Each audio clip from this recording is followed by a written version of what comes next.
Nigeria should only have taxes with gross one single digit.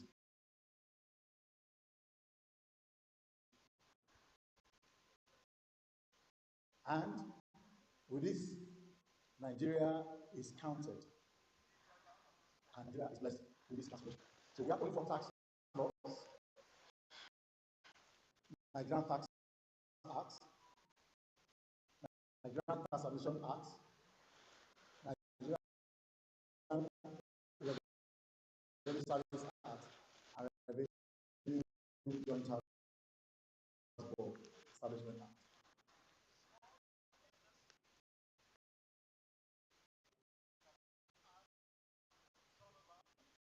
And another key driver is to broaden the tax base and to ensure that the small and emerging business are formalized. So formalization is one of the key drivers. Let me run very fast. I don't want to waste time. Or what have you mentioned?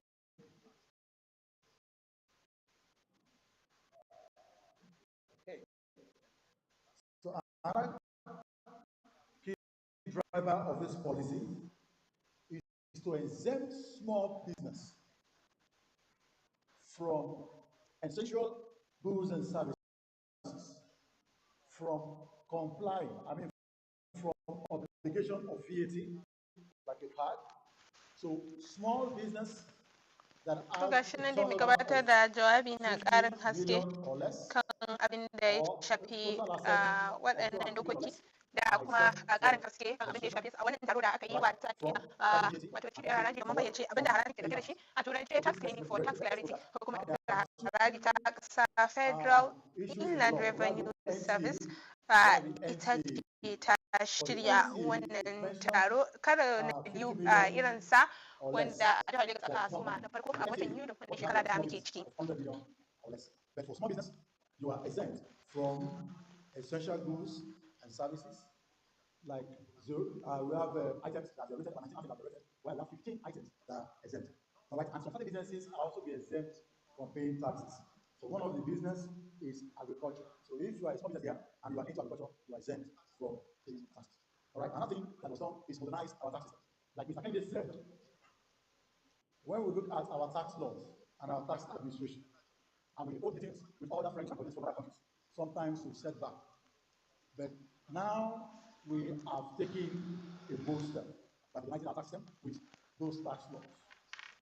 And also, as to gashi nan dai ana ta jawabi kan abin da ya shafi haraji inda ya ce kusan a yanzu tsarin na nan a zamanance aka yi sa ba wai a da ba da komai kusan ake yin sa a rubuce da sauransu amma yanzu da ana amfani da fasahar zamani da sauransu.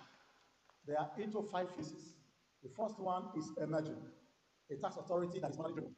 The next layer is progressive. That is, you are now using manual approach and also using digital approach or automation to drive your tax administration. The next one is standard, where you are now moved away from manual and you are now using electronic filing. But very soon, as we transit from tax administration 1.0 to tax administration 2.0, we will be moving to the next level, which is called the leading. So Nigeria, as we move on to the leading, as the tax administration 2.0 is rolled out, it means you have now moved. Ya ce akwai sabon ofishi da aka buɗe domin al'umma su fito su biya su ba da dukkanin ƙorafinsu wanda ya shafi haraji ɗin wanda dokoki ne da 'yancin su ake fayyacewa a wannan wuri. ce kuma akwai ɓangaren da aka ƙirƙiro domin a tabbatar da cewa ƙanana da matsakaitan sana'o'i sun samu cin ribar wannan aiki. Now, for small and medium business, we have an office of the tax ombuds. This office, it was created to ensure that they protect the right of taxpayers. So if you have issues on administration, so that office is opened for you. So next policy trust is economic diversity and also ya ce to ko a jiya a labarai an tabbatar da cewa an samu sauyi mai girma a ɓangaren haraji ya ce an ƙididdige cewa daga watan Satumba so that we can grow zuwa wannan our lokaci an dependence, our move tattaro our dependence kuɗaɗe from oil akalla to naira triliyan non-oil 22 revenue. a Like, I think it should bangaren be harajin. noted Ya ce yesterday akwai kaso that na our tax bangaren collection mai har da ma today bangaren da ba na mai ba has wanda sun ba da gudunmawa made kwarai da a gaske significant shift a wannan from dependence wurin. of oil, on oil. So from the reports that we had, that as at September 2025, that we have collected over 22 trillion naira as a country. So out of that, 17 trillion account from non-oil, while 5 trillion is from non-oil. That account Ya of ce to 78% akwai for abubuwa non-oil, guda uku while wanda 20% is for what? zai For mai oil da revenue. So hankali we are akai. Ya ce moving akwai batu da ya the shafi transcribe, and that ɗorewar is ci good gaba for the economy. wanda shi The yana last thing cikin I want to abubuwa highlight masu is muhimmanci a ciki, kuma economic zai reform for ɗora da inclusive growth. fayyace menene a So ciki. now, like we've mentioned, when these tax laws are drafted, and one of the key focus for the Presidential Fiscal and the Tax Reform Committee, the focus was highlighted into three. The first one is people focused. The second one is inclusive growth. And the third one is efficiency. So I just want to highlight this so that Ya ce you have abu understanding ɗaya da yake this da current mahimmanci a administration wannan abu is very shine intentional dukkanin to kalamai grow small da business. kuma ƙudurori na shugaban ƙasa kan wannan Alright. aiki suna tabbatar da So cewa now the sun yi key shi, policy kuma a thrust ciki akwai for tabbatar da SME. waɗannan dokoki So da this is where tsare-tsare I'm sun going yi now. aiki bisa The yadda key suke a policy thrust sharaɗi for ba tare SME da an is karkace stimulating daga growth. wani bangare ba. Like you've Shirin heard na za muku ne daga nan from gidan talabijin na JKD lamba Mr. Kehinde 391 Weah, akan that one tauraron of dan the adam na key guiding principles DSTV.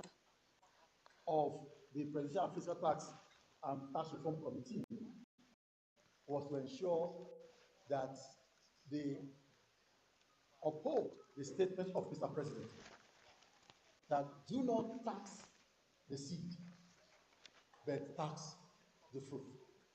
Don't tax poverty, but tax prosperity. All right? So from here, the policy trust is a small and emerging taxpayer.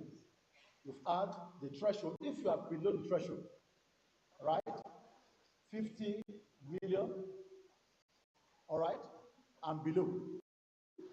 Ya ce to As a akwai small bangaren company, you are sana'o'in da exempt. ma an You sauke have paid musu tax abubuwa to guda uku. Akwai bangaren rajista ba za a biya haraji a nan ba. Akwai bangaren karɓar kuɗi na VAT kenan su ma ba za a yi ba. Da dukkaninsu dai a wannan fanni. VAT purpose for charging VAT and what? And filing. So those three. Ya ce ƙanana da matsakaitan sana'o'i abin da yasa ake ba su goyon bayan da suke bukata shine saboda suna ba da gudunmuwa ta akalla kaso 80 a Najeriya, don haka taimaka musu kamar taimakawa ƙasa ne. So you can see that the government is very intentional to ensure that they stimulate growth, to allow small business to grow. So small business is very key. And from what the man from Smith had mentioned, ya ce bari ya hanzarta saboda kusan kowa ya fahimci wani irin rawa ne ƙananan sana'o'i suke takawa, don haka zai duba abin da ya shafi tattalin arziki da sauransu ba tare da ɓata lokaci ba, don ya je kai tsaye ga abin da su al'umma da ke wannan taro da masu kallo da saurare na gida suke buƙatar su sani, ɗin kuma yake da muhimmanci gare su.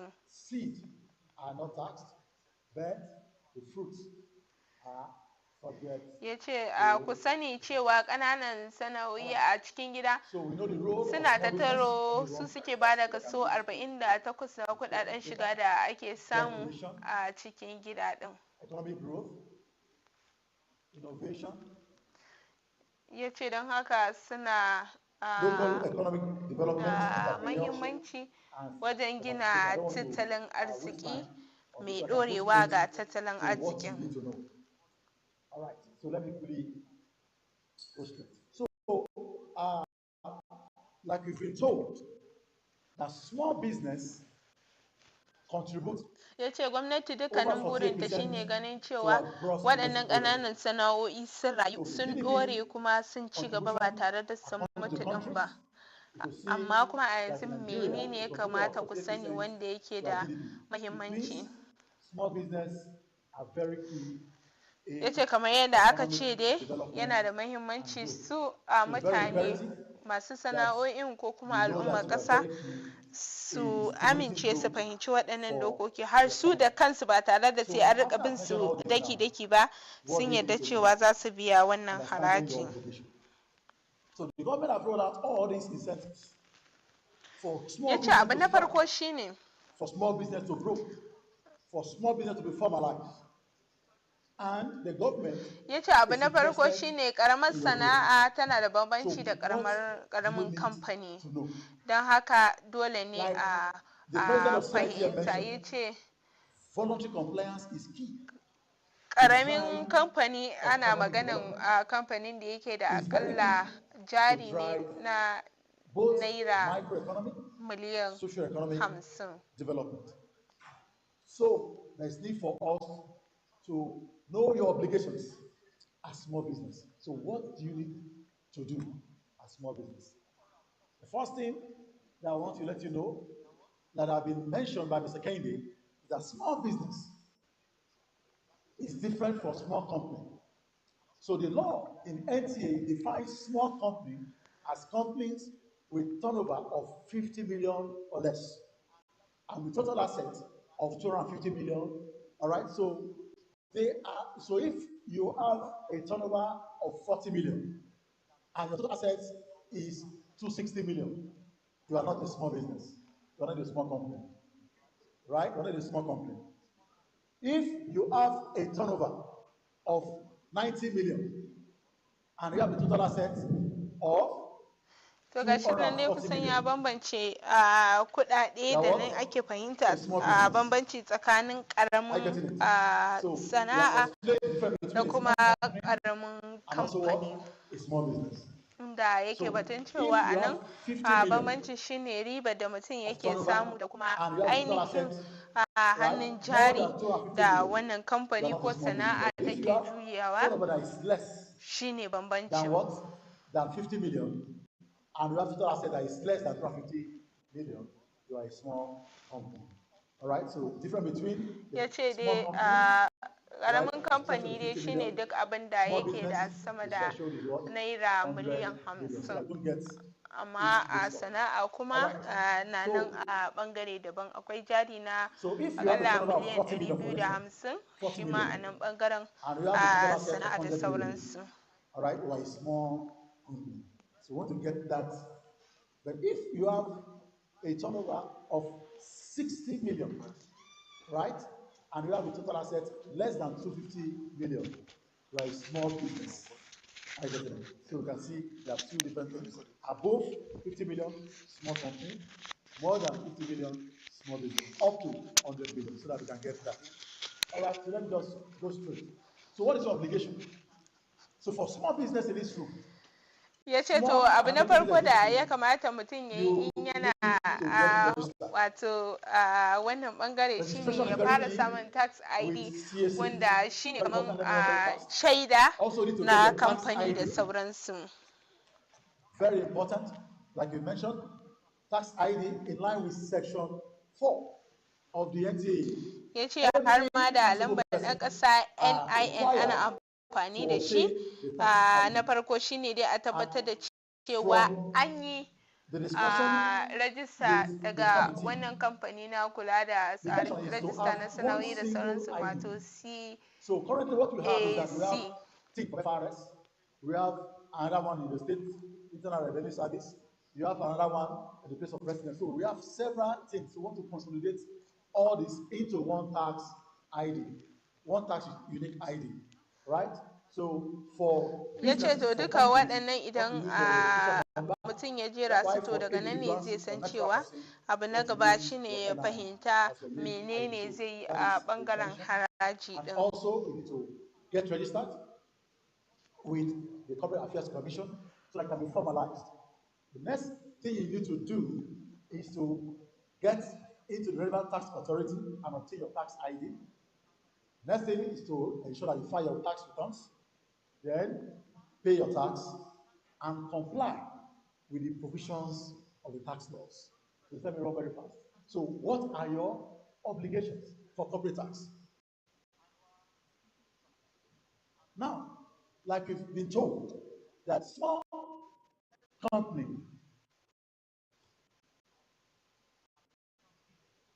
currently are to be subject to tax at a rate of 0%. So you have to file your annual returns pursuant to section 11 of the NTA. Every company, whether you are exempted from tax, whether you have to pay tax or not, is expected to file your annual returns. So this is what you need to know. So find out that we tax at 0%. All right. So gashi nan dai If yana you are below the ta threshold, you bayani tax at musamman na 0%, dokar da ta then shafi file your NTA annual waɗanda su returns. ne And sharuɗa we've been told da by the waɗannan president dokoki suka shimfiɗa that cewa every company you a need to yi choose aiki da su. your accounting year end. If your accounting year end for continuing business is 31st December, you have to file your tax returns 6 months after your accounting year end. So if you are to file, if your accounting year end is 31st December, on or before June, you have to file your tax returns. So very, very imperative that small business file your tax returns. All right? There's another rule in section 27 of the NTA, right? That as you are filing your tax returns, you are also to file your tax incentive returns. So 2 returns. It's annual return, file your annual tax returns, also file your tax incentive returns.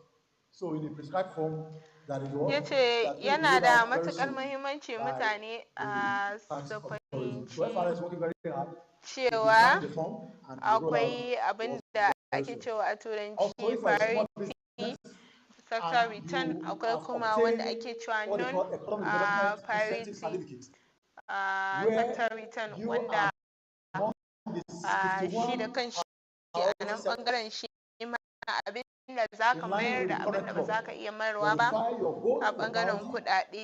Akwai returns kuma and ayyuka non-priority da suka rataya a kanka returns. wanda za ka yi Priority dukkanin returns for those wata-wata. priority products and non-priority returns. So there is need for you to know all this. Very, very important. Okay.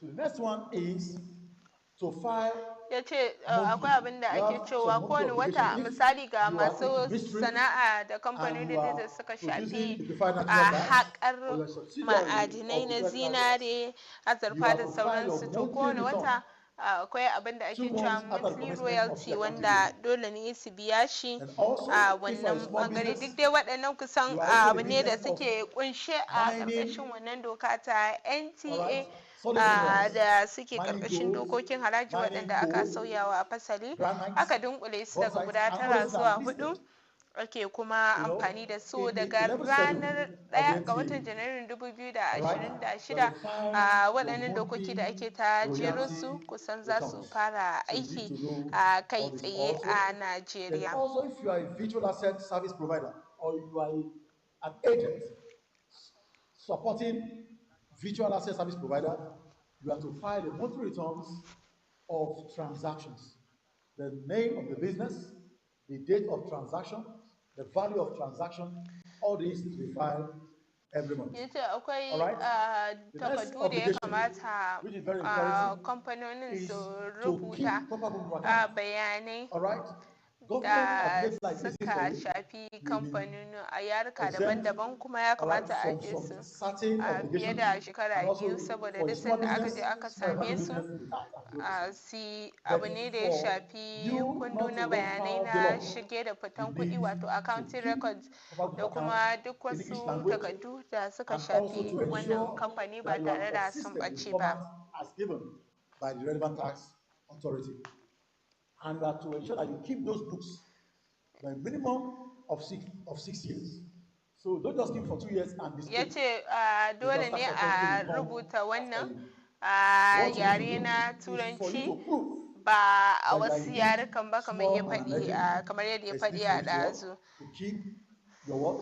ya your ce books, akwai a accounts, shekarar and your records. 2007 Just simple records. da Your aka sales records, binciki what wani we call subsidiary kamfani books, your ɗan accounting records. asalin Please keep those records. Because the Federal Tax China, Authority ya ce da aka will tashi still bincike check kan wannan by way of kamfani, audit.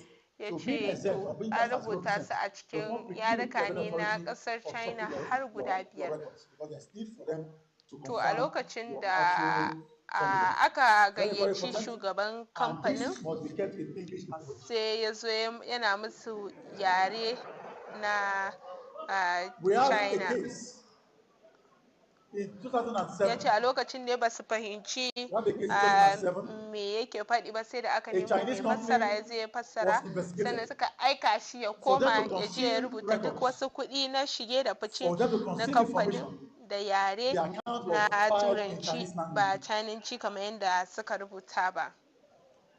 So when we invite the man, I said, this returns was filed in Chinese language. Ya And ce you to know, a give us all wannan those lokaci ma sai da Chinese suka nemo chum wanda chum and all baya da that alaka kwata-kwata to da get kamfanin, an saboda interpreter. zai So we fassara went back. duk abin da aka rubuta Go back a and cikin write wannan these takarda returns in na English wannan language kamfani ɗan asalin because there is China da ake tendency to Najeriya, conceal information. domin su tabbatar da So gaskiyan went back abin da mai kamfanin ya faɗi. Don write haka the ya returns buƙaci a in gujewa English language faruwan irin wannan. because we are also very careful to ensure that it was properly translated.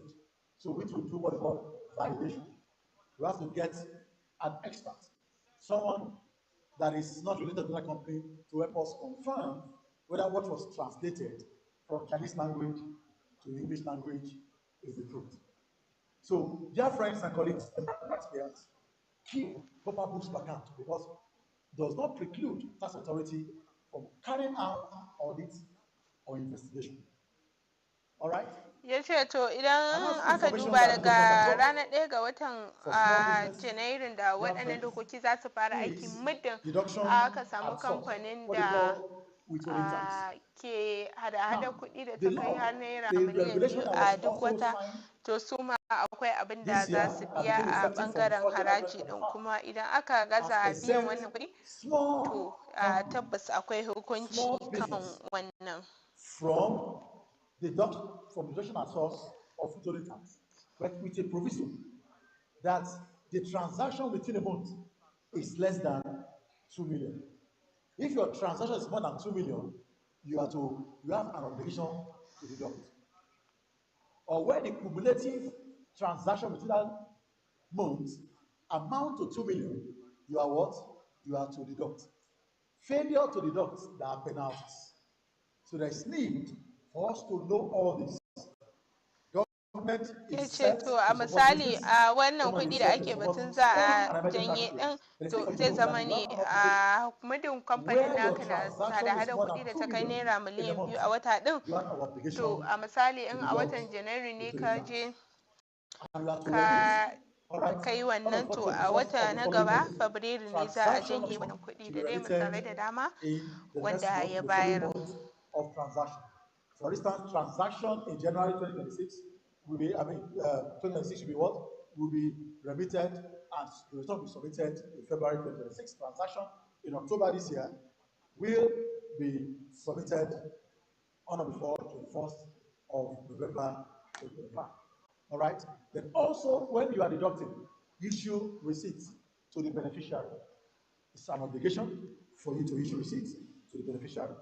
And also, I also want to give you this good news. To shirin na zuwa muku If you ne are kai into tsaye SME, daga nan you gidan are a small talabijin na business, JKD and you lamba are into 391 kan manufacturing, tauraron ɗan or adam you na are producing, DSTV da you are Hamada totally Radio exempt mita from deduction. Clap for 91.3 the zangon government. FM, kai tsaye game da wannan taro da So hukumar irrespective tattara of haraji ta ƙasa the ta threshold shirya domin of 2 million, fayyace batutuwa if you da are suka shafi if you can prove harajin that da you are kuma ababe da dama into da suka manufacturing, shige wa you al'umma are duhu. into production, that is reproducing, and that be defined in the law.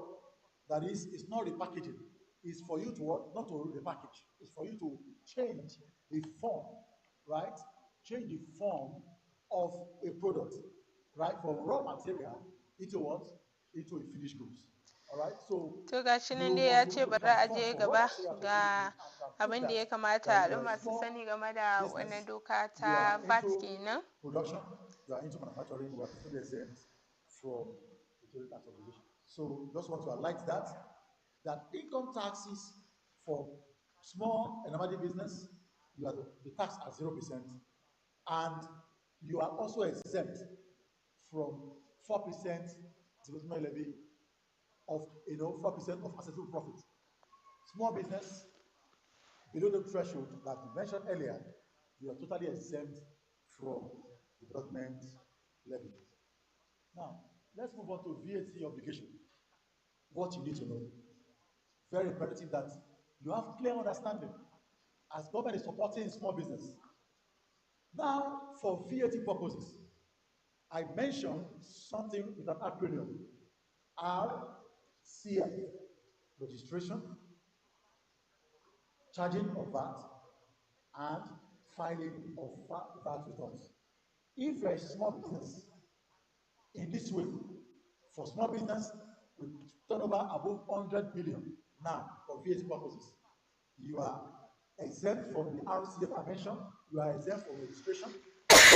Ya ce to abin da ya shafi wannan haraji na VAT, akwai kamfanonin da idan ainihin jarinsu naira miliyan 100 ne, to ba su da matsala na sai sun je sun yi wata rajista da wannan hukuma ta FIRS. Amma muddin suka ce to suna so su yi, akwai duka waɗannan jerin sharuɗa guda 4 wanda a turance akwai filing, akwai charging VAT, sa'annan kuma akwai yin register ɗin. Ya ce to amma idan na VAT ɗin bai nuna ba kuma suka zo suka saba biya, to akwai hukunci da ya shafi wannan ɓangare.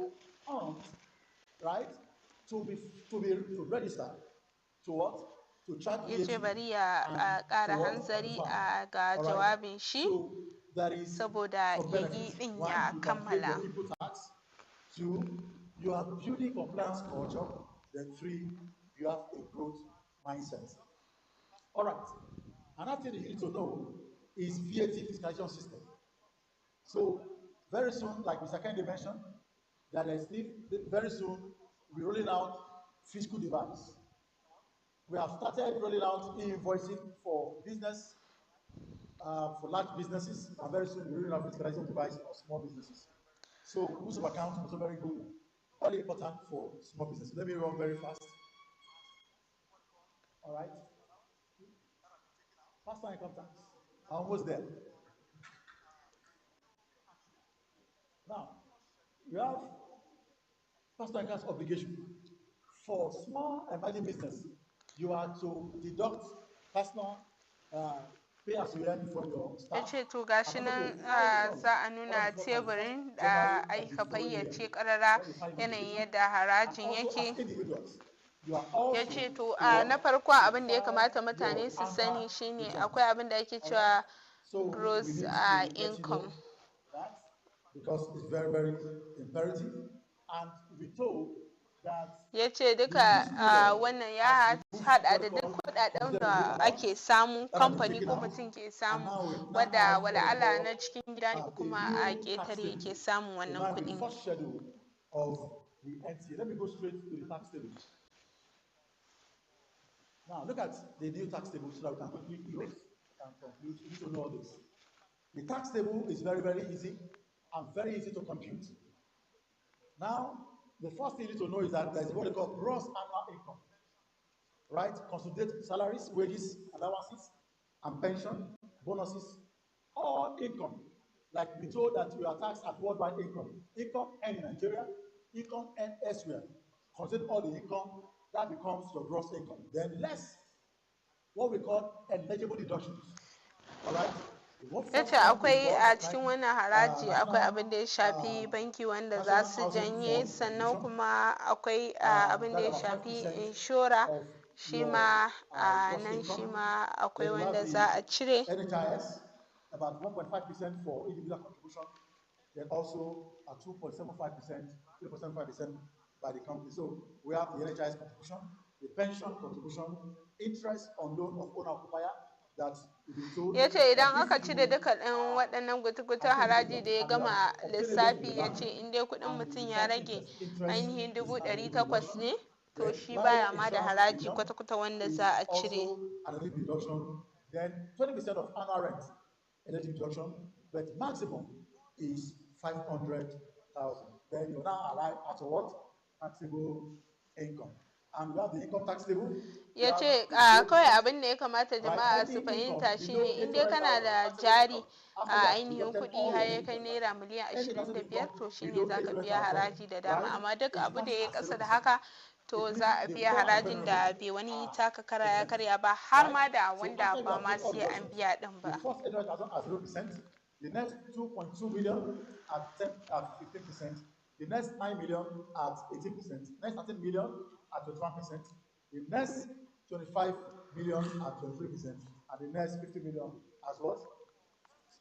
At 25%. So the more you earn, if you are in the 25 million bracket and above, you are to pay more tax.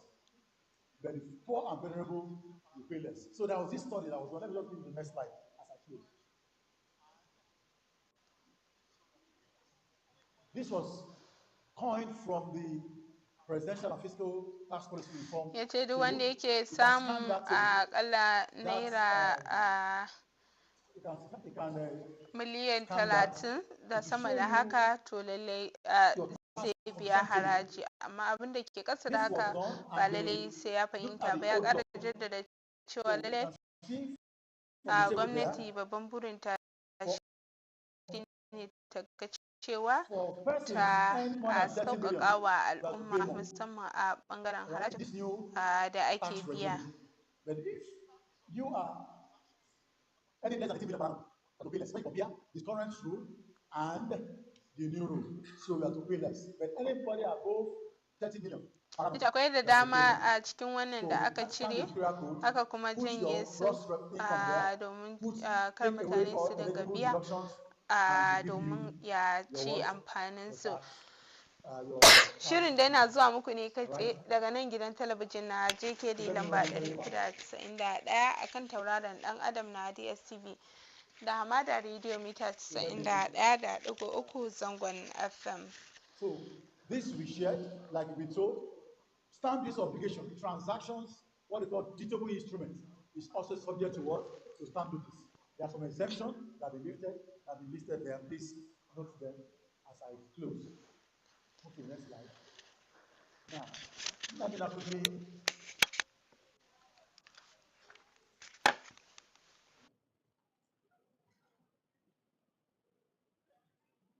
All right.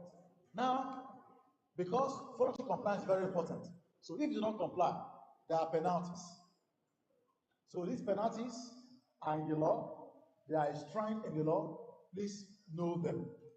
For failure to deduct, to register, it's stated 15,000 for the first failure and 25,000 for the second one.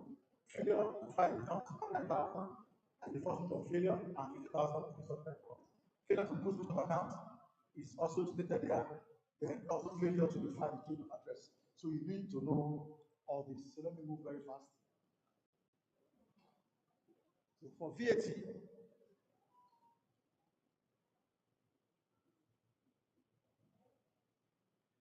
so these are all the penalties for value tax, and there is need for you to go back to the law, go to the NTA, you see that all these penalties are listed. Ya ce to lallai duk kamfanin da ya amince cewa duk zai bi waɗannan ƙa'idoji guda 3 zuwa 4 na wato rajista da kuma abin da ya shafi filing, miƙa takardu da bayanai da sauransu a dukkaninsu, in dai mutum ya gaza yin haka, to akwai hukunci da ke biyo baya. Ba wai an yi dokokin sakaka ba ne, haka nan aka bar su. Gashi nan to yana jero dukkanin hukunce-hukunce. Ya ce to akwai hukunci na rashin yin stamp ma, musamman idan abin da ya shafi kamfanoni kusan buga shaida akan takardunsu da sauransu kenan.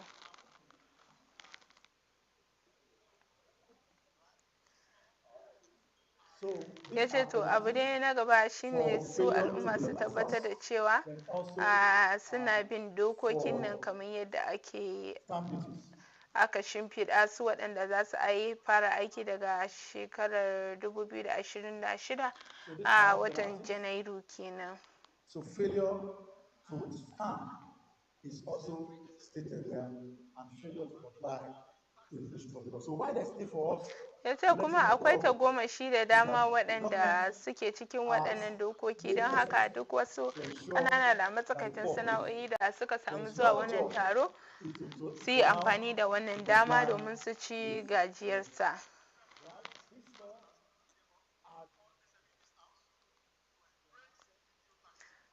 Ya ce yana buƙata yana kuma kira ga dukkanin ƙanana da matsakaitan sana'o'i da su rungumi wannan aiki, kuma shi dama ya zo ne domin ya tabbatar da cewa ya jawo hankalin al'umma su amince su yarda da wannan doka, kuma su tabbatar da suna aiwatar da su a ɓangaren biyan haraji ɗin kenan. Ya ce ya gode kwarai da gaske, Allah ya saka wa kowa da alkhairi. To ya kammala jawabinsa kenan a ɓangaren kan abubuwa da suka shafi kuɗi, tsare-tsaren biyan su da sauransu, kuma shi ne wanda ya jawabi a wannan wuri, Mr. Matthew Osako kenan. So the message has been asked to pass across to me is purely compliance. Comply with the law. And when comply with the law, it is our collective effort towards building. To ga shi nan an ce da ya kusan tsawon awa 3 kenan ana wannan taro, don haka kowa ya dan miƙe domin ya dan miƙa kafarsa, saboda gajiya na zama da aka kwashe ana yin wannan taro, amma ba umarci kowa da ya fita ba domin ba a kai ga kammala taron ba. We've had about 3 hours, close to 3 hours of different speaking segments now, and I think it's appropriate to recharge a bit. So shall we all stand up for like a minute, just stretch our legs and our bodies without necessarily leaving the hall? Yeah.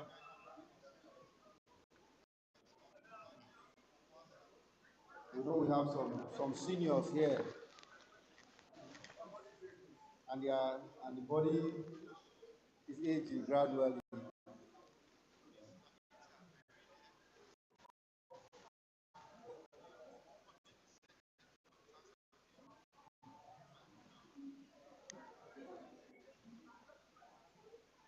So while we are stretching our bodies, in the course of the presentations, 2 of our speakers walked in. Can I have your attention, please?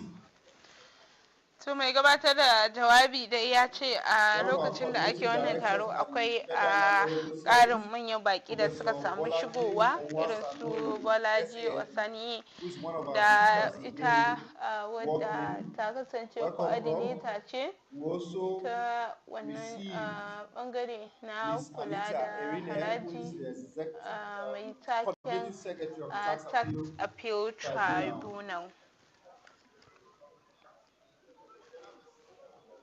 We also have the esteemed presence of the chairperson of CITM Kubwa. To gashi nan ya gama ambato su, kuma ya buƙaci da a koma a zauna domin a ci gaba da wannan taro.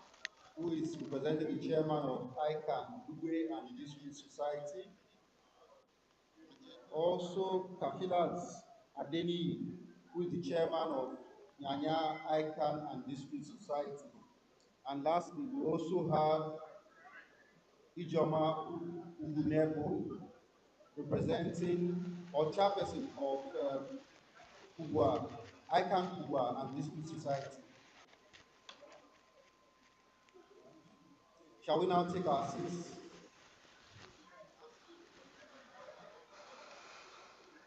Please, let's take our seats so that we can take the last presentation. and then the panel session, which are the two um, speaking engagement sessions remaining on our agenda.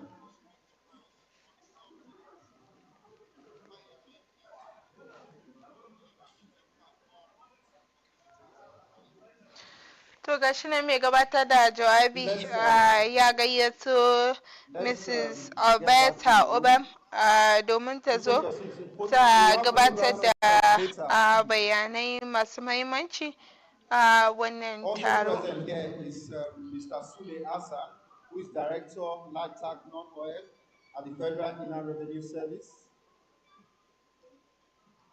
I will now call on Mrs. Alberta Uwem, who is representing the Acting Director Tax Automation Department, to speak to us on the subject To filing gashi made nan ta easy, fara da gaisuwa.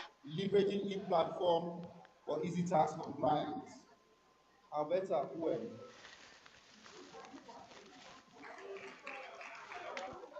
Please, a round of applause for her, please.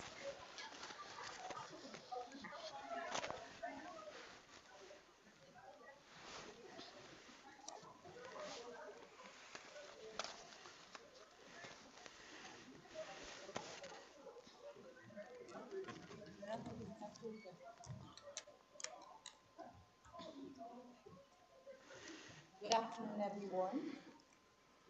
My directors in the house, To professional gashi nan colleagues, dai ita Mrs. consolidated Alberta Obam tana So gabatar this da makala kan afternoon, abin da ya going to shafi sauya give a brief aiki overview of daga yadda ake yi a baya these da filing kuma platforms. yanzu ta hanyar amfani da fasaha na As zamani tax daban-daban, automation inda ta ce department, babu one yadda of za a our samu wannan sauyi SOW, strategic muddin management mode, ba wai an our canza core yanayin values yadda continue to tsarin be ke aiki ba ne innovation, collaboration, and a effectiveness. baya.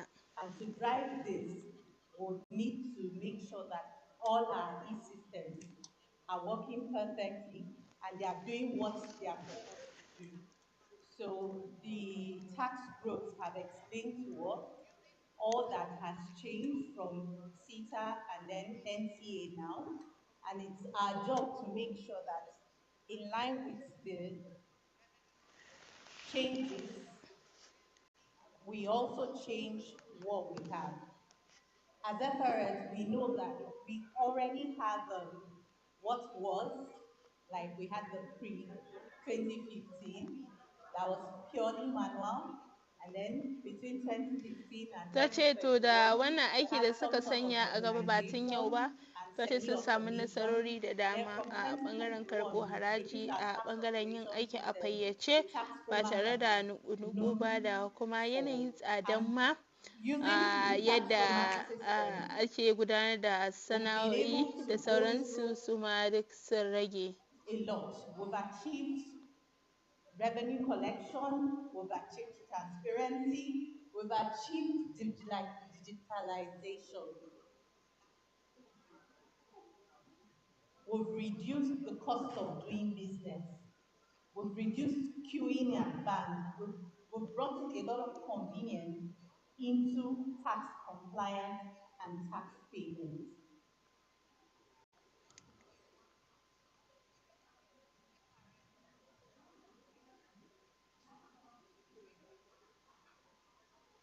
Right now, we're moving to an era that is taking us from just tax compliance to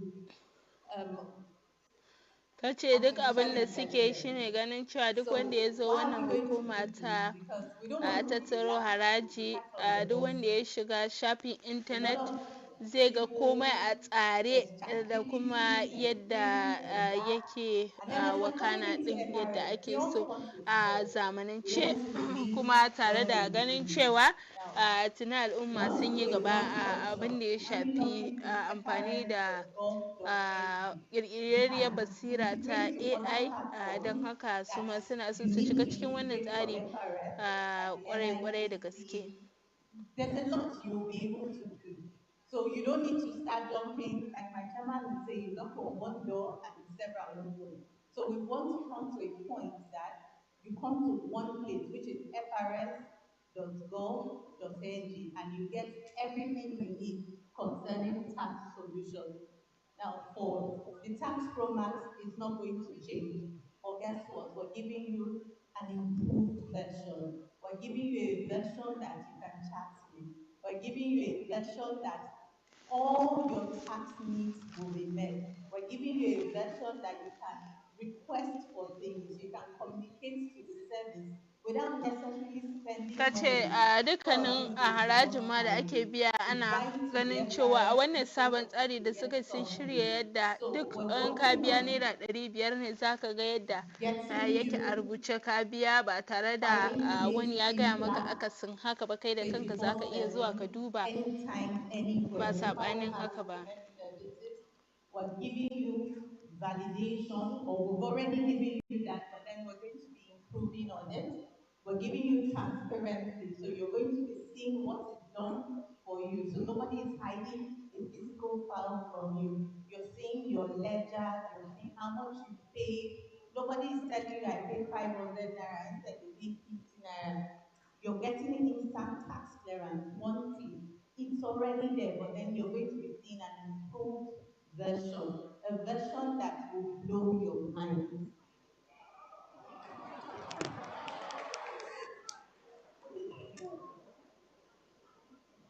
My directors have already spoken on the e-invoicing.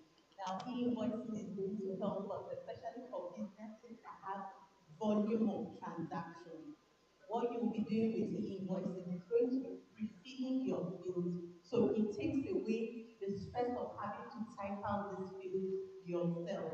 So that's the e-invoicing is doing. Now, when I started, I told you that collaboration and integration Ta ce that suna e-invoice aiki da will dukkanin totally masu take ruwa da over. tsaki ciki The har da e-invoicing bankuna don system is going tabbatar to da cewa speed the filing system. So dukkanin whatever you bayanan need da during your mutum ke filing will bukata zai already same be shi kuma a seamless, lokacin da simple for service. yake So it's nema going din. to start afresh. Now imagine you run a supermarket or a supermarket where your daily transaction runs into thousands. You don't have to start typing each one after the other. If you're on the e-invoicing system, it just talks to the system. All you do is, okay, this is correct, yes, you check and you move on.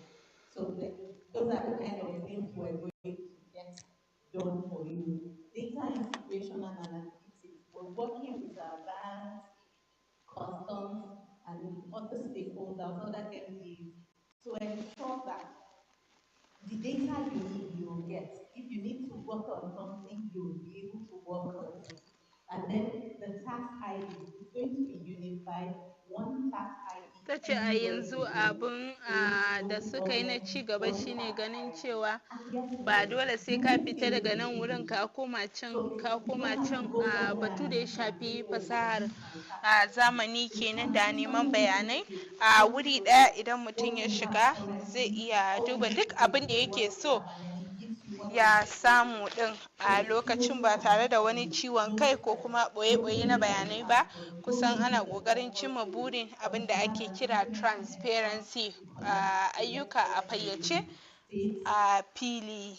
and then we're integrated with the JCU, which will be the JRA, and all our systems are connected, the state boards of internal revenue.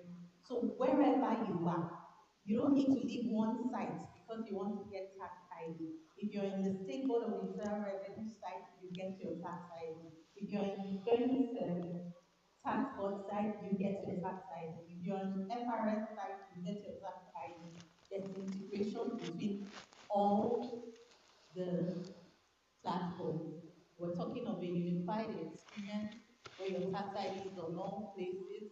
Now, the impact of all of this simplicity. My boss in customer centricity will say Ta ce our akwai goal is to abubuwa da ensure dama that da aka sauya, akwai customers feel abubuwa da even dama kuma da aka lower and bullo da direct su anymore. And we're waɗanda working to make a that yanzu happen wasu and an service canza su, to make wasu sure kuma that an all your tax inganta su ne. activities Da can be done dama an online. inganta su Now, yadda the zai option sauƙaƙa wa is for al'umma you duk to, wani if abu da ya you want to shafi come to aikin the su physical da office, we'll sauransu. welcome you, but you don't need to come. So it takes away the human interface from filing, payments, and reporting. I already mentioned that a lot of things are not changing, but they are improving. Like the tax program, the tax automation system is going to be improving. Our tax obligations, as our directors have mentioned, they are not changing, they are just being improved. Well, our team transfers also will not change. However, it's going to be more seamless and it will be an improved version. Now, what we're adding, I've mentioned that we're getting a unified system that's going to be talking to each other. Our invoicing system is going to be automating tax compliance, and we'll have an analytics, and then deeper integrations that you might not necessarily see, but you feel the impact of those integrations. Like for those that are going to be having the incentives, you don't necessarily need to see the integration, but you know that once you apply, you're going to be seeing your process online real time. If there's no Ta ce formality abin da ake about it, cewa you'll be CIN able to yanzu access. haka zai zama a You haɗe a can see your dunkule wuri progress guda, report. And ba this tare makes da an yi sa a rarrabe transparency ba, kuma to sannan things wannan that sabon need tsari to da go. suka bullo da There's no shi hidden shi zai agenda. tabbatar da cewa kowa So ya yi. we're having one number for Ta everything. ce akwai So your shafin sada RC, zumunta your Republic of wanda duk wanda ya Education, je duba one number. If you're an individual, firs.gov.ng, one number. duk wannan So the way your shafin zai ba NIN shi is duk wasu assigned to bayanai you da as a yake person, nema ba the tare da tax NIN ya is wahala assigned ba. to you as a person or you as a company. There will be no duplication of TIN, seamless integration process. Ta ce sun san cewa abubuwa da dama a nan wurin suna da For the tsada, kuma invoicing, duk I've abin da ya explained shafi how it haraji works. harka ne All da ya you need shafi to do kuɗi, is to amma register and give more sun information sa like ne kan where cewa you shi mai are kuɗin on ya wahala, yayin da talaka kuma platform aka sauƙaƙa FRS.gov.ng, mishi. and then there's a link for invoicing. For our large taxpayers, we're expecting to use them as a pilot phase, and they're commencing this November. Now, they are the big boys. We have to pamper them small, so let's not get jealous. And then we know some of these things are costly, so we want the boys that have the money, let them do the work first, and then they'll subsidize it for us, the small ones. So our integrations run through all the sectors, from CAC to our banks, the customs, and other MDAs and stakeholders. Now, some of the benefits you get from our integration, I spoke of pre-populated fields. So you don't necessarily have to put in every figure. Some figures will feed themselves because they're coming from somewhere.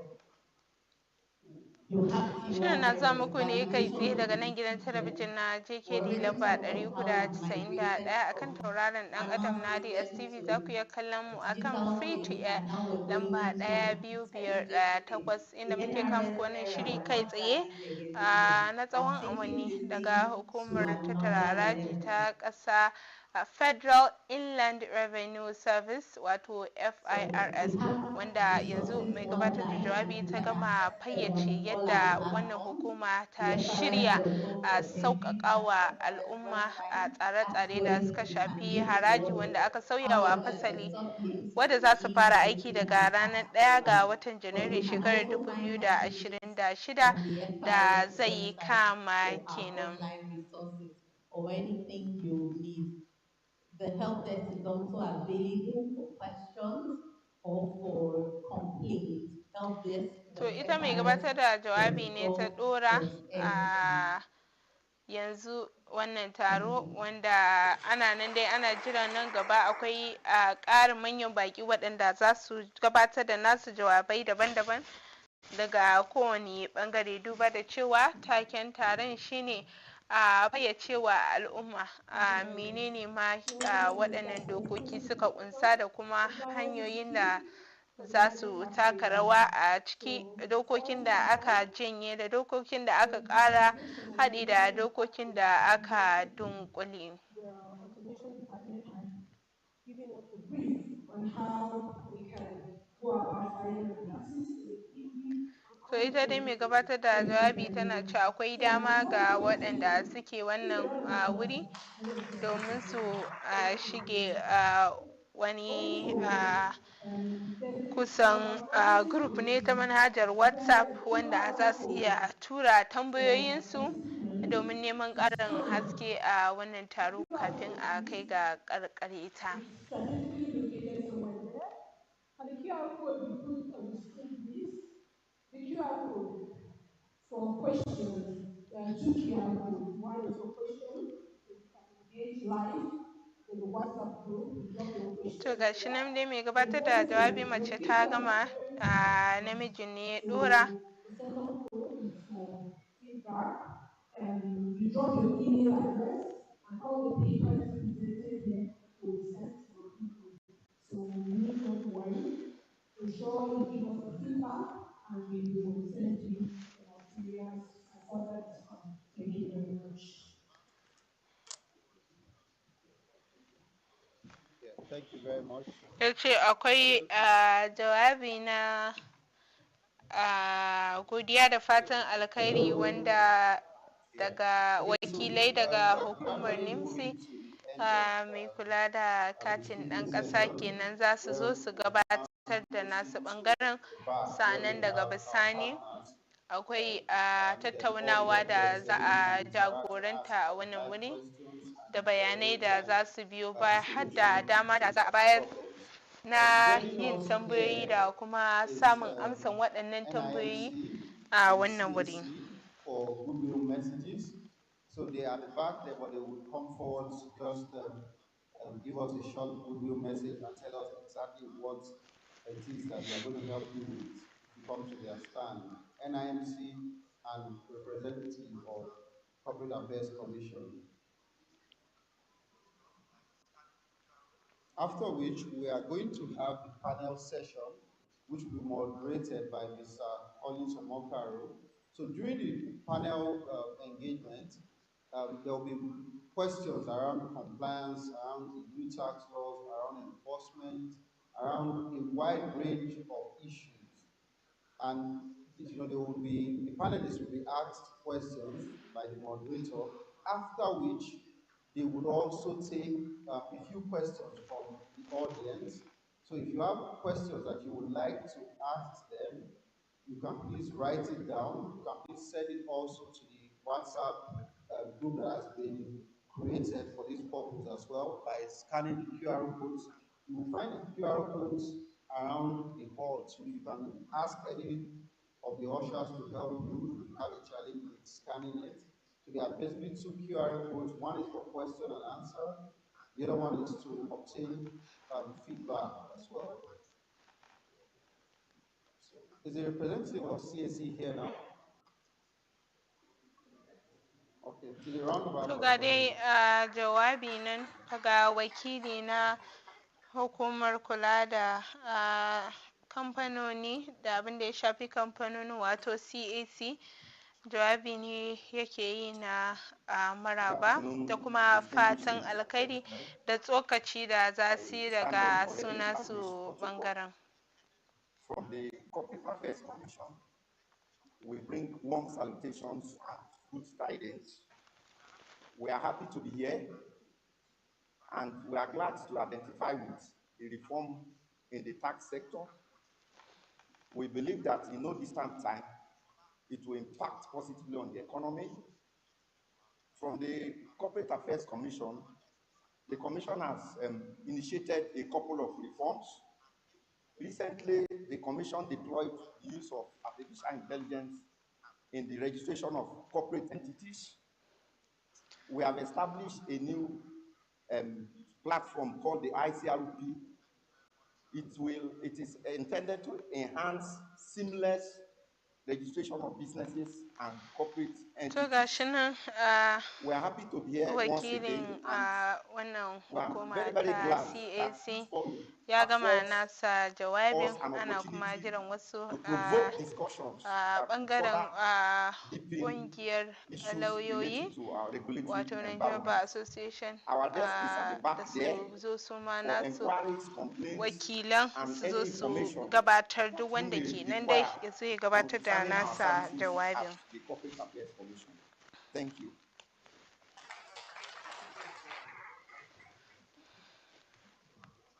Thank you very much, sir.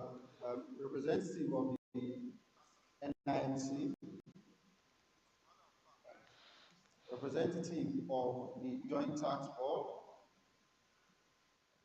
representative of the FCT Internal Revenue Service, Nigerian Bar Association, Nigerian Medical Association,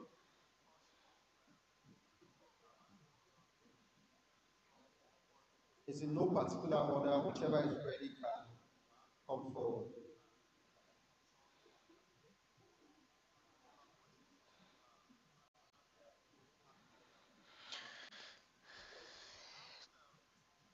We also have the Tax Appeal Tribunal, representative of To gashi nan dai waɗanda ake jira ɗin ba su zo ba, don haka za a je ga ɓangare na ƙarshe inda za a yi tattaunawa a wannan wuri, wanda akwai wanda zai jagoranci wannan tattaunawa a wannan wurin.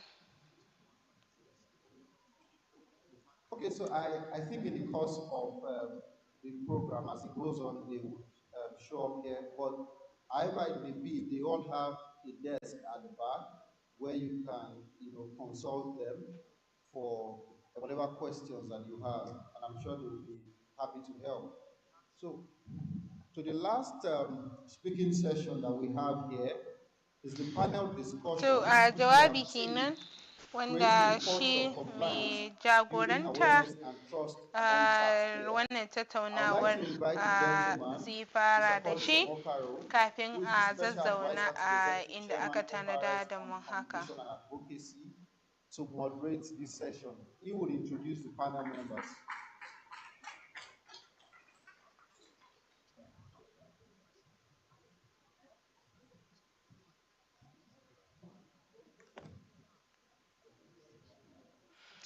Ya ce lallai yana farin ciki, kuma farin cikin nasa ba zai iya misaltuwa ba. Girmamawa ce a gare shi da alfarma ganin cewa shi zai jagoranci wannan tattaunawa mai muhimmanci da za a yi a wannan wuri. Our valued taxpayer, but we now refer to you as our customer. It is why important that we state that. And it's really a huge honor for me personally to be moderating this very important session for multiple reasons. Ya ce kamar yadda takensu da kuma manufarsu shine ganin cewa su ba wai sun karbi jarin al'umma ba ne, kamar suna ƙoƙarin su karbi ribar da suke yi ne, kuma babu wanda yake fatan ya karba da dama daga hannun talaka, gwara ma dai wanda yake da hannu da shuni, domin fayyace menene waɗannan dokokin harajin suke tattare da shi da kuma alfanun da ke a gare su. To dialogue and to hear from the people and the businesses that define our existence. So this conversation today come at the moment where Nigeria tax system has witnessed something really transformational and historical. One that has been shaped by this 4 acts that was signed by the president. And of course, we have heard that over and over again today from a lot of speakers. But essentially, the reforms. Ya ce to a dukkanin waɗannan abubuwa da ya ambato a ƙarƙashin jagorancin Zack Adedeji, abin da ya kawo su kenan yau a wannan wuri, domin ba da wata dama ta musamman ga dukkanin al'umma su yi tambaya, a yi kuma musu ƙarin ilimi akan abin da ya shafi haraji ɗin. And to make compliance simpler, fairer, and more transparent for all our stakeholders. So under the visionary leadership of Zack Adedeji, we have continued to prioritize this, and that's why we are here today, to ensure that complexity are made in a clearable way that you are able to ask To gashi questions nan yana and you ƙoƙarin understand ya the features gayyato in duk every waɗanda za a document yi we share. wannan tattaunawa da su. And our service is very Yace focused ciki akwai on shugaban customer wannan centricity cibiya approach ta based Chartered cost. Institute So wanda permit me ya today riga ya zauna a to wannan wuri. invite our distinguished panelists who will Ga suna delve duka ana into the gayyato topic su for domin today. su zauna. Please join me as I welcome Mr. Innocent Ohagwa, President, Chartered Institute of Taxation of Nigeria. Please a round of applause for him.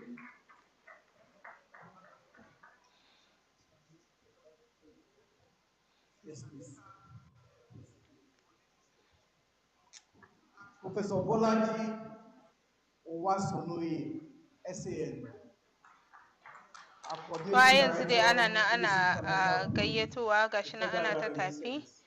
Ana tafawa waɗanda za su zo ɗin su zazzauna kusan an gama ambato su.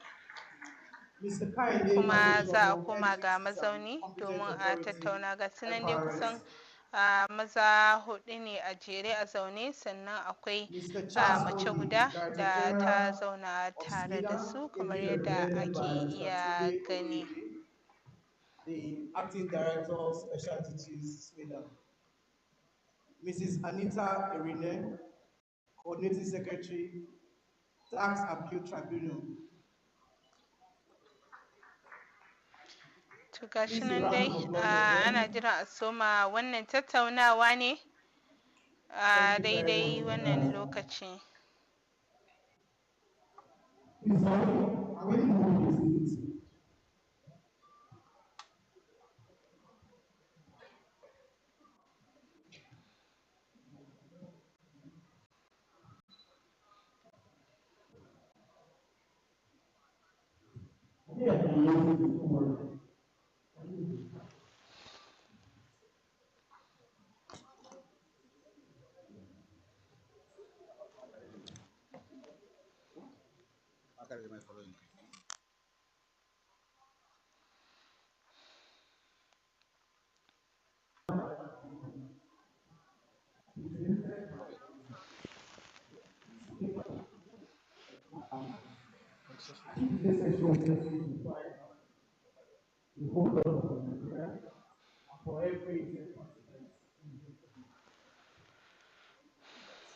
There are questions in the heart of our taxpayers.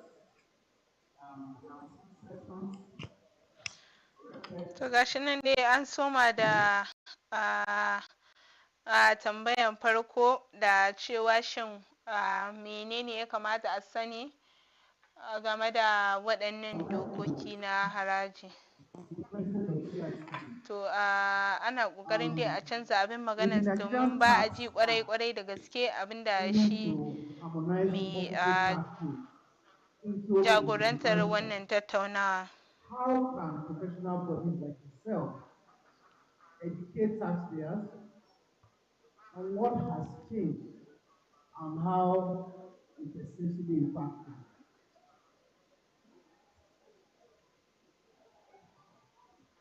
Thank you very much, the CDs and the panelists, distinguished ladies and gentlemen. Sorry, President, let me just make an announcement.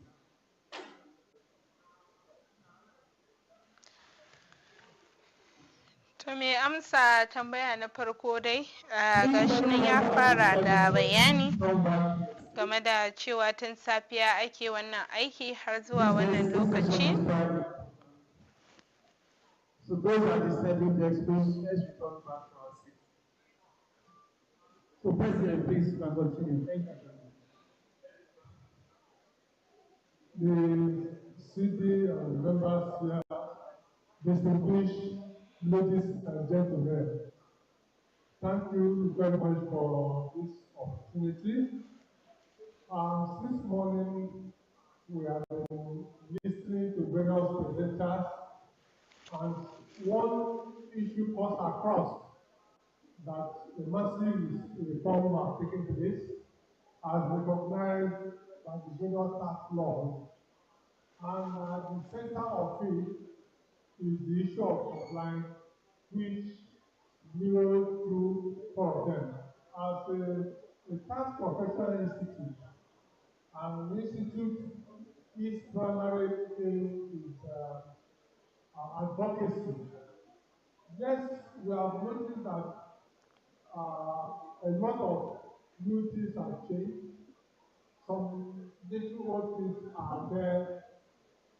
Our roles are mainly to drive To gashi home nan mai to ba our da members, amsa the dai taxpayers, na shi to bangaren various wato stakeholders. shine shugaban One, as cibiyar nan members, ta we Chartered need to Institute equip ourselves. wanda ya ce ba tun yau First, suka soma a wannan aiki ba, understand the kuma various abin da suka mai provisions da hankali tun which farko shine are very, ganin cewa very sun wayar da kan monumental. mambobinsu When we kan understand abin it, da wannan we sauyi also ma ya proceed kunsa. to pass the information to the general taxpayer, to stakeholders. For example, since the commencement of this report, the Institute have had about 14 various webinars.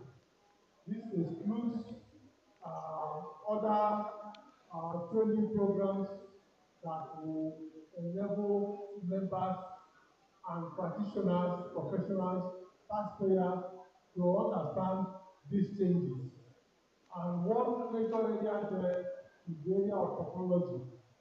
Members and professionals need to beef up themselves with the new challenge and ensure too that in the course of demonstrating or doing their job, rendering their services to their client, they guide their client right.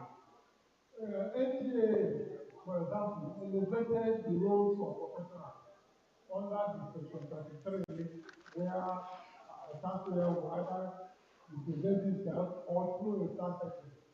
And this requires knowledge for you to certify, for you to ensure that the return is worthy of finance. You must yourself take reasonable care that these are correct. And you must not really certify what you don't believe, because doing so have adverse consequences. To summarize, as an advocacy institute, we develop our members. We also hold regular programs to ensure that the taxpayer, especially the SMEs, understand that a lot of the To needs gashi in nan this dai shi mai law jawabi na farko ya are gama not to be put yana on the level. ɗorawa It kuma shi mai requires a conscious jagoranta wannan effort taro to get registered, da sauran to tambayoyi wanda keep za your su books, biyo baya to duk wanda dai ake yi file domin a wayar medical da record. kan Numerous jama'a has also mahalarta provided, wannan taro da but ma masu requires kallo da physical saurare da record suke for gida the small and medium domin a trade. fahimta They halin da cannot ake require ciki a da lot of kuma abin physicality. da So lamarin ya to stop kunsa. here, our advocacy is a continuous one and to ensure that everybody complies. Thank you very much.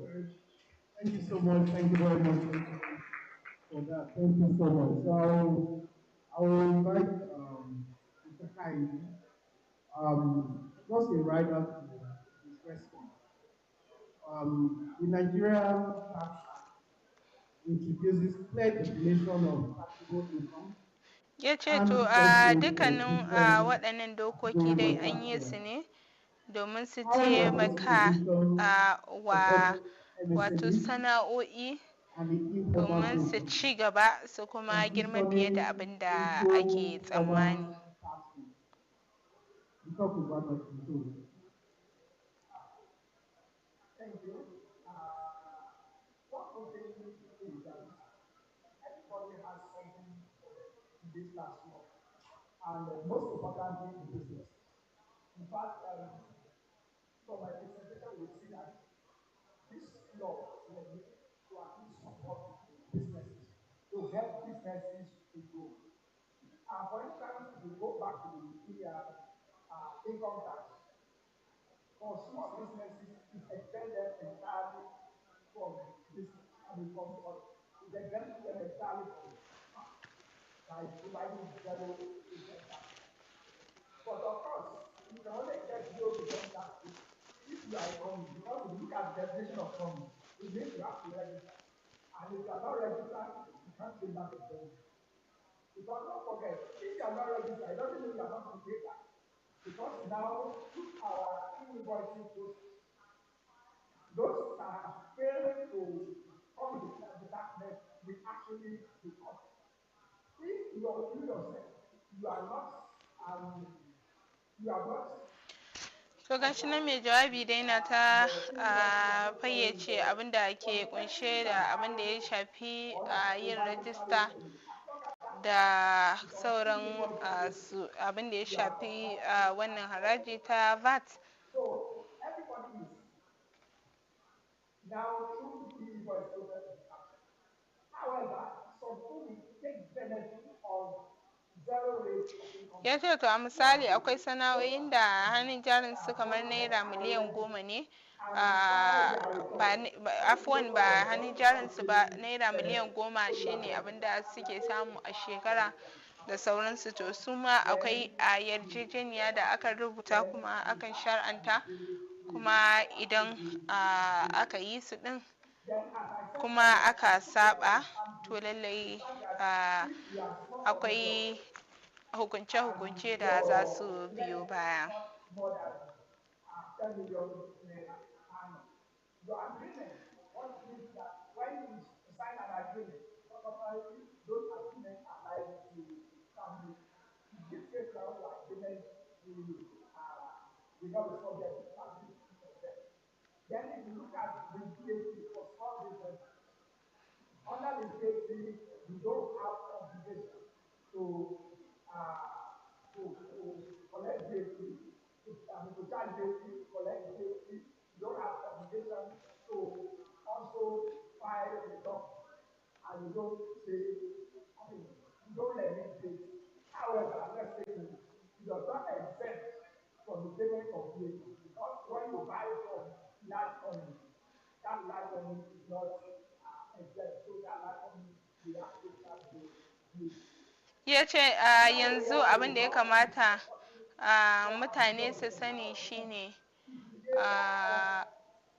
duk wani abu da ya shafi buƙatar a dawo maka da harajinka na VAT wanda ka biya, wasu dalilai yasa ka buƙaci cewa a da su, to muddin baya ba iya karɓan kowannensu, kamar a misali abin da ya yi wa take da VAT inventory, a baya ana iya karɓansa amma sauran ba iya karɓansa. To a yanzu abin farin ciki kuma abin da mutane kamata su sani shine dukkaninsu za ka iya karɓa muddin ka cika sharuɗa da kuma ƙa'idojin da ake buƙata. So if your output rate is 10 naira and your input is 9 naira, those inputs, all of them, whether it's the effect of tax or cash tax, will be deducted from your output rate before the difference that you are liable to pay.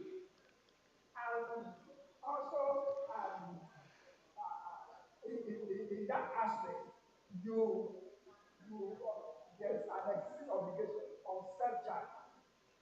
So presently, if you are not tax based, there is obligation on you to self-charge. I can tell you that obligation is short. Except to come back later, but for now, that obligation is short. Why?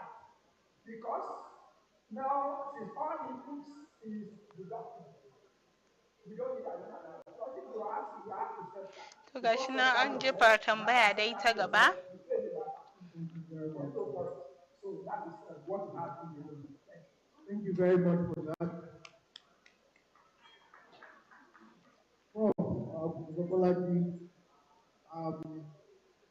one that is very critical to build trust is transparency. Ya ce duk abin da za a gina muddin babu sararin shi a bayyane da bayanin da ya dace, wato transparency kenan a turance, to lallai akwai matsala kenan. Thank you very much. In practical terms, of course, the digitization of the process is the first major step both sides, everybody can Ya ce see dama tuntuni what a is really yi written there and have assessment su and take al'umma care. suna da But haƙƙi na su traditionally, tambaya kuma a as you've sanar da rightly su said, abin da ke notice is wakana a critical to fayyace in change sabuwar doka ce in ma sabon If you tsari need ne to ya persecute kamata ana yi ana sanar da su me decision ke making wakana. in the service. And I will look at the transparency of the service as an institution and the transparency of the staff in their operation. With regard to the transparency of the institution, already there are statutory obligations to report. The public has a right to know what you're doing. Ya ce kuma abu na biyu shine duk wasu ayyuka da rahotannin da suka bayar a matsayinsu na masu ruwa da tsaki a wannan harka, to dukkaninsu akwai hukumomi da za su tantance su, irin su majalisar dattawa da sauran masu ruwa da tsaki a wannan wuri. That's the first level of transparency. And this will be presented as part of the request for appropriation, which goes to the National Assembly. The second level is another level of reporting obligation because when you present your request, it will be interrogated publicly by the legislature. Pressure groups like tax practitioners, accountants, lawyers can always interrogate what you want. The second level, of course, is that the law obliges the service. Ya ce kuma duka akwai rahotanni da ayyukan da an kawo dole ne a hukumomi irin su babban mai bincike na ƙasa, auditor da sauransu waɗanda suke tantance menene ke faruwa da kuma abin da ya dace a yi a gaba. The minister is obliged within 30 days to give a copy of that report to the National Assembly and to the Federal Executive Council. Ya ce to musamman ga waɗanda suke son su san menene waɗannan hukumomi suke yi, to gashi nan su sani cewa duka waɗannan matakai su ake bi don tabbatar da cewa ana yin aikin nan a bayyane ba tare da wani nuku-nuku ba da kuma ɓoye-ɓoye. By the Auditor General of the Federation. And of course, when that audit is completed, you know, constitutionally, the Auditor General's office submits that report to the National Assembly, where the Public Accounts Committee will interrogate it and call a public hearing. So those who want to know what the service is doing and the transparency of the Ya ce to bari mu duba game da yadda ma'aikata suke aiki da kuma yadda ake binciken aikin nasu kwakwaf. To say this is what we're doing. To narrow it down, the executive chairman is obliged. Ya ce sabbin dokoki waɗanda aka shimfiɗa yanzu ake bayani sun dunkule wuri guda yadda ake binciken ma'aikatan saɓanin a baya, yadda sai an bi tsari daki-daki kuma suna da yawan gaske kafin a zo a yi su. A yanzu layi guda ne kuma hanya ɗaya ce ake bi wajen tabbatar da cewa an yi wannan aiki. Now, to look at the transparency of the staff, the agonizing point is always the rationale for the decisions that staff make about who to audit and who not to audit. What assessments you are making. Ya ce to hakan shi ya tabbatar da cewa ana yin aikin a wuri guda kuma lokaci guda, domin baya da za a ci a baya ana binciken nan bangaren amma can ba a yi, to wannan ba shi ba ne adalci. Unification of processes and practices, digitization as has been told, and the platforms on which it is run. The public is interested in knowing why the audited company A and later company B in the same line of business with similar turnover, you are harassing one, you are not harassing the other. That does not make sense. Ya ce kuma ko da ko dokokin kunnen tsarin mulki ma akwai sashe na 21 wanda ya bayyana duka abin da ya kamata a sani game da wannan lamarin. By the staff of the service to everybody, because that's the elephant in the room. And once you use that company is very difficult to build trust. The next thing is cynicism, as you've been reading from it. So the level of transparency and trust is at both institutional level and the law has helped the service. Section 31, I think 31 to prohibits the Minister of Finance, for example, or any Ya ce local government kuma from haƙƙin da ita da interfering in kuma the damar da legislation of majalisar the service about how dokoki to ta assess, ƙasa take who da to shi na assess, binciken wannan hukuma a who koda to yaushe za ta penalize, iya gayyata su whether to domin su forbear zo su and cikakken pay. bayani kan The ayyukansu. minister To is shi ma yana expressly tabbatar wa al'umma prohibited cewa a from fili a interfering. fayyace suke aikinsu ba tare And in da many ɓoye-ɓoye seminars I ba, saw, kuma he said ko it kusan can kowa ya ignore san menene the ake things da that kuma are tsarin da included. ake So the bi. service has absolute powers to apply the law. The challenge, of course, is to make the laws applicable. The final point I'd like to make is, of course, the power of the National Assembly to conduct an investigation is also an accountability tool under Section 88 of the Constitution, which obliges, once you are appropriated for, the National Assembly can invite you to explain. So they have different levers during which they can do it. The last point I'd like to make is that the public sometimes want to be served this information. The best way to serve that is to put it on the website. Already, the service periodically explains its achievements, its challenges. Just recently, I think this week or last week, the deputy chairman was quoted as indicating the performance of the service in recent times. Then, of course, at the monthly FAC allocation, everybody will get to know how much revenue was collected the previous month and how it will be shared. Those are levels of information sharing that is very critical to building public trust and To enhancing shirin na zuwa government. muku ne Thank kai you. tsaye Thank you very much. inda hukumar Thank you tattara very, very haraji much. ta ƙasa Um, FIRS Anita, take kawo muku game da um, batutuwa da suka because shafi of haraji da sanar da the mutane scale, wainar da ake toyawa, abubuwan da suka investigation kunshi wannan sabuwar is haraji on.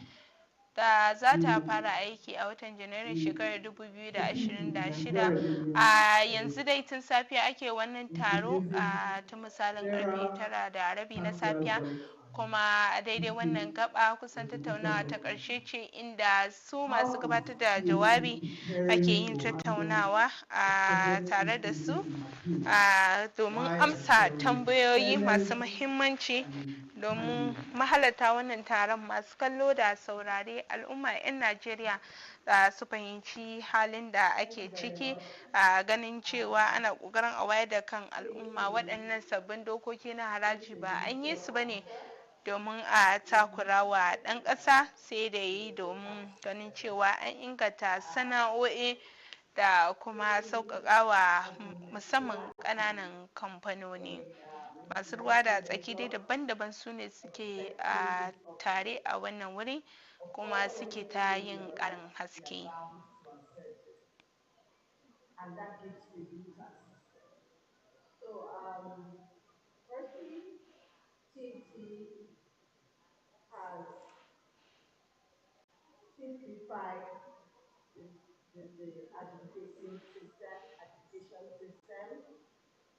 It has made the what we call the notice of appeal, that's the first thing you file.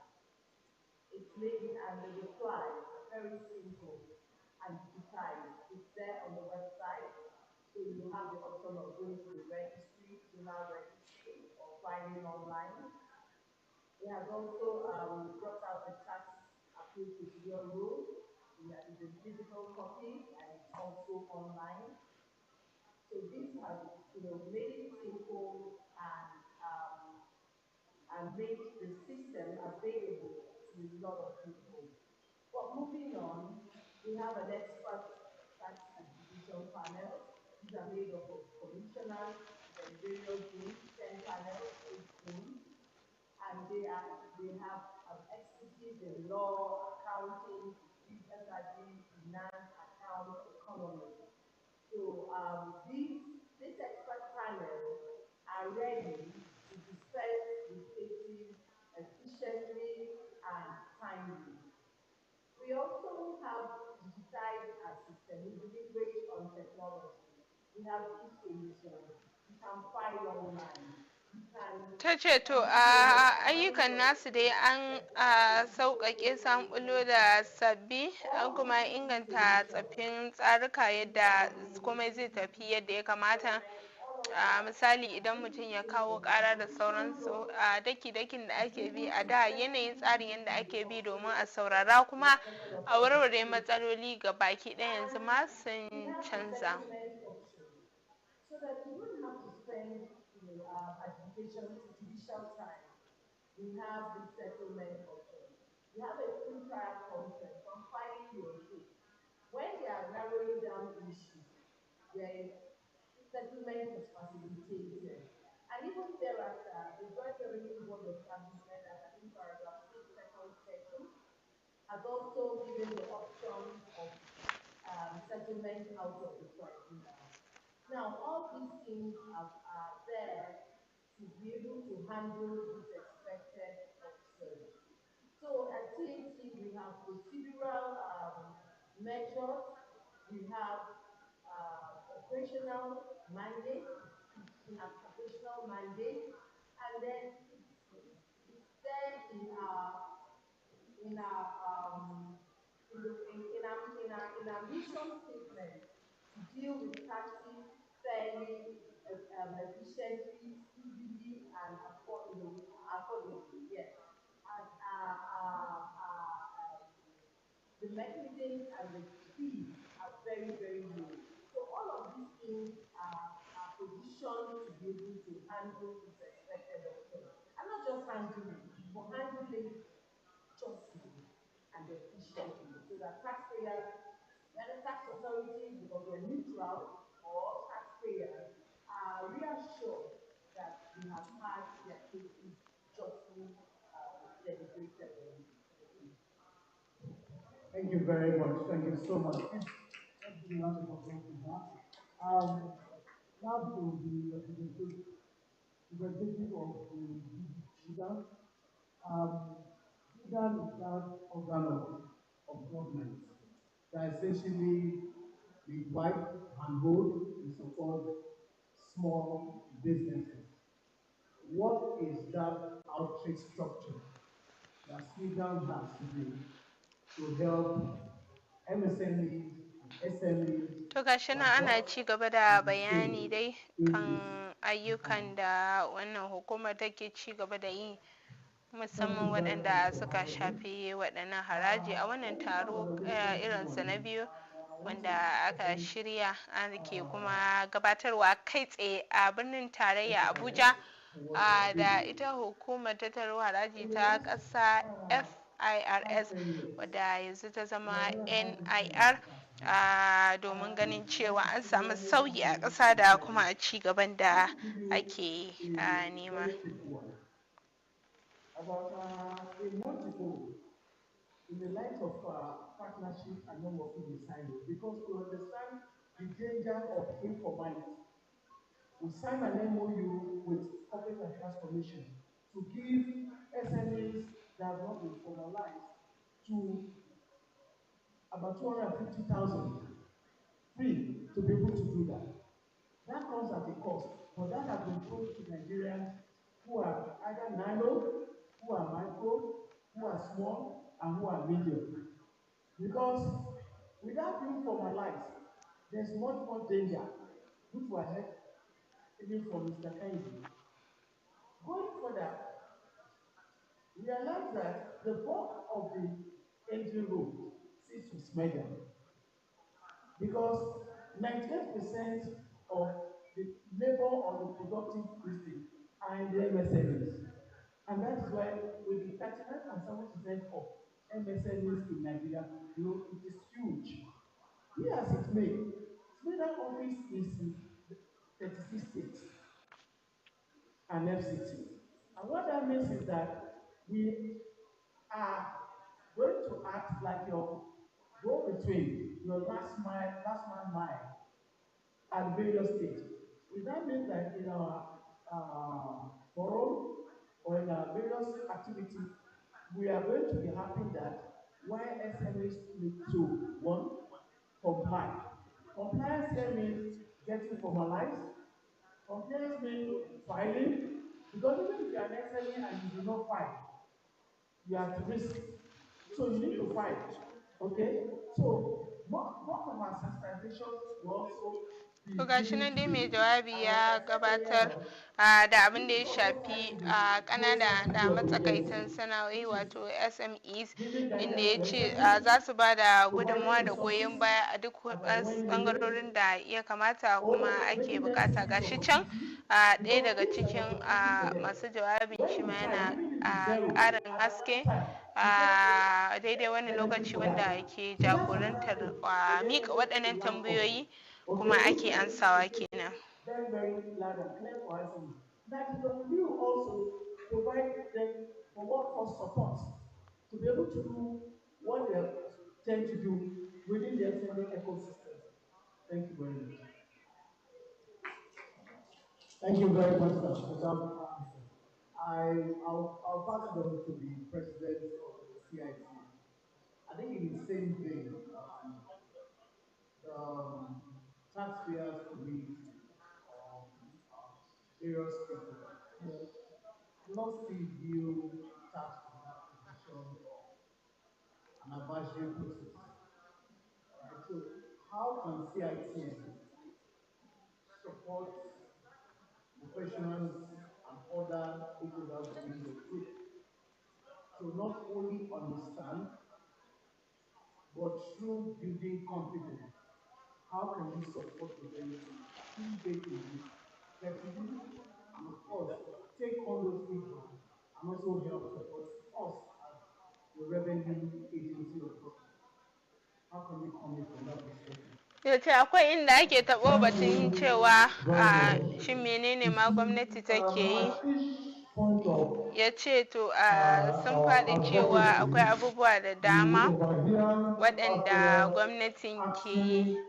Ya ce kuma idan aka duba aka bincike za a ce gwamnati ta taka rawar gani kwarai da gaske. Akwai haraje-haraje da dama waɗanda kusan ba a biyan su amma kuma ana cin amfani irin waɗannan. Kuma akwai kuɗaɗen harajin wanda ake biya kuma ana ganin amfanin su, da yake bada misali da makarantu na gwamnati. Ya ce idan gwamnati ba ta karɓar irin waɗannan haraje-haraje to da wasu kuɗaɗe ne za a ce akwai waɗannan makarantu na gwamnati saɓanin na masu zaman kansu wanda idan ka je dole za ka biya zunzurutun kuɗi ne kafin a yi su. And what to pay in a government school is different. It's taxpayers' money. Ya ce to su suna tsaka-tsakiya ne saboda dukkanin ayyukansu yana cikin tabbatar da cewa sun yi adalci wa masu biyan haraji, sun yi adalci wa gwamnati da duk masu ruwa da tsaki. Ya ce tun da farko ma suna fara duba cewa su da kansu a matsayinsu na waɗannan ma'aikata shin suna yin abin da ya kasance adalci ɗin ne kuma su sauke dukkanin nauyin da suka rataya a wuyansu a matsayinsu na ma'aikata a ɓangaren. We are convinced because we have to be fair to government, fair to taxpayers, and fair to our clients we serve. So really, the message of the institute at any forum or any position when these issues arise is to, first of all, we need to comply by ourselves. We need to hold ourselves responsible by obeying simple rules that relates to compliance. Now we are talking about tax ID. Some think that tax ID is equivalent to paying tax. You know, it's just a stepping stone whereby you will get registered and every other benefit is there. So really, it is necessary for us at any point in time to let the general public, the taxpayers, the stakeholders that need to pay tax, and when we pay tax, will be in position to ya hold ce idan aka kwatanta da it is not jama'a da sauran relevant kasashe tax za a gane authority cewa akwai that spends the sauki da money. sassauci a They Najeriya. collect the money. Ya ce ba a wuce Our mako biyu ba da representative ya in the dawo House, daga kasar Indiya representative kuma at ya the ji ya state, ga yanayin yadda representative abubuwa at da the dama federal. We suke have wakana leaders. a can And din. when we discharge this area of our own duty, we will be in position to hold government accountable for whatever they do. And believe in me, at that point, the society will run well. When some of us Ya ce amma aka ɗai rungumi irin wannan tsari da ake a ƙasar Indiya a nan, to sai jama'a su fara ƙorafi da cewa me yasa ake karɓan haraji daga hannun kowa kuma akan komai. And that enables them even for them to access social benefits like we have in Nigeria here. We have these students' loans. If it's in India, your parents must show evidence that they are tax registered before you can access that benefit. So, but if you say it here, people will think, oh, well, why are you collecting taxes from everybody? No. It's, so, first of all, you want government to use the taxpayers' money for your family, for yourself, to obey the rule, to get the tax ID. It's free of charge. To ga shi ya gama jawabi kan muhimmancin da ba da harajin da kuma irin alfanun da yake yi a sauran ƙasashe na duniya. As a tax institute and advocacy group, we ensure that we justify by telling the general public areas they will not see. Nobody will see that hospital you are attend or the roads you drive upon or that even for going to your house and sleep and wake up well. That is the element of taxpayer money. Thank you very much. Thank you so much. Give a round of applause for me. I think quickly, Mr. Heidi, the question is quite important across top national perspective. Under the Joint Revenue Board Establishment Act, coordination between the service and the subnational revenue authority will be enhanced. How will this impact tax harmonization? How will it impact tax harmonization and reduce multiple taxation across the subnational states? Thanks for the question. I think the starting point for us is to understand the harm that this multiplicity of tax brings. Because sometimes we think when we bring in many taxes, we are collecting more. The truth is we are actually collecting more. Just if you To ga shi nan dai ana ci gaba da ƙarin haske kan ababe da suka shafi wannan dokar haraji. Wannan taro mai taken Tax Clinic for Tax Clarity shine karo na wato biyu da ake wannan taro, inda a shekarar 2025 din nan an gudanar da wani a watan Yuli a jihar Lagos. Wannan shine karo na biyu. But if you have just one tax time that is 500, you pay that and it's gone. So instead of you collecting 500, you have, because you have you spread it across many taxes, you end up collecting just 100. So we actually benefit nobody to have multiple taxes. Let's also go to what it does to the investor. So just imagine that you are an investor, a foreign investor, and before you come to Nigeria, because no investor will come without permission, somebody to give you tax approval or look at the tax. And you are an investor, they came back. The person that commission come back to you and say, oh, this guy investor, you are going to pay 500 taxes when you get to Nigeria. What will be your money? What will be your access to that investor? So most times, just some law actually get away to them. And based on my rule, I did that with negotiation. And when we get to the negotiation, there's one article we call Article 2, income taxes. And when they are listing their taxes, you see Some country will just mention one tax, income tax, to some, two taxes. But when we get to Nigeria, we list tax number one, number two, number three. By the time we are getting to number five, what is going on in your country? So that is the challenge we have present. So what has this done? The harmonization now, it starts with the policy that we will not have more than 9 more than 9. The policy says single digits. And when it says single digits, it means maximum of 9. So the idea is that we will not have more than 9. However, if you look at the present law that we brought out, you can achieve that without 9. I mean, without tax laws. Why? Because constitutional provision. And that was why when I was making my presentation, I said the Reform Act has not ended the reform. In fact, the reform continues. And I'm aware there are some things that are done under the Joint Revenue Board, and that's the harmonization we spoke about under the Joint Revenue Board. I'm aware that there is a project that is going on under the Joint Revenue Board, Joint Tax Board, which is metamorphosed into the Joint Revenue Board, to get the states together to all their list of revenue. You want to collect 15 naira, fine. Collect your 15 naira by just 1 or 2 taxes, not collecting 50 or 50 naira by enacting so many laws and having about 50 taxes to pay. So it's a good thing that we have the Joint Revenue Board, which is allowing the. If you want to collect 50 naira, fine. Collect your 50 naira by just 1. That's what we have under the present law.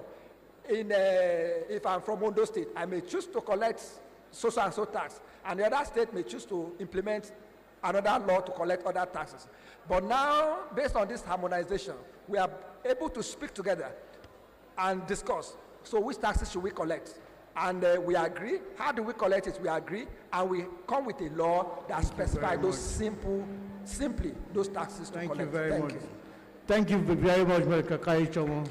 Thank you so much. I think before we go to the audience, to take questions from the audience, I want to ask Prof. one last question from you. And again, it's also going back to the fiscal landscape. In your own view, how do these laws align with the broader fiscal reforms under the current administration, which is aiming at improving revenue, sustainability, and building that public trust that we had always talked about? You know, let me take one last question from you. And again, it's also going back to the fiscal landscape. In your own view, how do these laws align with the broader yana ɓata lamura da dama. Na farko dai yana wahalar da kamfanoni da 'yan kasuwa wajen gudanar da harkokinsu. You know, let me take it from where I get from. This is a constitutional issue. The Constitution gives subnationals, that's states and local government, legislative jurisdiction over certain levels of government, and consequently the power to charge levies, taxes at those levels. But we know it's become a nuisance, and it is frustrating development and increasing the cost of doing business. So hopefully, I mean, this is work in progress, and I think that the easiest part of the tax reform is what has been done at the federal level. Because anything you have to negotiate at the subnational level is a nightmare. Ya ce duk waɗannan suna wahalar da sana'o'i. Zai iya tunawa akwai lokacin da yake aiki da wani kwamiti na sauya haraji ɗin a lokacin a jihar Oshun. Ya ce akwai wasu matasa da zaka gansu sun sa kaya tsaf-tsaf suna baje a kan titi, to in yana tafiya yana tuki a hanya sai su tsare shi. Idan suka tsare shi sai su tambaye shi haraji sai idan suka tambaye shi ya biya haraji sai ya ce musu to ina ne inda wannan dokoki suka nuna cewa wannan harajin a dokance ya kamata ya biya, sannan kuma zai tabbatar da cewa ya ce musu sai sun je banki idan sun nuna ma dokar sannan a yi. To ya ce to irin wannan abin ne suke ƙoƙarin su magance, saboda idan su al'umma ba su fahimci ma menene ya kamata su biya ba, kuma wasu dokoki ne akwai su da waɗanda babu su, to za a ci gaba da cutar da su a koda yaushe da irin wannan.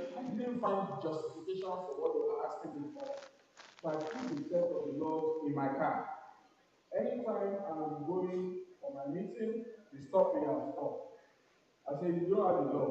I have what Ya ce akwai buƙatar gwamnati ta fito ta ci gaba da wayar da kan al'umma kan duka waɗannan abubuwan. Then the conversation will be that when your voice, you are not my voice. My voice are not in this forest. But this is what happens when there is disconnection between a fiscal regime and public trust. What the government needs to do and to justify is the link between this new tax regime and this new revenue profile and development, the lives of people. Without that, it's just a wasting our time. Ya ce to gwamnatin tarayya ma tana iya ƙoƙarinta a wannan aiki, kuma da dama akwai wanda ake ganin su ɓuru-ɓuru amfanin da aka samu a irin wannan haraji.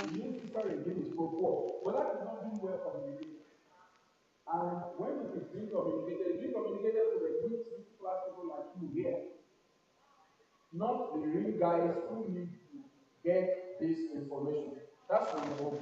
The second point to make is that the federal government is even trying, because you can see some of its projects and programs are linked to this enhanced revenue.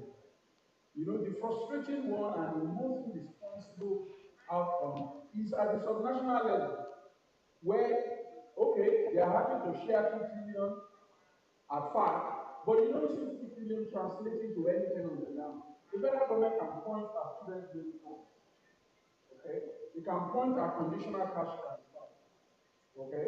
You can say we are mitigating the livelihoods of people by this project. What are the states pointing at? So we need to enhance that. And the last point is that one of the innovations in the new user interface is section 29. It empowers, you can imagine, government departments, either they are revenue generating agencies or in the course of their operations and procurement, capital expenditure, they deduct tax, they don't do anything. They just sit on it. Now, section 39 empowers the chairman of the service to issue a warrant. To daga shi ne ya ce dai kusan su al'umma, gwamnatoci na jihohi da gwamnatin tarayya suna da aiki tukuru waɗanda za su taka rawar gani a ayyukan nan da ya shafi wannan haraji, da kuma fayyace menene ke dunkule a irin wannan aiki.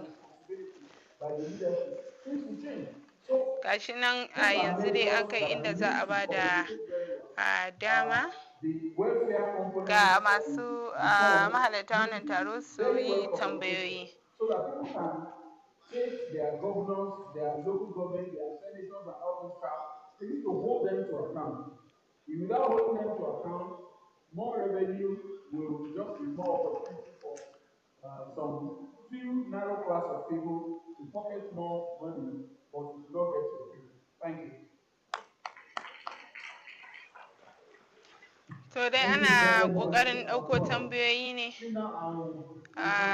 tambayoyin da su masu ruwa da tsaki waɗanda suke a cikin wannan ɗakin taro suke da su.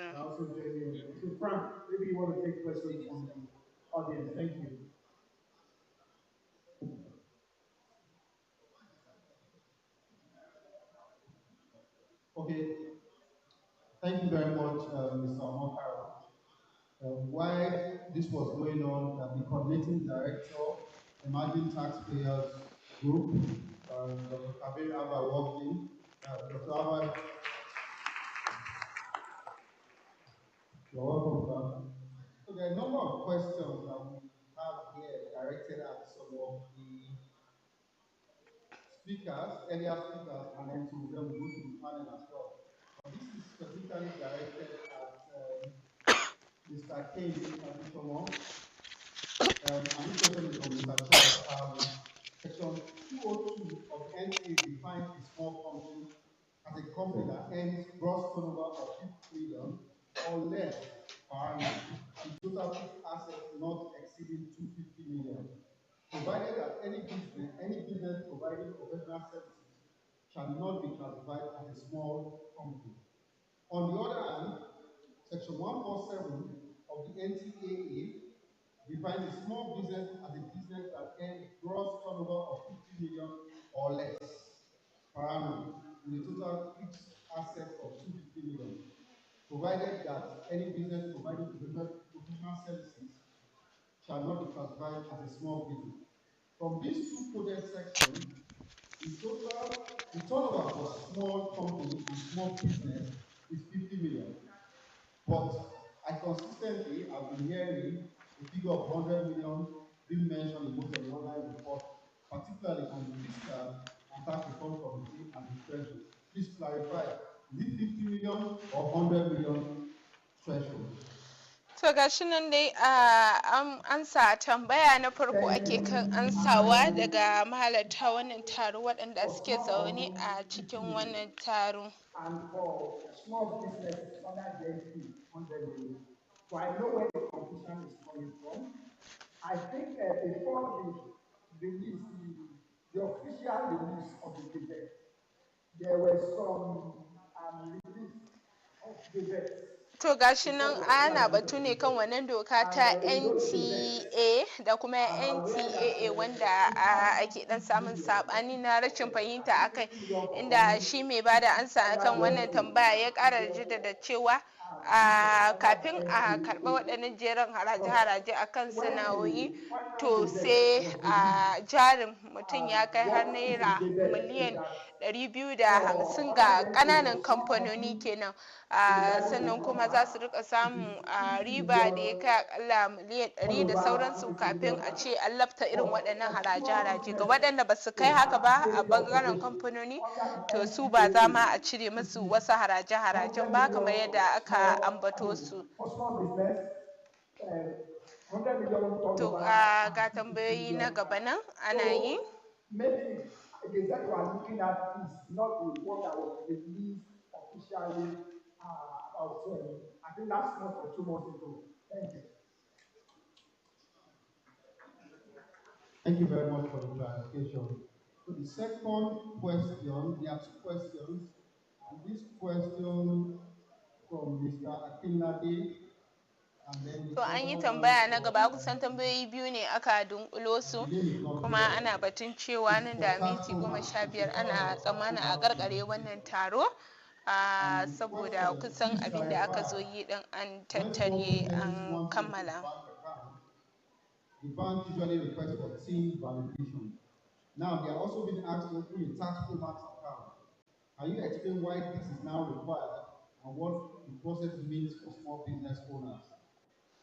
The second question, withholding tax deductions remitted through deeds by some government agencies are not showing up on tax Promax for taxpayers to offset CIT. To gashi na an ba da amsar wannan tambaya, abinda ake bukata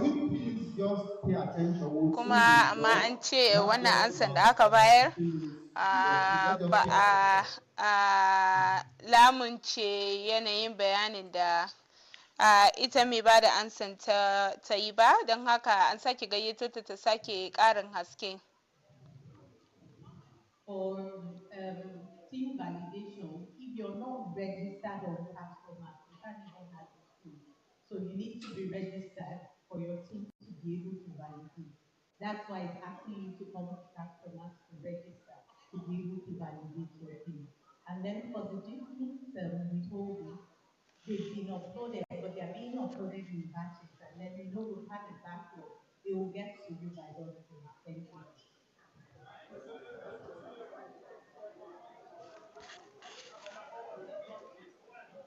So are you satisfied with the answer?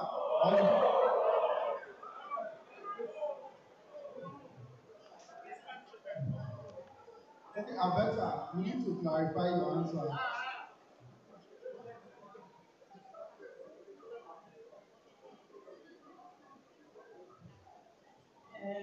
So what we're looking at is not even To gashi nan dai rashin fahimta ne ake samu, kuma neman ƙarin haske ake kan abin da ya shafi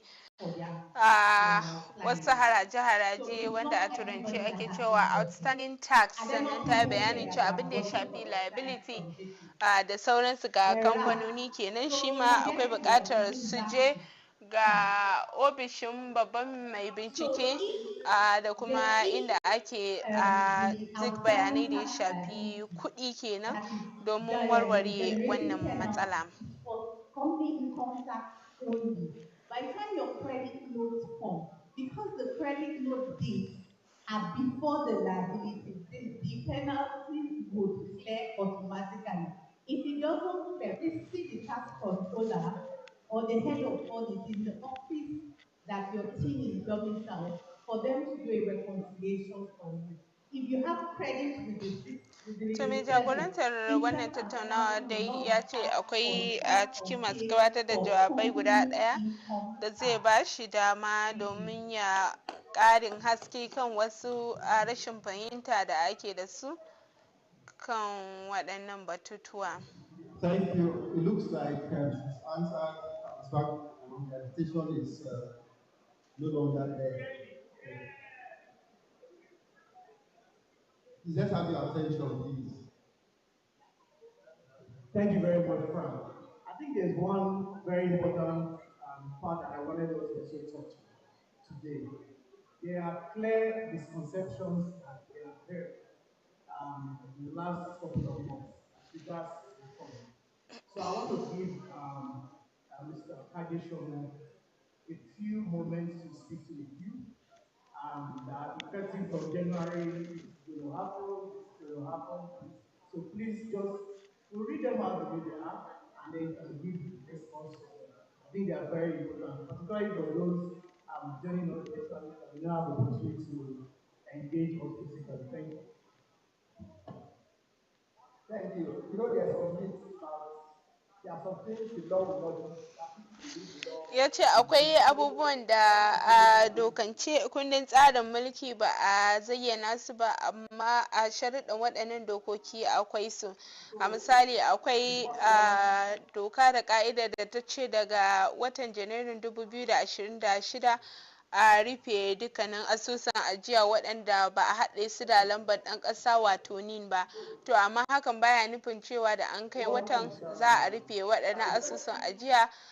Banki ne za su tuntuɓi kwastomominsu domin su kira su gayyace su tabbatar da cewa sun saka wannan lamba a kan asusun ajiyansu da bayanan da ke can a bankin. You will continue to operate your account. What the law requires is that your bank will contact you and get you to regularize your account by including your things. So no instruction has been given in the law for bank to close any account. That's from January 2026. Ya ce ga kamfanoni muddin suka ƙi kai bayanan ribar da suke samu da kuma hada-hada na kasuwanci, to dama a tsari ya kamata a ce su ne za su kai, amma an suka gaza kaiwa, to ita wannan hukuma ta tattara haraji din ita ke da alhakin yi musu abin da ake cewa administrative assessment, wanda su ne za a dudduba takardunsu a kuma tabbatar da cewa dukkanin abin da ake bukata su kawo din sun kawo shi a lokacin da ake nema. And levy what is called administrative assessment on you. So please listen to the stages. Number one, that they want to file your return. But if you fail to file your return, there is what is called administrative assessment.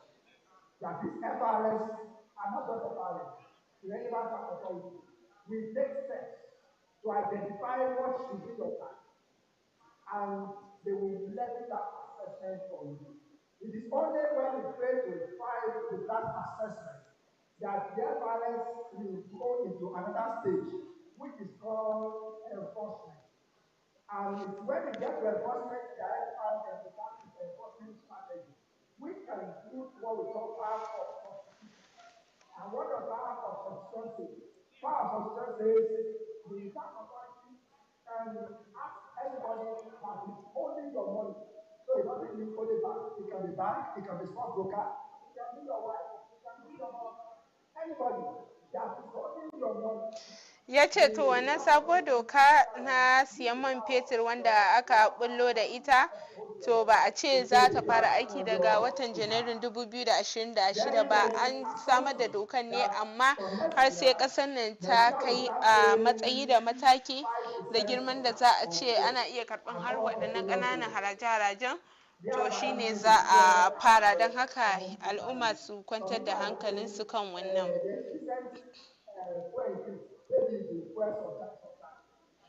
Ya ce lallai yana sake jaddada cewa masu kuɗi fa su ne za su biya kuɗaɗe da yawa a cikin wannan batun haraji, ba wai talaka ba.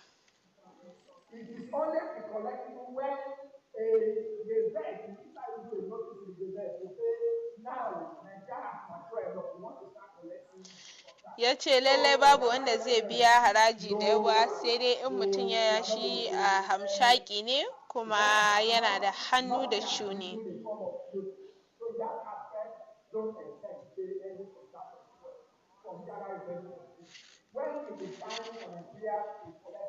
Ya ce domin haka ƙananan kamfanoni da sana'o'i da dama ba za su biya wannan haraji ba, kuma su kwantar da hankalinsu.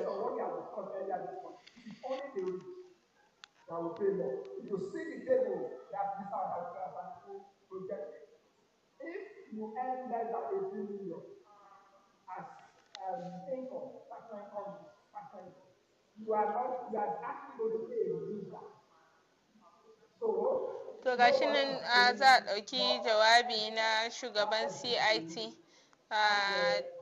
don abin da zai ce.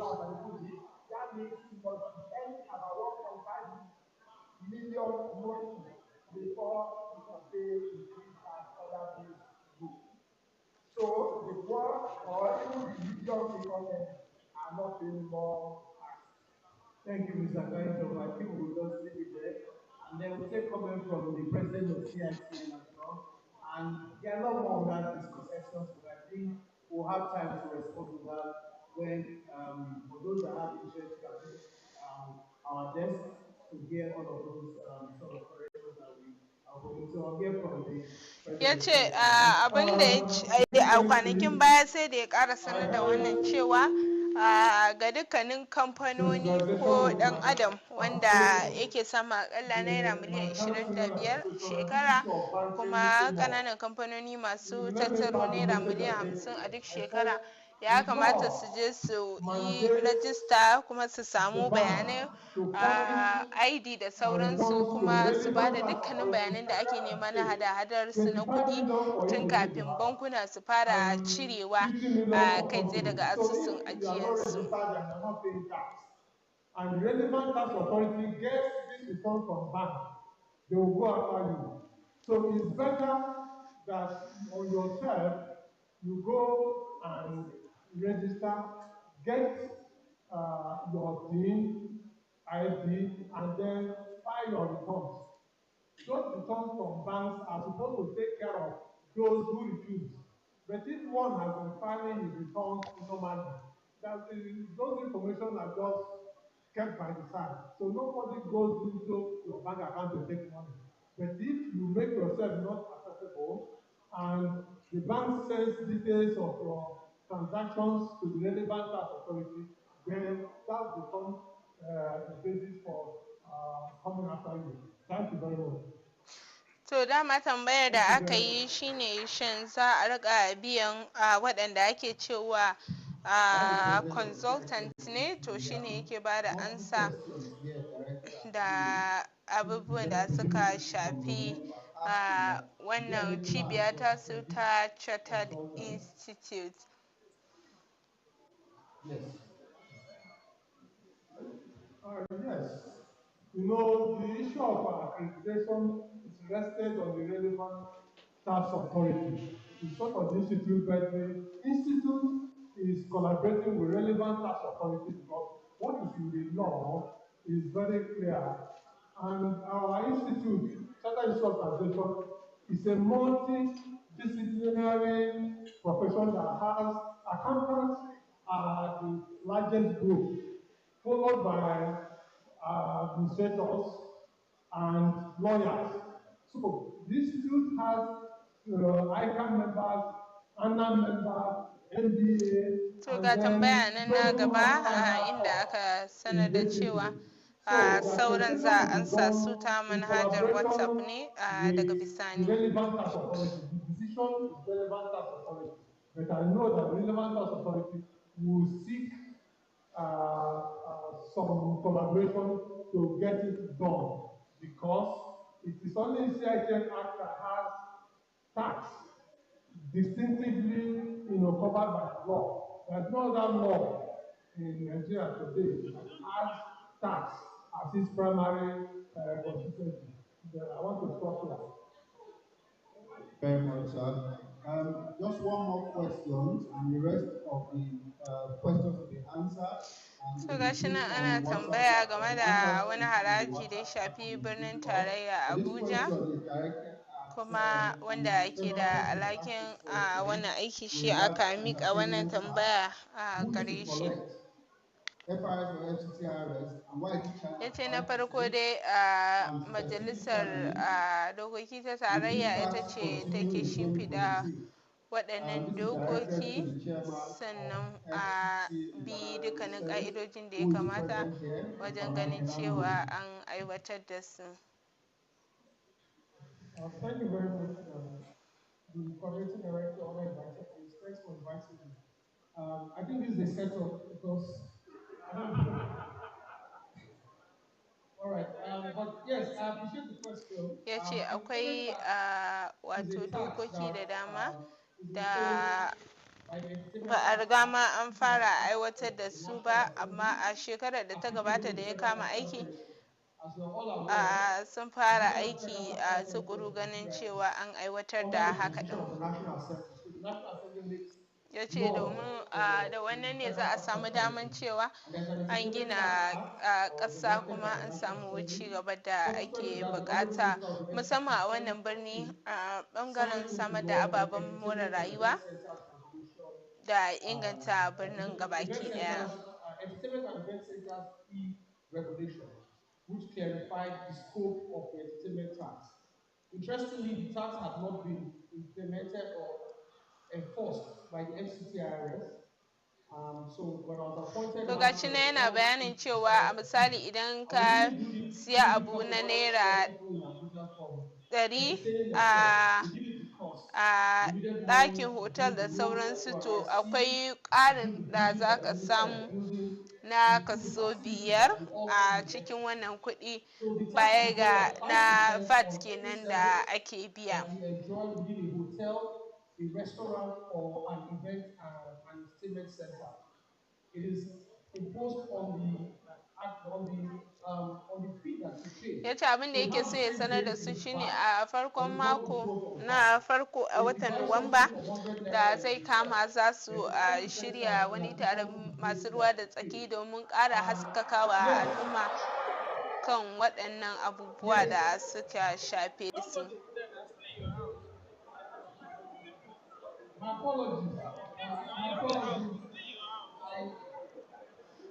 Unfortunately, ya ce to za a samu dai waɗannan haraje-haraje tabbas za a biya ta a birnin tarayya Abuja, ba zai yi musu ƙarya akan haka ba, amma akwai lokacin da za a ɗauka ra'ayoyinsu domin a sauya a kuma inganta da sauƙaƙa wa al'umma rayuwarsu.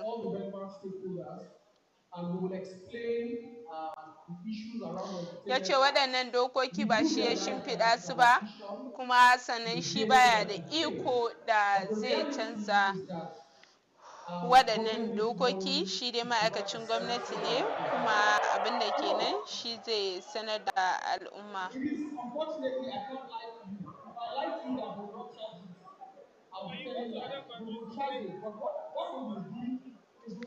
To gashi nan mai jagorantar a wannan zama na tambayoyi dai yana nan, gashi nan ya amsa da cewa ai amfanin zaman shine ganin cewa lallai al'umma sun fahimci abin da ya shige musu duhu, wato dama ce na tattaunawa na ƙarin haske a kuma ji ra'ayoyin juna.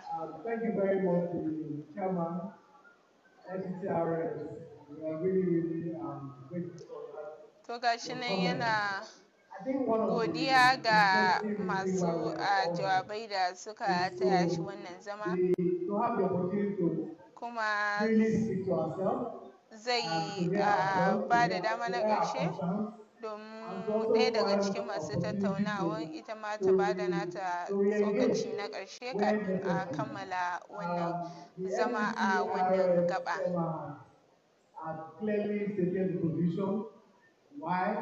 And the opportunity was again presented for us to engage further.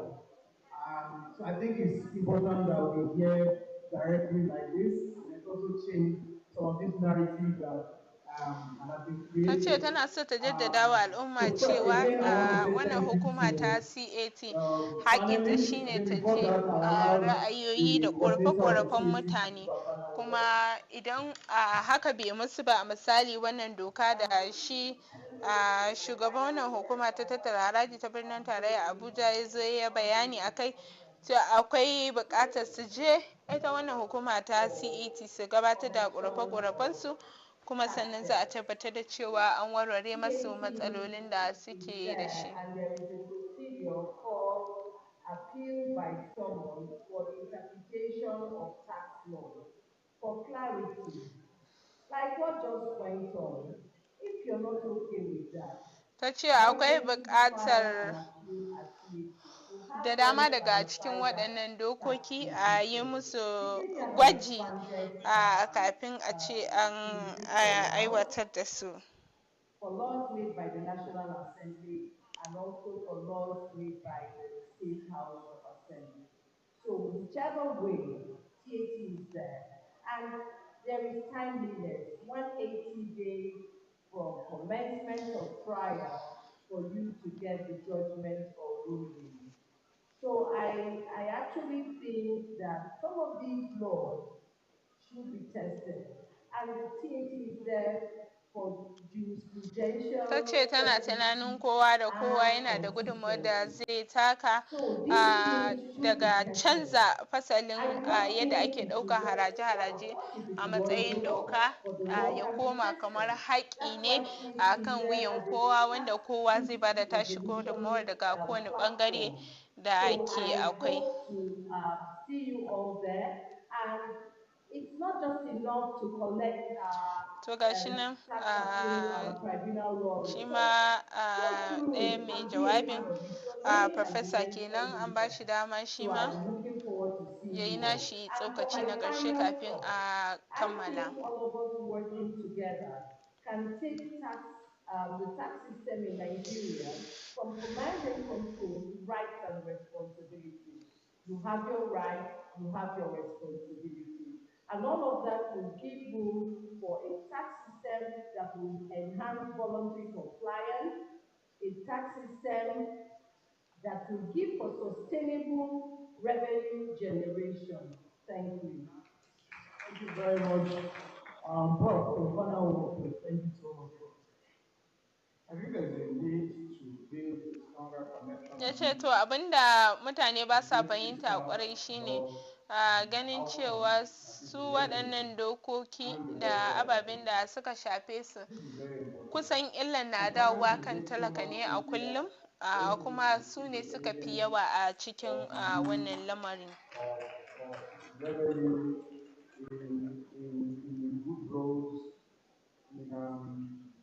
In health care services, in educational services, in social welfare support services. The cynicism that is dogging this reform, that everybody is thinking it is just about more money, rather than seeing the bigger picture, the framework, that this is actually exempting the majority who are poor from paying tax. The cynicism dogging it is that disconnect. Now, I think that we need to challenge the subnationals more because they are the elephant in the room. Okay? They are the ones who take more money, who are not accountable. Ya ce abin da za a tuna shine muddin ba a bayyana waɗannan abubuwa kuma an wayar da kai sosai a kansu ba, to da sauran jan aiki, saboda idan za a iya tuna duk wasu irin matsaloli da zanga-zanga da nuna adawa da abubuwa da aka yi tun daga shekarar 1929 duk abu ne da suka shafi haraje ne daban-daban. Don haka yana da matuƙar muhimmanci kuma kar wanda ya ji kunya wajen neman bayani da kuma sanar da menene ke kunshi a cikin wannan bayani. That a lot of social crises from 1929, they were driven by discontent about tax. So you remember how we riots happened in the state and other places, the Angali tax riots, they were all driven by tax reform. Ya ce shi dai a nashi ɓangaren mai jawabi na gaba kenan yana jawabinsa na ƙarshe kafin a kammala. Ya ce shi yana ganin Smedan ne a matsayin wata dama kuma cibiya da kowa zai iya zuwa ya ba da dama, ya ba da gudunmawa. Suna ba da gudunmawa a ɓangaren makarantu tun daga matakin firamare har zuwa sakandare kuma ana cin amfaninsu. So kusan masu gabatar da jawabi mutum 5 ne a wannan wuri. An zo wurin kusa da na ƙarshe domin ba da tsokacinsu kafin kammala wannan tattaunawa da ake wajen yin tambayoyi da kuma ba da amsoshi. Ya ce a rayuwar shi tun da yake wannan aiki bai taɓa ganin wani sauyi na haraji da jama'a suka mai da hankali kuma ya ɗauka musu hankali kamar wannan ba.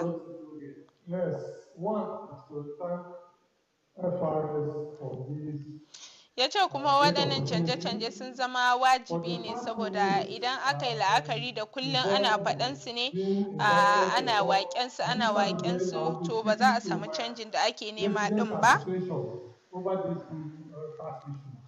And I would always tell them that the fears being expressed is not real. If the fears are not there, this administration, since my life or since my ya ce akwai wannan cibiya ta CITN wanda ayyukanta da dama sun bambanta da sauran ayyuka da wani lokaci al'umma sukan juya ma'anarta da su. Benefit mentality will not help us. Because if we continue to sing it every day, where will this money come from? We need to start, doing the ones we can do on ourselves, and then go government responsible for the rest. Finally, I want to make on CITN, I want to put it on record. Ya ce suna da alaƙa amma kowane dokoki dai da zamansu da kuma abin da suke yi. Abin da ya shafi cibiya ta Chartered Institute da kuma CITN su abin da ya shafi haraje-haraje suke, su kuma waɗancan abin da ya shafi horaswa da kuma ƙwarewa ne. To mai gabatar da jawabi na ƙarshe kuma shine na biyar, shi zai ba da tsokacin shi na ƙarshe kafin a kammale wannan zama. Those who wrote the exam and then CPA. So we were trying to set Ya ce to abin da yake so al'umma su sani shine idan kai a matsayinka na mai kamfani ko ɗan adam a ɗan ƙasa kana son biyan haraji kuma kana son sauke nauyin da suka rata a wuyanka, to waɗannan dokoki dama ne gare ka mai muhimmanci kuma za ka ci gajiyarsu. Thank you very much. Mr. Hayatama, thank you very much. Thank you, Mr. Thank you, Mr. Mondelo. I will start from one of the comments of my question. When you said, with this law, you have nothing to say. Ya ce lallai wannan labari ne mai daɗi ga masu son biyan haraji, amma waɗanda ba su biya kam akwai hukunce-hukunce da zai biyo baya, kuma ba labari mai daɗi ba ne gare su. You have many things to fear because this law is going to. To mai gabatar da jawabi dai ya kammala wannan tattaunawa, kuma a daidai wannan lokaci an kammala da tambayoyi da ƙarin haske. We have new rules that will be able to bring them to the tax or make them pay appropriate tax. And for those that refuse to comply, a ɗaya dai daga cikin wakilai daga wannan hukuma ta tattara haraji ta ƙasa FIRS, wadda ya zo ne domin ya yi jawabi kusan na ƙarshe-ƙarshe kenan kan wannan taro da ke gudana a daidai wannan lokaci. The paper presenters for today will be very, very detailed work of that, and we really want to appreciate them for this. Please, thank you very much. Ya ce an shirya wannan taro ne ƙarƙashin kwamitoci daban-daban da lamarin ya shafa, amma ƙarƙashin jagorancin shi shugaban wannan hukuma ne Dr. Zak Adedeji. Professional bodies, tax consultants, and my colleagues at the FIRS, and of course our distinguished panelists. I want to start by ya ce to sun mai da hankali ne domin shirya wannan taro a irinsu na biyu saboda ƙara wayar da kan al'umma kan wannan batu na haraji.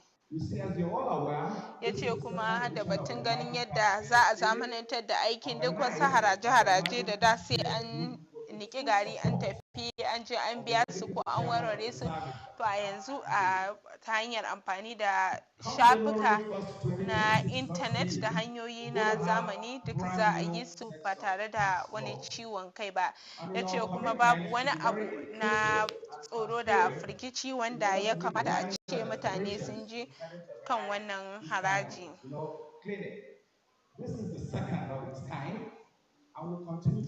Ya ce za a sauƙaƙa shi da su kansu al'umma ba sai sun yi ciwon kai ko sun yi ta tunani da taraddadi kan wannan lamari ba.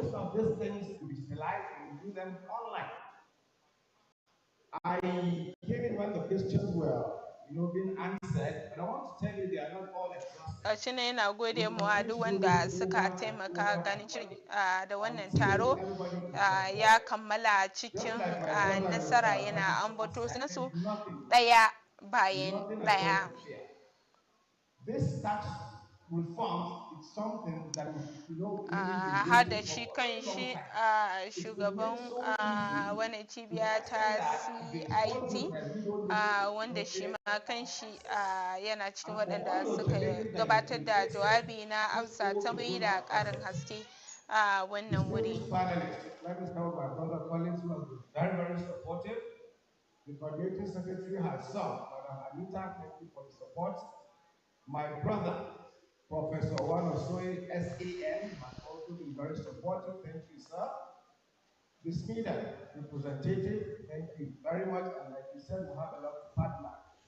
My president and my elder brother, who was the coordinating director, who was one of the people that have tutored me in the past. I am also a council member of the CIT. Mr. Ohaga, thank you very much. To ya ce ya gode kwarai da gaske. Kuma gashi nan an umarci masu gabatar da jawabi din su tashi domin a ɗauka hotuna na ban sha'awa da sauransu. We'll continue to entertain your questions. And the more engagement, the more flyers, pamphlets, jingles that will come up and take us. And this I want to thank you very much for your coming and for your participation. Thank you very much, and please put it at the back of your mind that we're doing this thing for our country, Nigeria. It's going to be well. To gashi ana ta ɗaukan hoto. Wasu daga cikin manyan bakin su ma an umarci da cewa za su iya shiga. A ɗauki waɗannan hotuna da suna tarihi a wannan taro da ya gudana wanda hukumar tattara haraji ta ƙasa Federal Inland Revenue Service ta shirya FIRS wanda aka yi wa take da Tax Clinic for Tax Clarity. Taro ne na biyu a irinsa da aka soma a wannan ƙasa domin wayar da kan al'umma kan batutuwa da suka shafi ayyukan wannan hukuma da kuma batu da ya shafi wato shi haraji da aka sauya wa fasali a daidai wannan lokaci.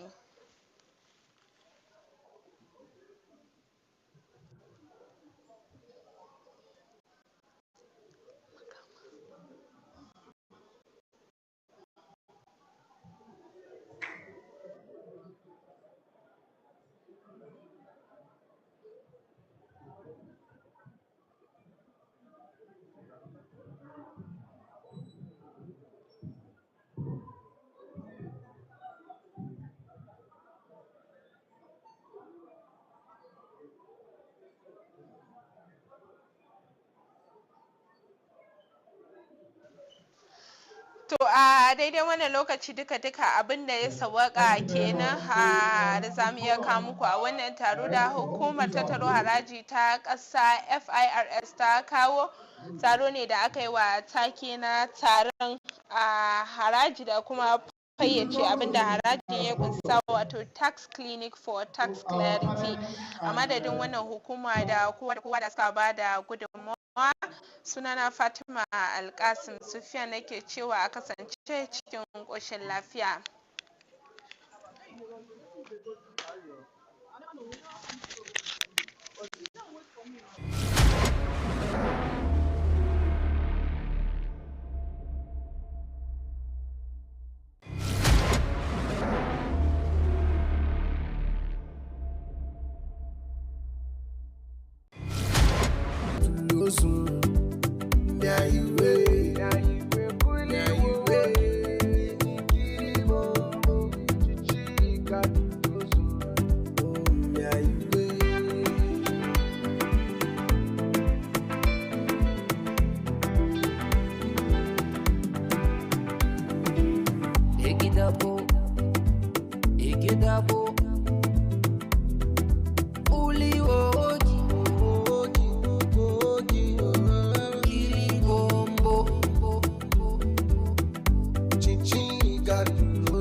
MK Baggy, the big name.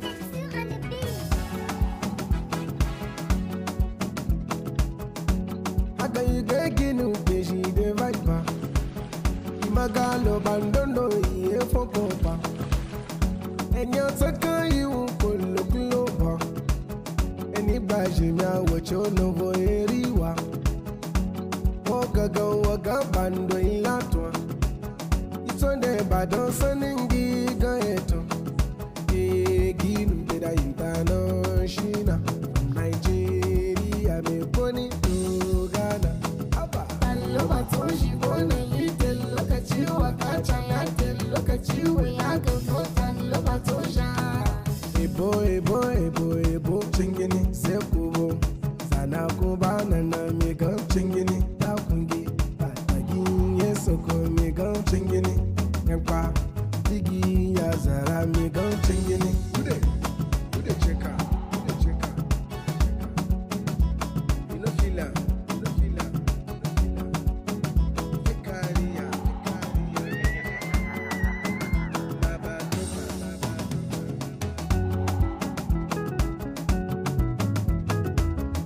Gelombe we obe tozo. Nupe okoko ofunu o wacha womo. Damobe dabe waganu pe izazuma. Waka eri we baton wadaje zazuma. Imbashi mi we waga yu jikashi tu. Imbashi mi nochin waga yu million gutu. Eginu beda yutano shina. From Nigeria me poni to Ghana. Alloba to shi bona yitel lokaci wakacha yatel lokaci wayaga votan loba to sha. Ebo chingini sekubo. Sana kuba nana mega chingini takungi.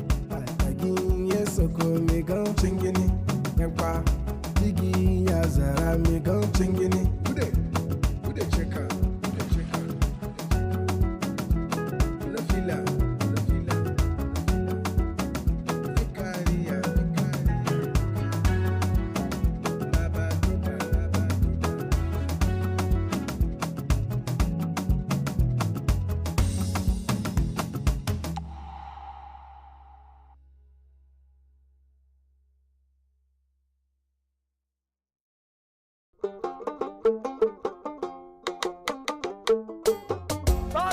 Sujani mu je gulmi yau zan wakar tattabara.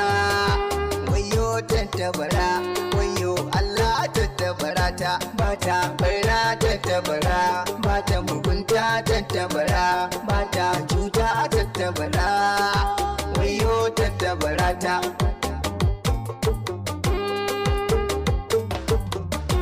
Allah sarki tattabara ta oji sarkin alkawari.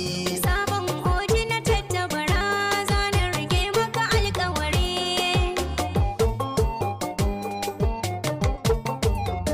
Samun mata tamkar tattabara sai zananin sa'a da rabo.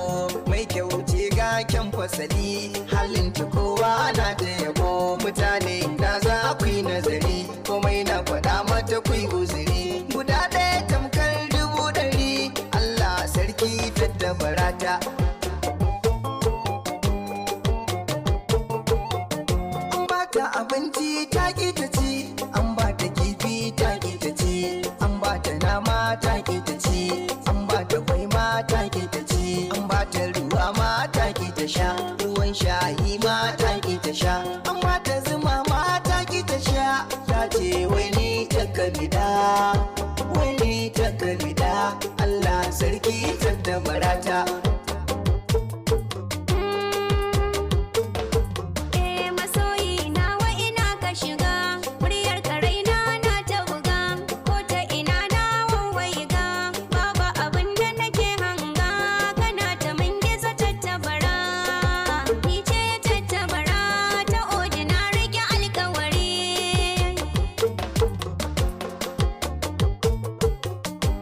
Ina da shi ko ba ni da shi tana kwantar min da hankali.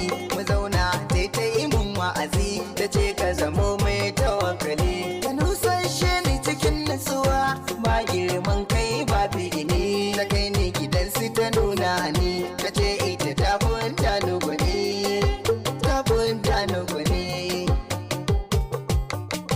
Ta oji sarkin alkawari.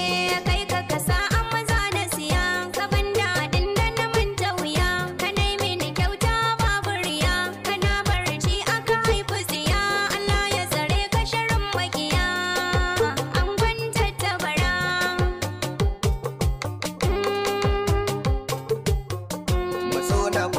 miki wannan abu da minti dai ban so mu rabu matso ga fa yake hau bambo akai naki yau na sa kambo samun nutsuwa kai ne sanadi kamun alkairai ba adadi a zuciya kai na nada mahadi zaman mu da kai ciki ba wa'adi ba na ma madadi Allah sarki tattabara ta oji sarkin alkawari sabon oji na tattabara zanen rike maka alkawari Shining Star Mix.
ta a gurbinta amanata wacce nake fata akan kowa ni kika fifita na zo da sautin busa da sarewa kirera waka inji na zauna in zo komai ya saito zan rubuta kai kuma kayo karatu so na gani na ji kuma na amintu kai kadai ne ka kama zuciya jini da jijiya hange har araba mu soyayyar taki da daɗi gam na riƙe kar da ke damu a bar ni da ke ni dai sanki nake waka muke ranar masoya inda da kai rayuwa cikin taban sufa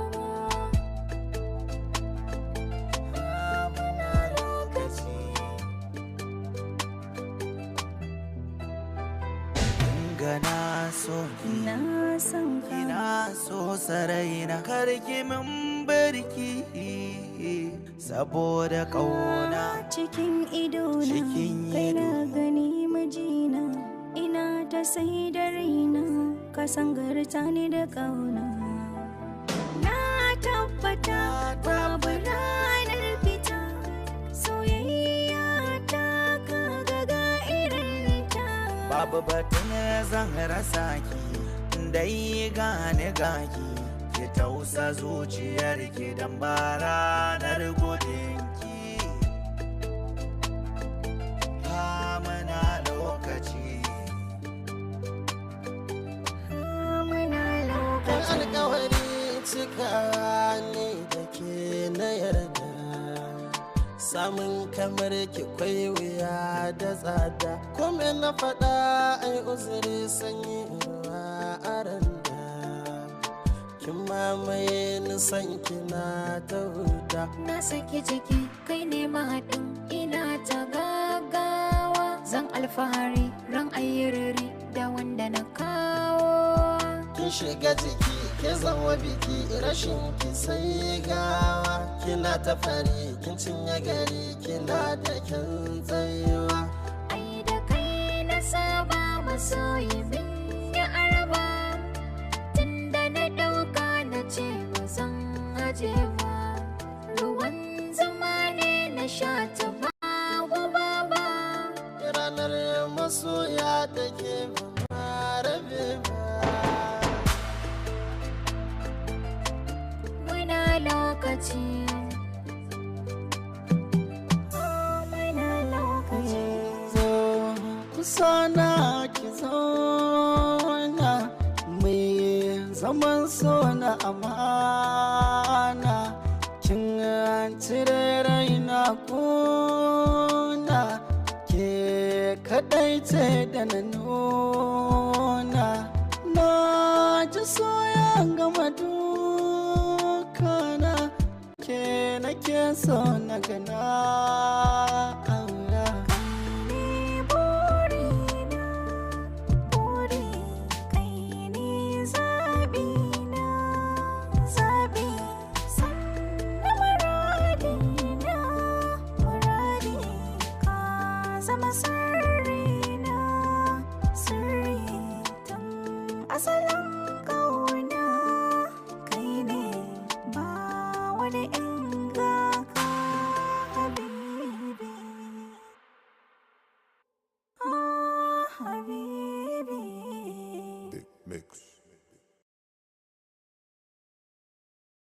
Assalamu alaikum, sunana Maryam Keke.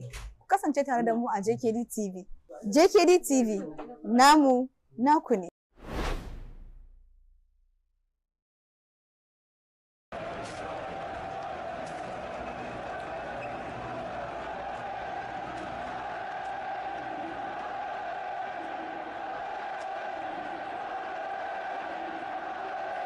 Shi dai wannan filin wasa na Riyadh Air Metropolitano tarihinsa ya samo asali ne daga ranar 13 ga watan Mayun shekarar 1923 a yankin Ciudad Universitaria na Madrid.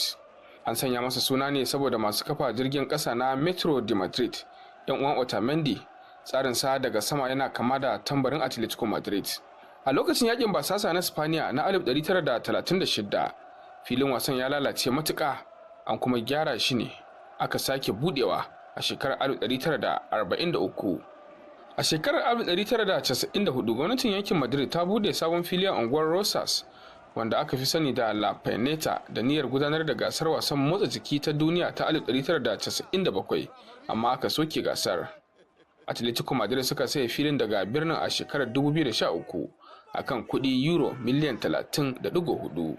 An fara gyaransa ne a shekarar 2011 kuma an kammala ne a shekarar 2017. Filin da aka sake budewa a ranar 16 ga watan Satumba shekarar 2017 da ke da kujeru 68,456. Bayan bude shi dai ana kiran filin ne da Wanda Metropolitano daga shekarar 2017 zuwa 2022. Suna ya fito ne daga kamfanin kasar China wanda ake kira Wanda Group. Kafin daga bisani aka mai da shi Civitas Metropolitano daga shekarar 2022 zuwa 2024. Bayan yarjejeniyar wacce ta kare sunan ya koma Civitas. Sai kuma a yanzu ana kiransa Riyadh Air Metropolitano tun daga watan Oktoban 2024 zuwa yanzu. Bayan da Atletico Madrid suka shiga yarjejeniya da kamfanin jirgin saman Saudi Arabia na Riyadh Air, wanda zai dauki sunan har zuwa shekarar 2033. An gudanar da manyan gasanni a wannan babban fili na Riyadh Air Metropolitano, inda a shekarar 2019 aka buga wasan karshe na gasan zakarin Turai tsakanin Liverpool da Tottenham, wanda Liverpool ta samu nasara akan Tottenham da ci 2 da nema. Sai kuma kofin sarki wato Copa del Rey a shekarar 2018 wacce Barcelona ta doke kungiyar Seville da ci 5 da nema. An kuma buga wasan sada zumunta a shekarar ta 2018 tsakanin Spaniya da Argentina, inda Spaniya ta doke Argentina da ci 6 da 1 tare da halartar sarki Philip na kasar Spaniya. A shekarar 2019 a wani wasa da aka buga na kwallon kafa na mata, an kafa tarihin yawan masu kallo 60,739 yayin da Atletico Madrid ta fafata da Barcelona. Shi dai wannan filin wasa na Riyadh Air Metropolitano yana nuna gagarumin ci gaba da Atletico Madrid ta samu daga asalin Estadio Metropolitano zuwa matsayin da yake yanzu, yana kuma wakiltar tarihi, al'ada da burin kungiyar ta Atletico Madrid. A shekarar 1994 dai an kashe zunzurutun kudi ne euro miliyan 45 wajen sake saisaita filin, yayin da a baya-bayan a shekarar 2017 bayan da aka kammala gyara filin ya laƙume kudi zunzurutu euro miliyan 240. Kuma magini Cruz Y. Otis shine ya jagoranci gina wannan katafaren fili. Ƙungiyar ƙwallon kafa ta Atletico Madrid dai yana ƙarshen jagorancin haziƙin koci a ɗan ƙasar Argentina Diego Simeone, wanda ake lakabi da El Cholo, wanda ya kwashe kusan shekaru 14 yana jagorantar ƙungiyar, kuma yanzu haka a tarihin La Liga Spaniya dai babu wani koci da ya kai shi dadewa. A ƙarƙashin jagorancin Diego Simeone, ƙungiyar ta Atletico Madrid ta samu nasarori da dama, kama daga lashe gasar La Liga, lashe kofin sarki, lashe Super Cup na Spaniya da kuma lashe gasar Europa, inda kuma ya jagoranci ƙungiyar wurin buga wasannin ƙarshe na gasar zakarin Turai har guda 2, amma duka sun sha kashi a hannun abokiyar hamayyar su da suke gari ɗaya, wato ƙungiyar ƙwallon ƙafa ta Real Madrid. Ita dai wannan kungiya ta Atletico de Madrid da ke da wannan fili na Riyadh Air Metropolitano tana ƙarshen jagorancin Henrique Cerezo ne, wanda shine shugaban kungiyar a halin da ake ciki.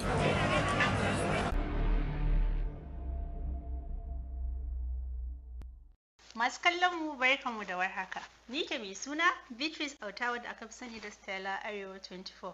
Ku ci gaba da kallon shirye-shiryenmu a JKD TV, DSTV Channel 391. Na yi salati na ga Mustapha Imamu Lafiya, wanda yake yaƙi da kafiri mara gaskiya. Shirin zauren bandiri ya sake dawowa da sha'irai daban-daban a cikin garin Kaduna da kewayenta. Bai kalahun malabai, labai kala sharika labai da labai ka. Wanda ni Zara Musa nake jagorantar gabatarwa. Allah Allah Allah kai mu waje in je ziyarar kabari na Amina. Idan kuka bibiye mu mako-mako in Allah yarda za mu kawo muku su ɗaya bayan ɗaya kuma za ku ji yadda muka tattauna. Ya aka yi ka tsinci kanka a wannan fage na yabo na fiyayyen halitta Annabi Muhammad sallallahu alaihi wasallam. To asali mu gidanmu gaskiyar magana da aka taso gida ne wanda idan mahaifinmu zai maulidi a gidanmu 24 hours ake yi. Da annabin Adam da Hawwa ka buga lema matsayi Musa ce zai ga Allah a ƙarshe su ne waye. Ai la kadaman Allah ni na ba ku mukutari wanda rabana kai mana ban ji kai wa kowa ba bajin ginar. Ku kasance tare da tashar JKD TV a kowane mako mai lamba 391 akan tauraron ɗan Adam na DSTV da lamba 2518 akan Free to Air. Na shiga damuwa don bangan kafa wayo habibi da halin mujtaba. Wallahi ina son kama aina ba da gangan nake ba na rance da makakina. Ni ka fa inni faniya daha fanzur lihali kaji ya khairul anbiya mukhtaru mai madina. JKD TV namu naku ne.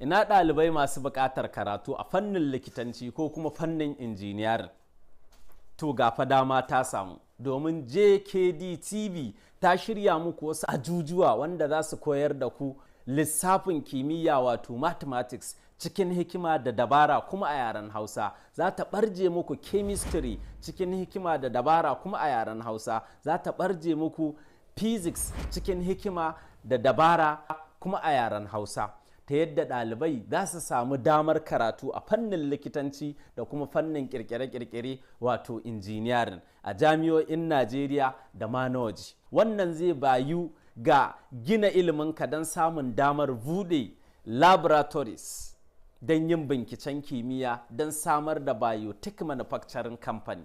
Wannan zai baka dama don buɗe workshop don samar da aikin kirkire-kirkire. Hakan zai bayi ga samar da aikin yi ga dubunnan matasa da kai karan kanka. Hakan zai bayu ga ci gaban Afirka da ci gaban Hausawan duniya baki daya.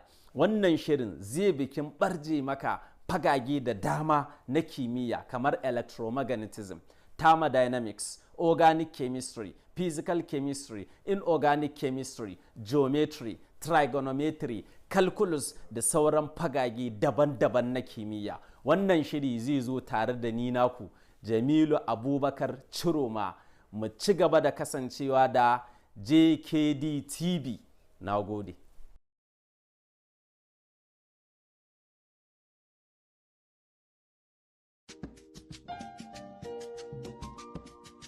DJ Salty and the Big.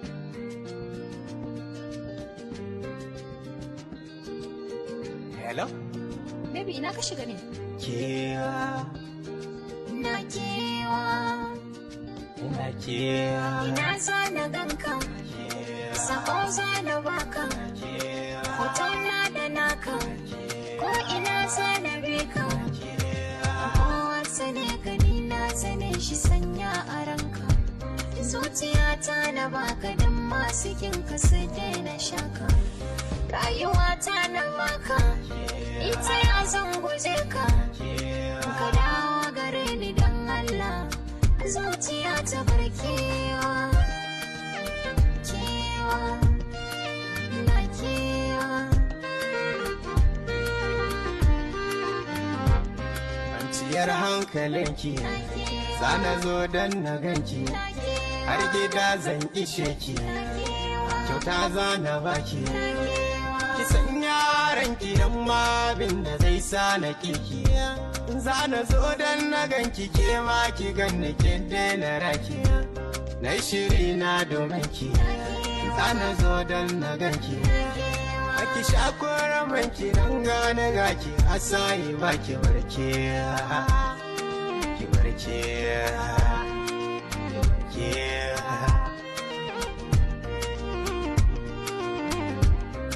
Habibi na kai ne farin cikin raina.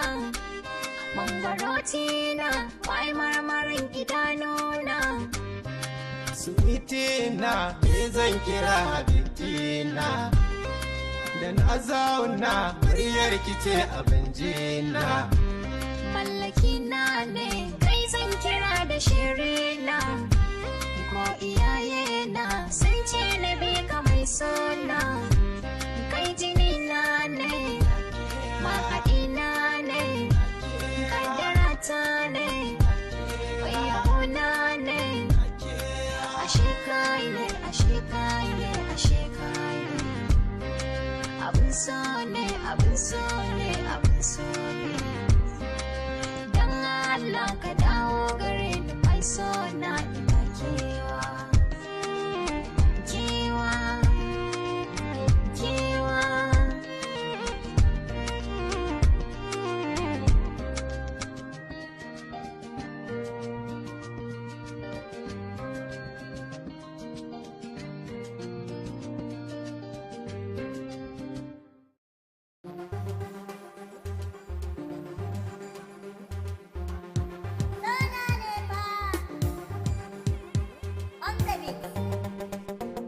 in kina nan bani ba damuwa Ni ma kana nan bani ba damuwa.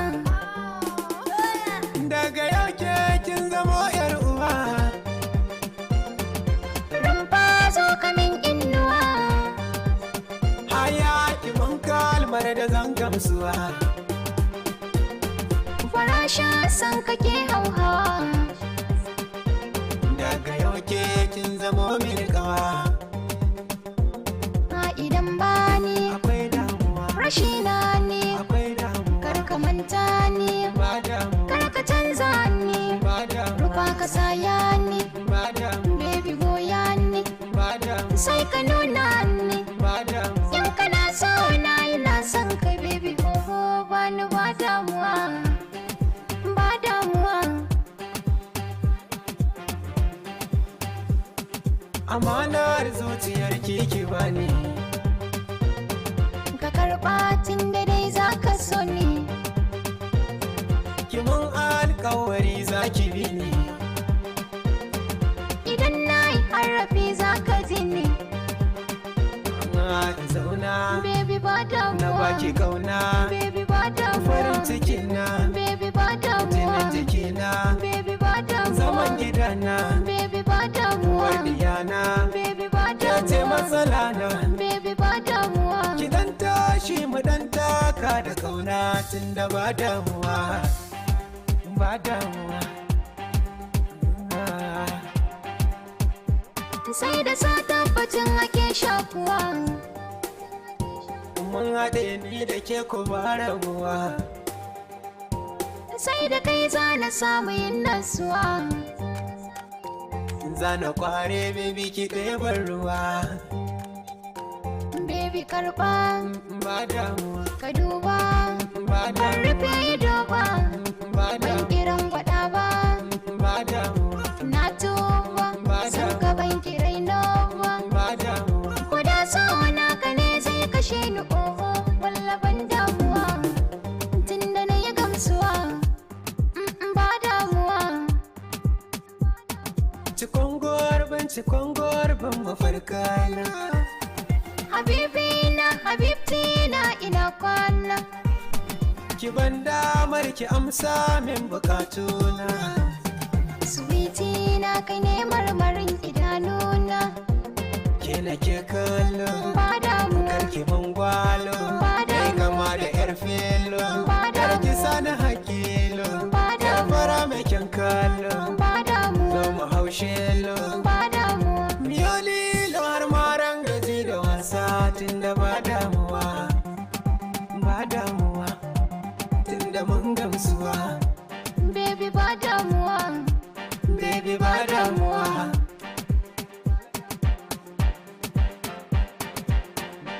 Baby ba damuwa. Rania, Rania. Matar aure. Matar aure. Matar aure.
Wa za ya manta dalilin sabo inda ana ajarai zan fansa na mallaka wa masoyi kyauta. Wa za ya manta dalilin sabo inda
musa zan ji ƙarfi cikin jiki in samu sauki.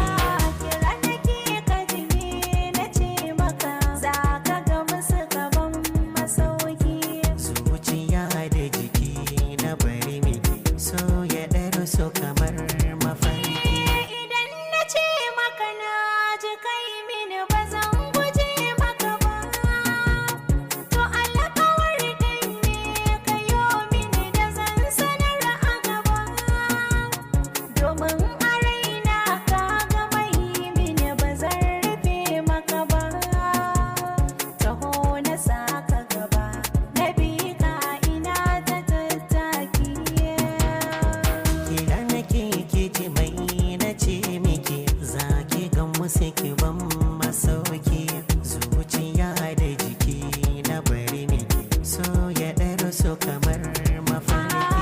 Kira nake ka ji me na ce maka, za ka ga musu gaban masauki.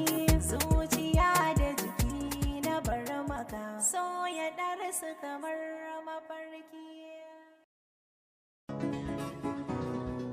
Mix Yamsak.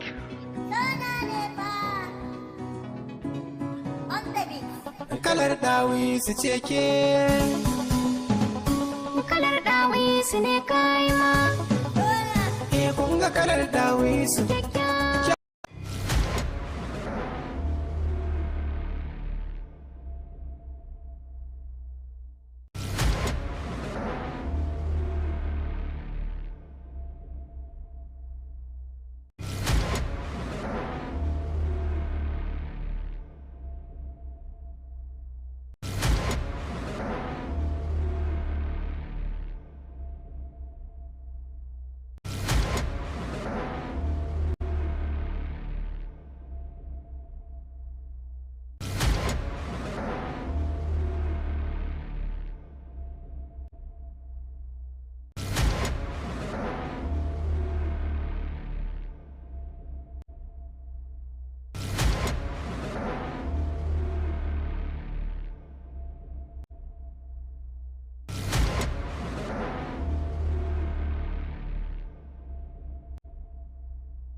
Ta fi su har ma da diri ta fi su, kwalliya ta fi su, kyawun fuska ta fi su, duk karyarsu sunanta ne dawi su, kunganta. Wayona ya gamo la shaka, da ɗan albarka, kai ta rabon sunanka.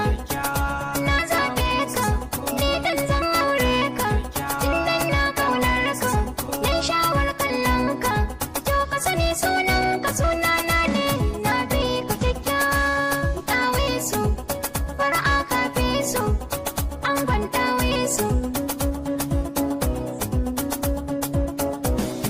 Ga yar shigar yarinya, mai yawan tarbiyya, sunan ki ma ya sauya, kin zama soyayya, kin haskake alƙarya, ga ki irin alkunya, yar yarinya. Yan mata ku yi koyin kwalliya gurin ta sarauniyar mata ga dawisu, sunanta ne dawisu. Yalla na yi dacen zaɓi, in ka cike mini gurbi, ka zama min madubi, kai dai na yi dubi, ka kira ni da hobi, buɗe maka babi, zan kira ka da baby, iyakan ka zan yau dabi, komai ka ce ni zambi, albashiri ce gwara ni ce zan zama to matar ka kai ni gida, ɗawe su, kala ka fi su. Kalli ido ga shaida, Ni na riga na saida, rayuwa kan ki na bada, shigo na duba, akwai dai riba, dole in maza maka lamba, musan ko gwaiba, wanda bai ishan kalla ba, ba karya ba, san ki walla ba daga ba, ba ta ba, inda kai ba zan kuka ba, ki ribar soyayya, ka so so ka danniya, mu yau mun shirya, ni zama da kai nai niyya, muna kan hanya, ni auren soyayya, baby dawisu, mai hanci dawisu, mai dogon gashi dawisu, zakin murya kin fi su, ni na bar su, dama ba na kallon su, sai dawisu. Ce mini yayana na ce miki kan wata kin bar su can baya kin fi su,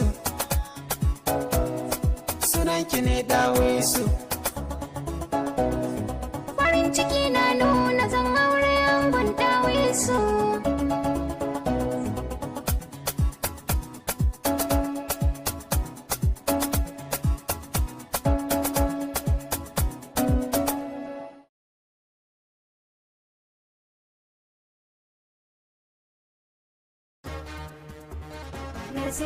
Musa yaro mai zamani, ina masoya maza da mata.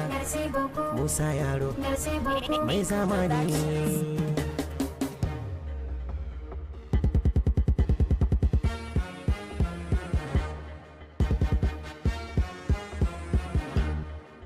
Gangar mai kiɗa zaki amma ga magauta, sannan duniya faɗi fanko ya cike ta.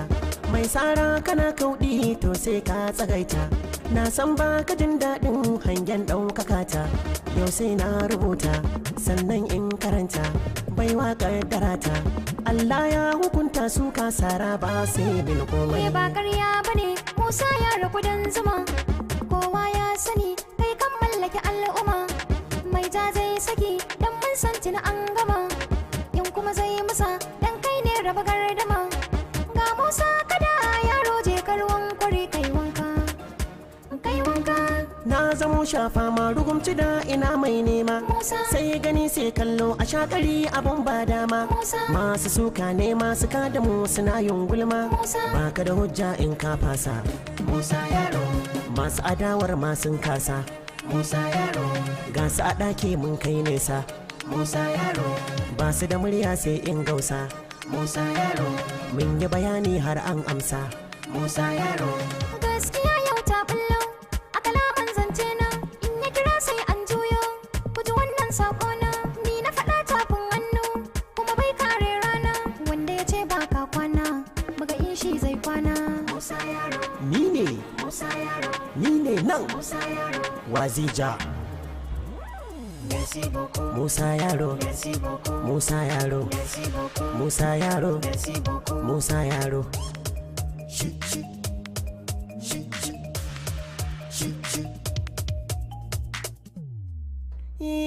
Ba ku taɗe giwa dan zaren bai kai ba, ga rawa ga baiwa mun shigo ba su zo ba.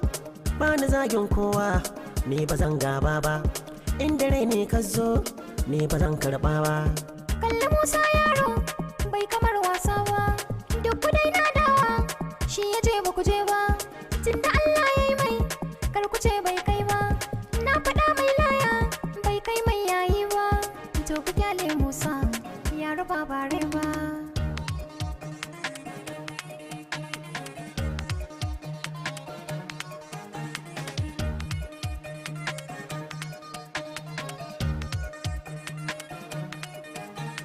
Merci beaucoup.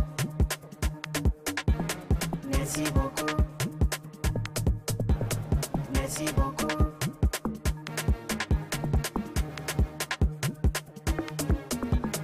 Musa yaro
cire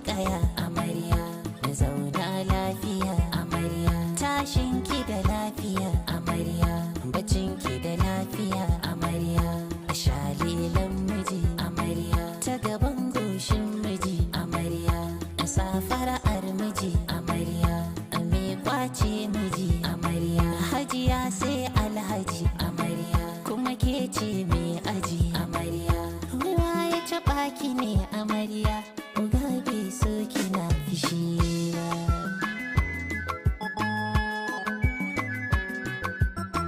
Kin kawo unity amarya, ki da immorality amarya, ke ce da majority amarya, soyayyar intensity amarya, ke aka yakar poverty amarya, amarya mai simplicity amarya, ki rabu da yan locality amarya, ke ce da authority amarya, mai tsantsar sympathy amarya, komai naki da density amarya, kin dakile impunity amarya, kowa ya taɓa ki ne amarya, oga bai so kina fishi ba. Shalilan miji amarya, mai authority amarya, kowa ya taɓa ki ne amarya, oga bai so kina fishi ba. Assalamu wassalami yan uwa, duka matan duniya amarya, ku taho lallai ku zo ku ji amsar mu da tambaya amarya, wace ce wacce ba ta laifi ko ta kashe dan iya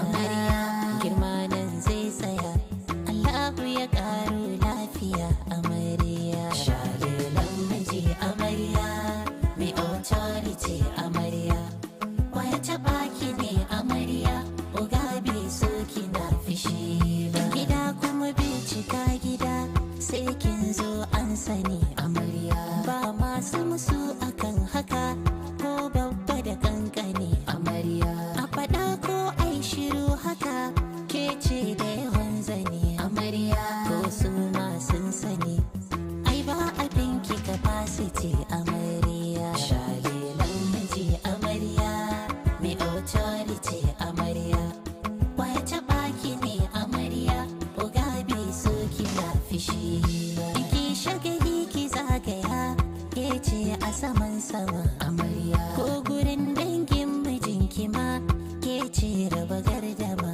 amarya, komai kika so a ce akwai, ba a sai an jima amarya, sai wani iko kike a gidan daɗa tasiri kike amarya, shalilan miji amarya, mai authority amarya, waya taɓa ki ne amarya, oga bai so kina fishi ba.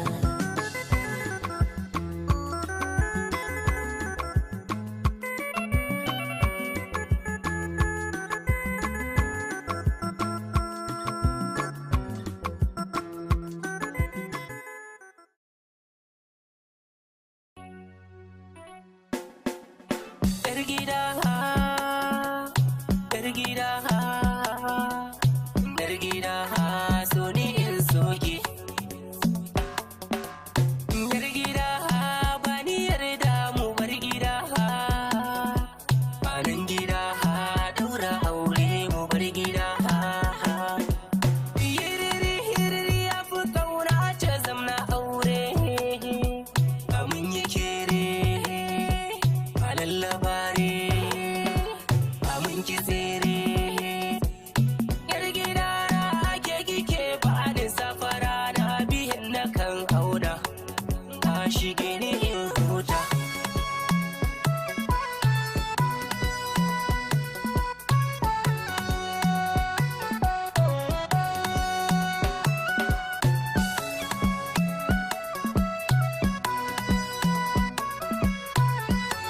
It's Shadow on Taguwa ta ake kike kore damuwa ta, bani yarda bani in gyara rayuwa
MG Boy Record. Ummi a zuciya kike har kullum. In ga ki duniya tana min daɗi. Ummi in baka nan ina jin haushi.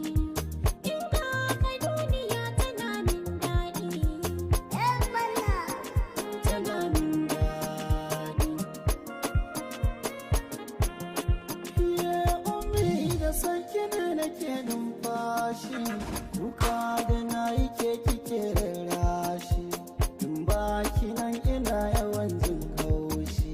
Da daɗi idan kina kala mai taushi. Tafiya nake kafa tana yin kaushi. Zan zo gare ki ne ki yi min fira. Ah,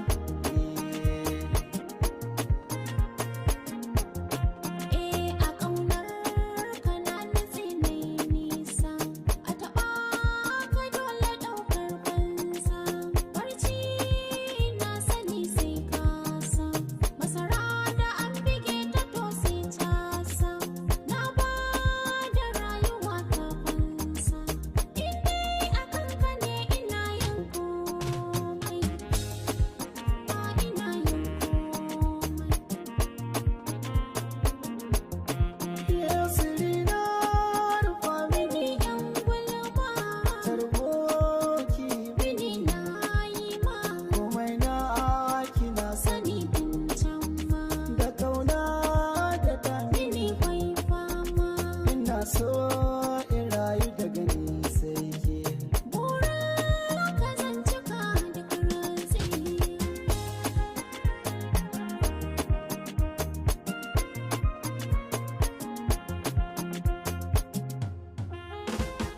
sake faɗa ki faɗi Kai ne saurayina. sake faɗa ki faɗi Kai ne malamina. ce sake faɗa ki faɗi Kai ne jarumina. sake faɗa ki faɗi yan mata Sake faɗa ka faɗi. ke ce jarumata Sake faɗa ka faɗi. ke ce Nace sarauniyata sake faɗa ka faɗi. ke ce gimbiyata Sake faɗa ka faɗi ɗan gata.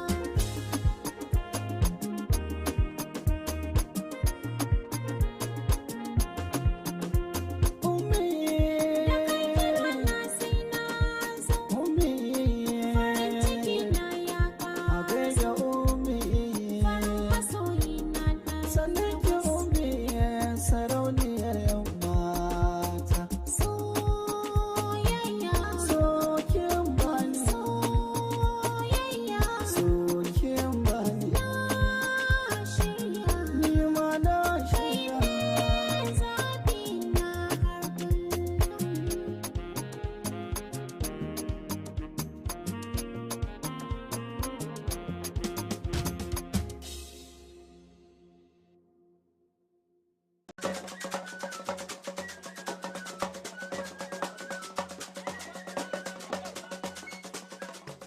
Double O, wai mai yaji. With a bit, baby. A dogon jani. Barin wake ango da amarya, ga amarya mai kyau da wushirya. Barin wake ango da amarya, ga oganan ya sallame kowa. Aba amarya ki taka sanu daidai, aba amarya ki taka sanu daidai, aba amarya ki taka sanu daidai, aba amarya ki taka sanu daidai. Barin wake ango da amarya,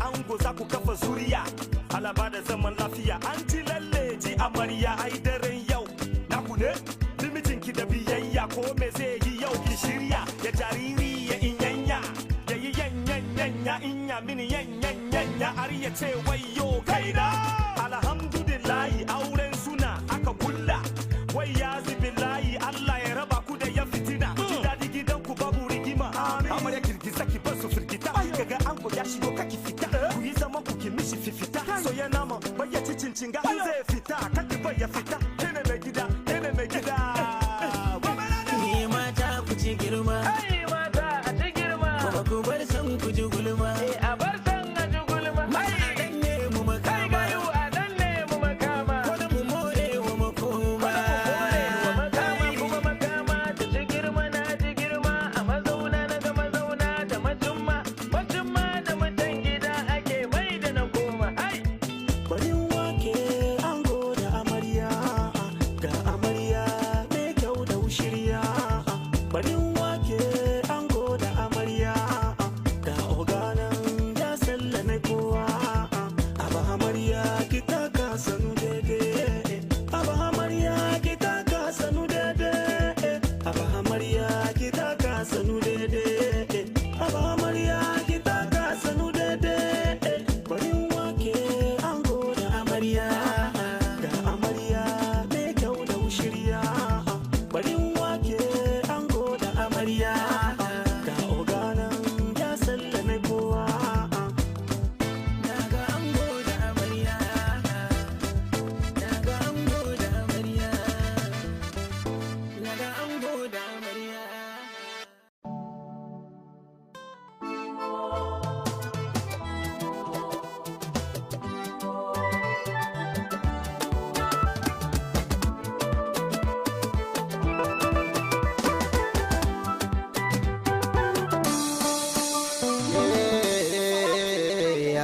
Sanda duk na duba agogo lokaci yana mini rana.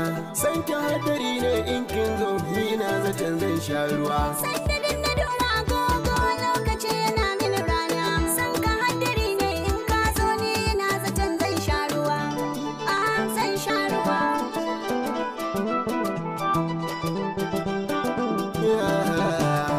Lokaci ashe bako ne domin yakan wuce ka da sauri. Shi yasa nake ta biyar ki tun damuna zuwa har dari. Ke nake bida na samu ai dole ne na je na yi kuri. Bambarin kin har na barki na tabbatar da na buga gwari. Ba ni tabbacin rayuwa da ke zuciya ta tada da kwari. Da ke nake tun kaho kaunar kice ta sani nake ta majaja.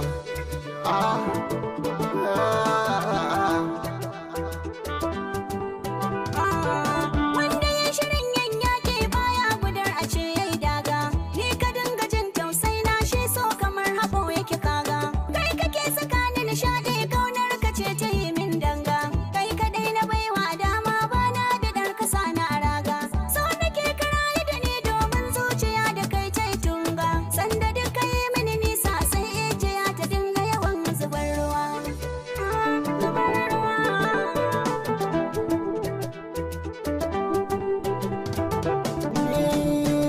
Ke ce wacce idanu suke son kallo.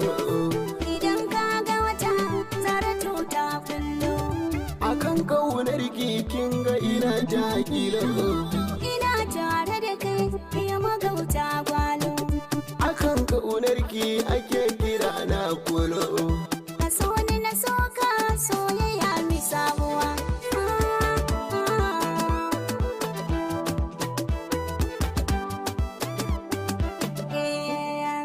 Na faɗa maka komai na Allah ne. Tsakaninmu da kai kuma sirri ne. Ni da ke soyayyar ta mu ta yi zane. Har mutane na ta faɗi jarabta ne. Amana ne ce da sun wajace ne. Ni da kai soyayya kuma hakun ne. Riga alkawari sirrika ki ne. Na baki yarda da amana don ruwa.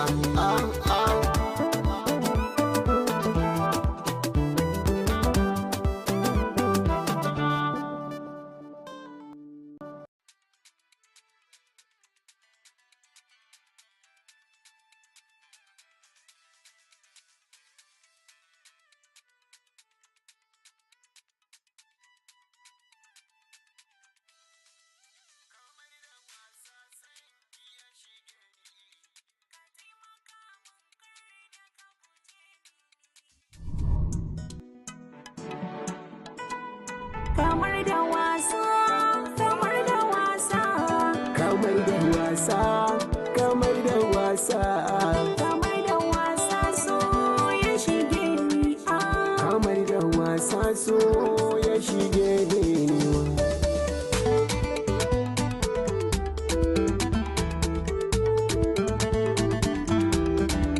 Kamar da wasa sanki ya shige ni, ki taimaka mun kare da ki guje ni. kamar da wasa son ka ya shige ni ka taimaka min kar da ka guje ni.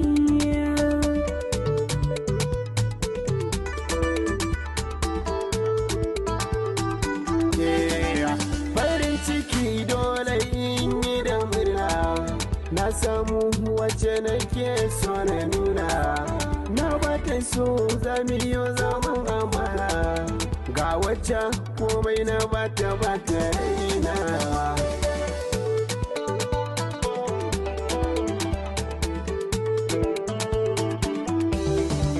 Kamar da baka shi so gaman jini ne, tsarin ka ya man shi san ka wajibi ne, kar ka guje ni rashin ka ajali ne, cikar muradi gidan ka in yi tarewa.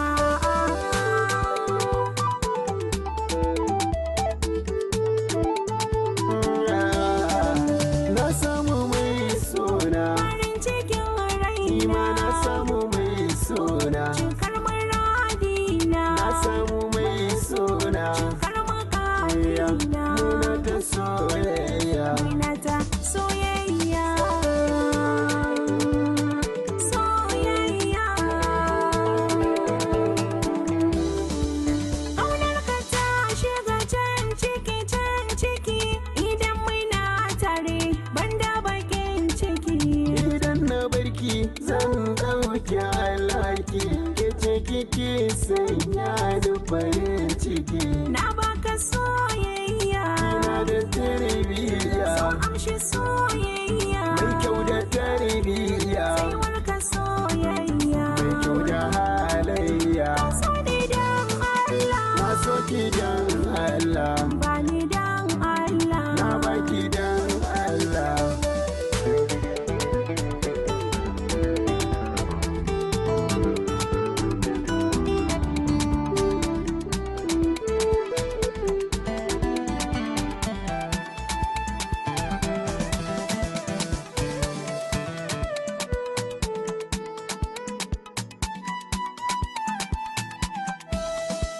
Kamar da wasa sanki ya shige ni, Ka taimaka mun kar da ka guje ni.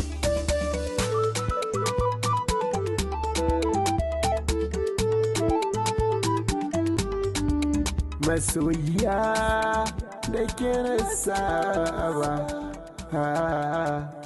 Masoyina da kai na saba. Sunana Sadiq Sani Sadiq. Ku ci gaba da kasancewa da JKD TV. Namu naku ne, naku namu ne, duka a haɗa tare.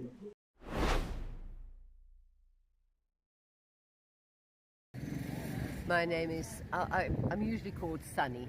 Okay. So my name is Sunny. Okay, and where were you from?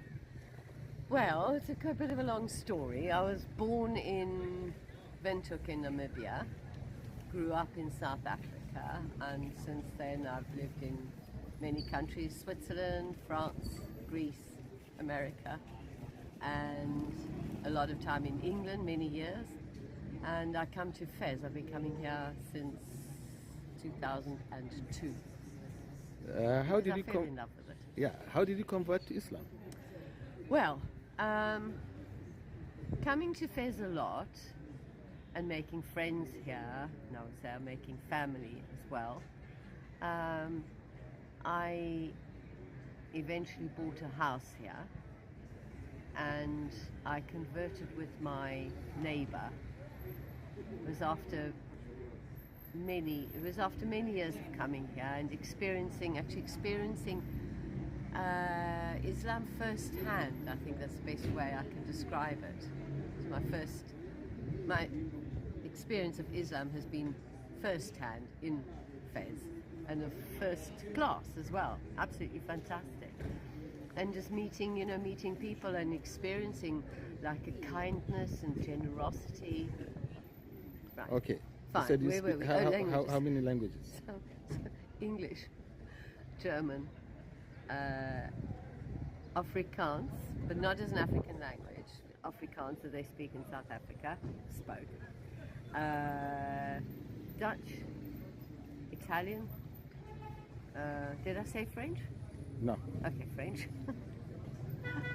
And No. some Greek. Uh-huh.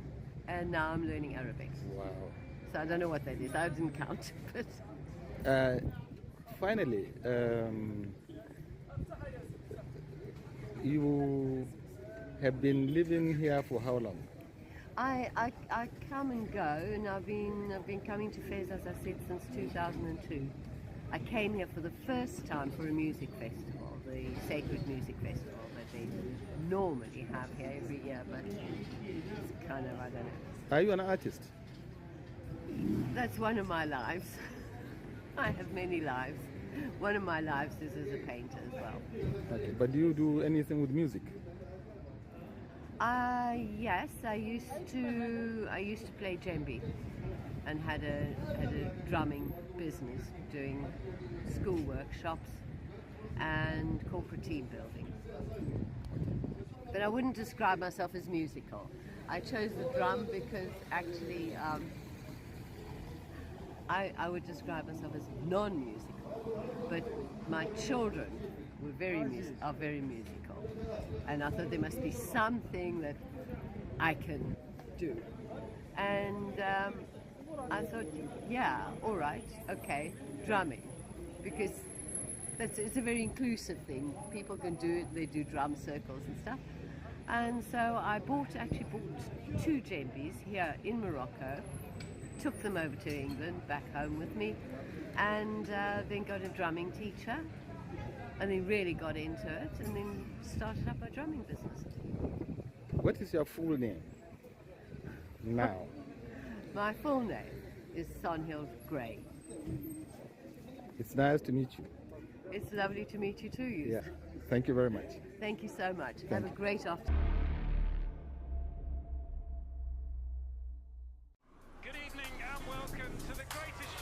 This is a people's game. They will be bubbling about this one for weeks and months to come.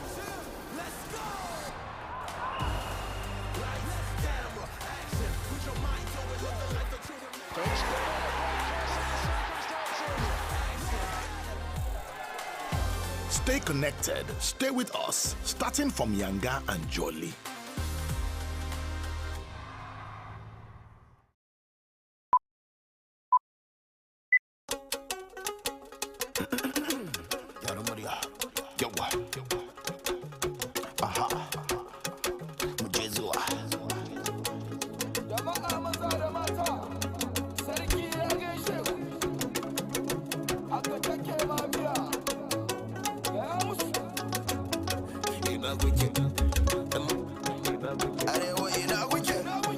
Rawa a gaban gada,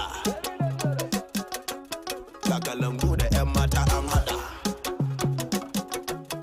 ga guda da ganga a rangwada, domin sautin zuwa take da ragwada. To mutuku, kai mutuku, makiɗa muna so kalangu ta bugu. Mutuku, kai mutuku, rikita musu gwamnati mun musu ku. Mutuku, kai mutuku, makiɗa muna so kalangu ta bugu. Mutuku, kai mutuku, rikita musu gwamnati mun musu ku. Sabuwar Nigeria, flow sika da malaria, nan daga arewacin Nigeria. Ofishin gwamna har gaban sakatariya, a gaban sakatariya. Ka ji daɗin duniya, ki ji daɗin duniya. Allah samu gama lafiya. So ku ji daɗin duniya. Classic. To gayin nan ba ba mai burge ni kai number one spot ba mai tuge ni okay to ai na yi sun gani steady kaɗa rap ɗin nake like burgali kai dan liti VIP babban kifi kai MVP to ai da mun taka ba TV yanzu mu chicks ke ɗaurawa akan DB to ga amarya ga ango kyakkyawa ga hango mun sha ado mun saka ango ina yan adawa bai samu su rambo amarya da ango kyakkyawa ga hango an sha ado an saka ango ina yan adawa bai samu su rambo sabuwar Nigeria flow sika da malaria nan daga arewacin Nigeria ofishin gwamna har gaban sakatariya a gaban sakatariya ka ji daɗin duniya ki ji daɗin duniya Allah samu zama lafiya so ku ji daɗin duniya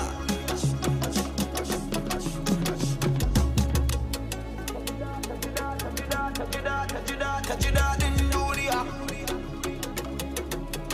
Allah ba mu zaman lafiya ki ji daɗin duniya to ku ji daɗin duniya yawwa haba malam mai dole sautin sultanin sakwato dan kumbo dahiru mangal baba atiku abba atiku muhammad abacha ahmad nimi inuwa baba muri tafida isayola aminu dogo jamil tamboy roni dan kabo haske abdul ahir kano sayo dan tata samad rabiu abulolo na ala sai godiya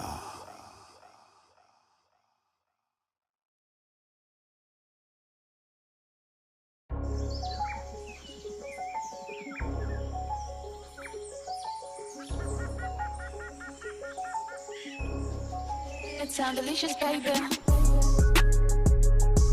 Ga wani matashi da ya taso da hopes da dreams na zama wani abu a rayuwa.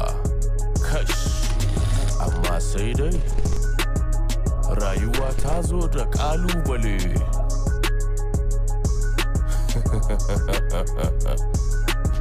Ga wani rapper bai da ko sisi, WhatsApp da BBM ya dame mu da BC. Bai da aiki kullum yana gaban PC, wai mu zo mu kalla wasan shi. Who is he? Gashi can, wai DJ AB. Shin DJ ne?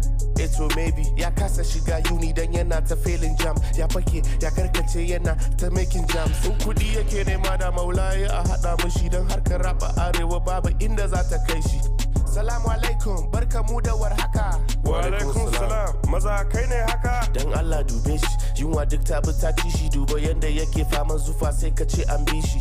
Kunna mun wakan shi in ji mene yake faɗi don da alamu gayan nan fa zai riga rana faɗi.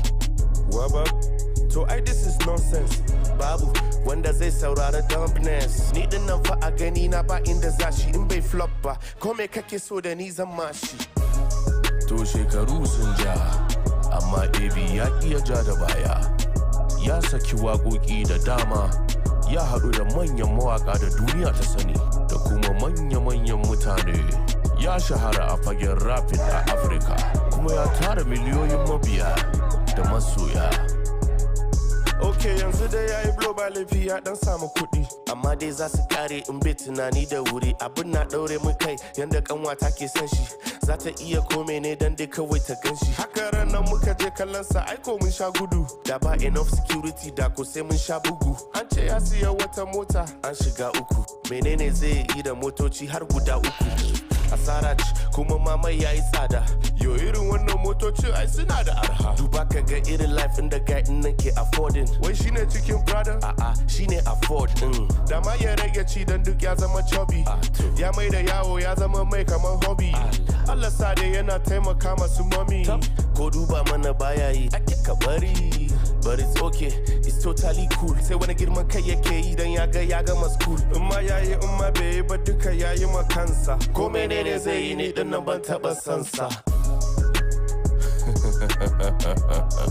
Idan ba a san ka, ko ruwa ka fada za a ce ka ta da kura. Wani hassada ga mai rabo taki.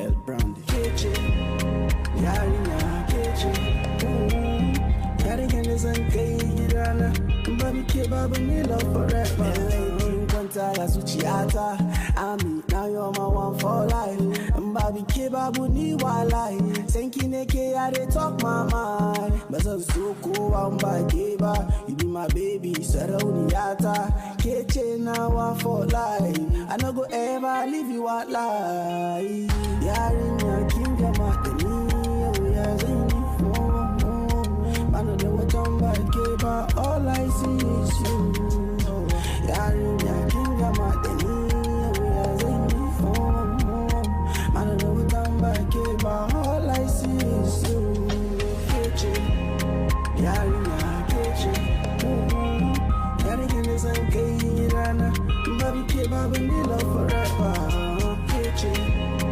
yarinya kece yarinya da zan kai gidana baby ke babu ni love forever Launa tana da dumi zafi kamar tiriri so dai yana da dafi daure ki bani fure so tuntube a jiki tamakar ana rugugi sannan kiran ya dade kece na gani na biyu kece na ga kin yi ado kece na kira ki hello ce hai na jikin yi amo hanci yayi dan siriri fata na ga tayi fari sura na ki yayi daidai tabbas ke kin ci kudi kece yarinya kece yarinya da zan kai gidana baby ke babu ni love forever kece yarinya kece yarinya da zan kai gidana baby ke babu ni love forever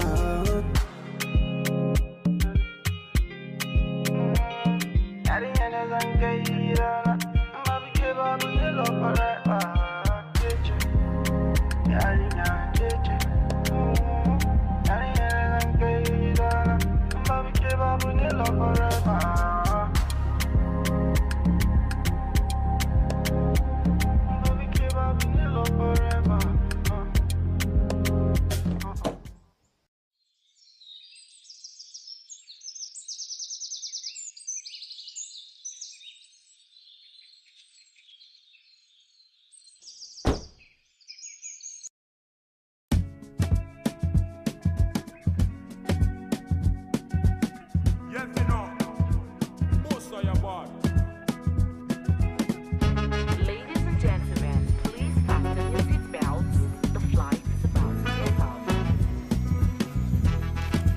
Welcome to my party. Jailo, Jailo. Àwọn ìgbẹ́ Dangote rọra gbẹ́sẹ̀. Ìfàjìwà títú tàtì. Yeah, boss Gucci and Scotty. We go make you shake body. Party chew, big body. No, they look like zombie. DJ to play down for driver. I want go Joe BT dollar. I want go no $30. All of my people they faji. 33 bottles. I dirty. All the girls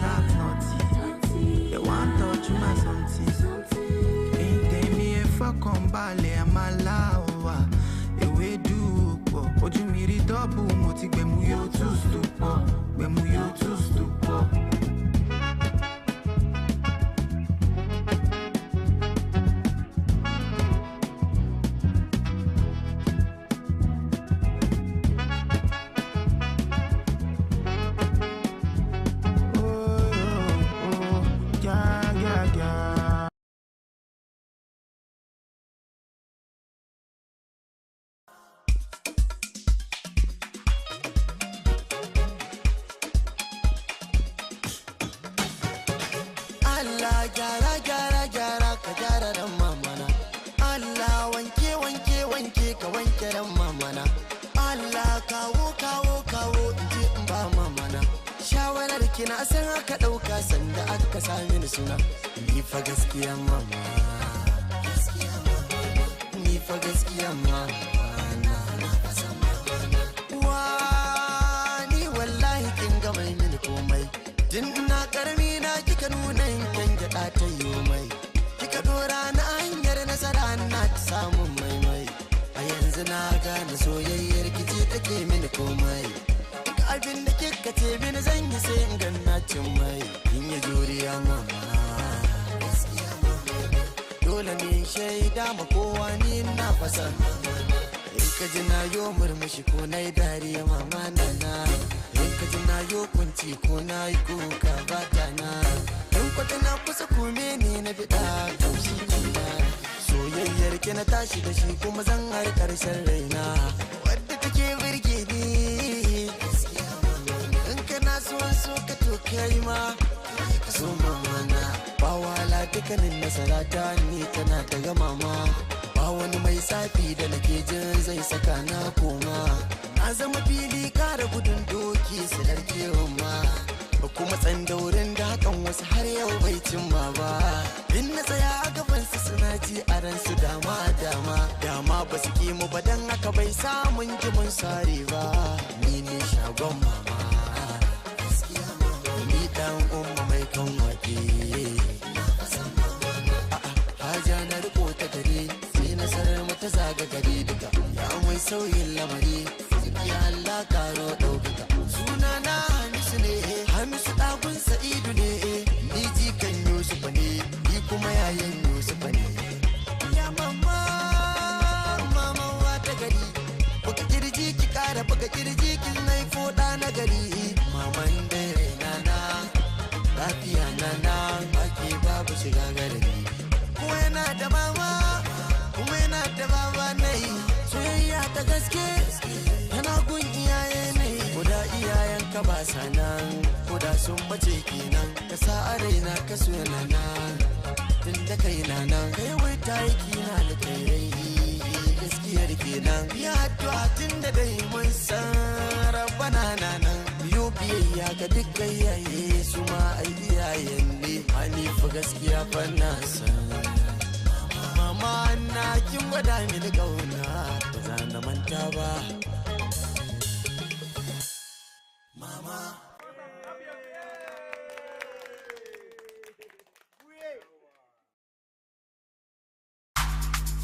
Yangaci ta banza yangaci ta wuce. Yan ko ba magana farin mata ko kyau ake ba. Sai iya kunu. Haka za ku goge, ni ko Allah na gode. Hanyoyi sun buɗe, kaga dole ku gode. Haka za ku goge, haka za ku goge, haka za ku goge, haka za ku goge bungare, haka za ku goge. Haka za ki goge, haka za ki goge, haka za ki goge yarinya, haka za ki goge.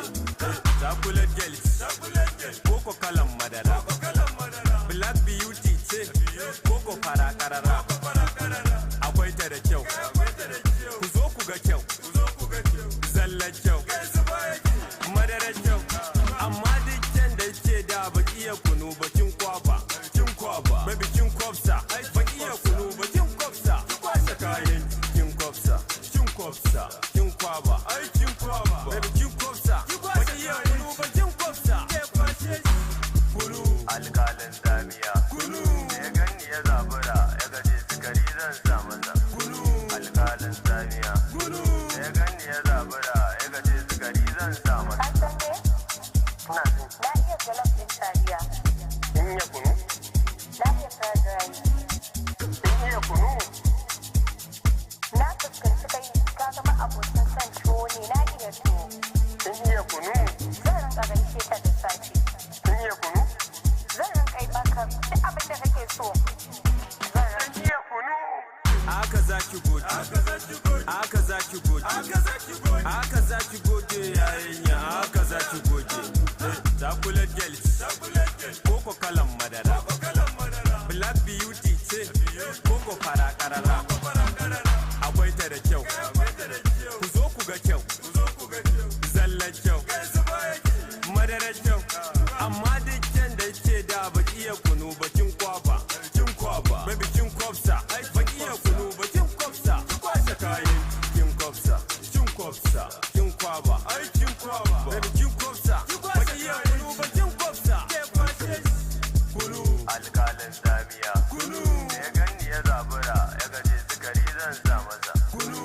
alƙalin zamiya da ya ganni ya zabura ya gaje sigari zan sa masa alƙalin zamiya da ya ganni ya zabura ya gaje sigari zan sa masa alƙalin zamiya da ya ganni ya zabura ya gaje sigari zan sa masa.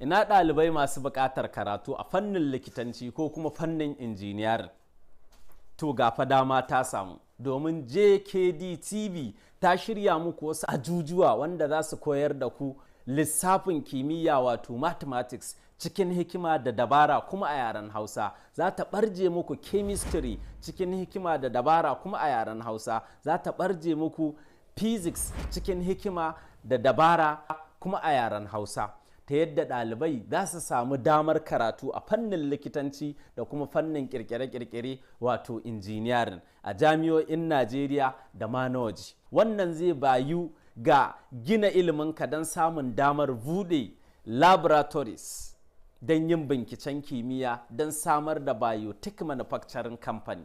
Wannan zai baka dama don buɗe workshop don samar da aikin kirkire-kirkire. Hakan zai bayi ga samar da aikin yi ga dubunnan matasa da kai karan kanka. Hakan zai bayu ga ci gaban Afirka da ci gaban Hausawan duniya baki daya. Wannan shirin zai bikin barje maka fagage da dama na kimiyya kamar electromagnetism, thermodynamics, organic chemistry, physical chemistry, inorganic chemistry, geometry, trigonometry, calculus da sauran fagage daban-daban na kimiyya. Wannan shiri zai zo tare da ni naku Jamilu Abubakar Ciroma. Mu ci gaba da kasancewa da JKD TV. Na gode. Masu kallon mu barkanmu da warhaka. Ni ce mai suna Beatrice Auta wadda aka fi sani da Stella Arewa 24. Ku ci gaba da kallon shirye-shiryenmu a JKD TV, DSTV Channel 391. Na yi salati na ga Mustapha Imamu Lafiya, wanda yake yaƙi da kafiri mara gaskiya. Shirin zauren bandiri ya sake dawowa da sha'irai daban-daban a cikin garin Kaduna da kewayenta. Bai kala'un malabai, labai kala sharika labai, da labai ka. Wanda ni Zara Musa nake jagorantar gabatarwa. Allah, Allah, Allah, kai mu wade, in ji ziyarar kabari, da Amina. Idan kuka bibiye mu mako-mako in Allah yarda za mu kawo muku su ɗaya bayan ɗaya kuma za ku ji yadda muka tattauna. Ya aka yi ka tsinci kanka a wannan fage na yabo na fiyayyen halitta annabi Muhammad sallallahu alaihi wasallam. To asali mu gidanmu gaskiyar magana da aka taso gida ne wanda idan mahaifinmu zai maulidi a gidanmu 24 hours ake yi. Da annabin Adam da Hawwa ka buga lema matsayi, Musa ya ce zai ga Allah a ƙarshe su ne waye. Ai la kadaman Allah ni na ba ku muku tare, wanda raba na kai mana ban ji kai wa kowa ba, na jinginar. Ku kasance tare da tashar JKD TV a kowane mako mai lamba 391 akan tauraron ɗan Adam na DSTV da lamba 1218 akan Free to Air. Na shiga damuwa don bangan kafa, wayo habibi da ha almujtaba.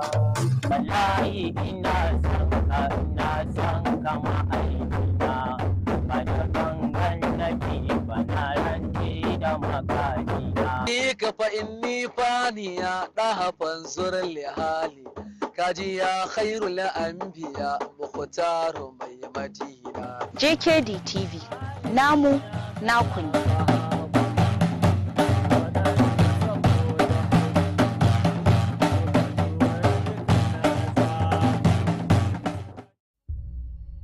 It is time I told you all I know about your parents and the age of wonders. Our world will be irrevocably changed within hours. Our lives altered forever. has changed. Everything. Humanity will truly learn what it means to deal with the Divine One. All I have ever needed is the blood of the Divine One. We are not caretakers or petty gods, demanding tribute and sacrifices. For there will come a time when they are finally ready to fight as one.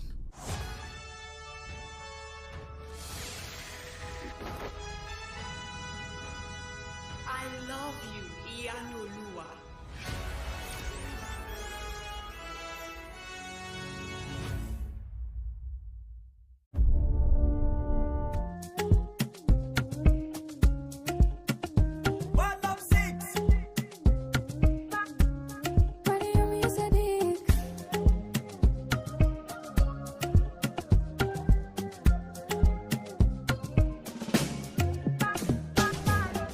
Na san kidan Allah karki musawa a lailatul qadari na ke zana roba. Ina son ka dan Allah kar kai musawa a lailatul qadari na kai zana roka. Ina san kidan Allah karki musawa a lailatul qadari na ke zana roba. Ina son ka dan Allah kar kai musawa a lailatul qadari na kai zana roka. Soyayya soyayya ce taki daban na bambance tun yarinta na makance ba na ci na kurmance. Tuntuni kai ne zabi na ka cancanci tukwici na ungo guri zo nan zauna ga ajiya ɗauroyi na.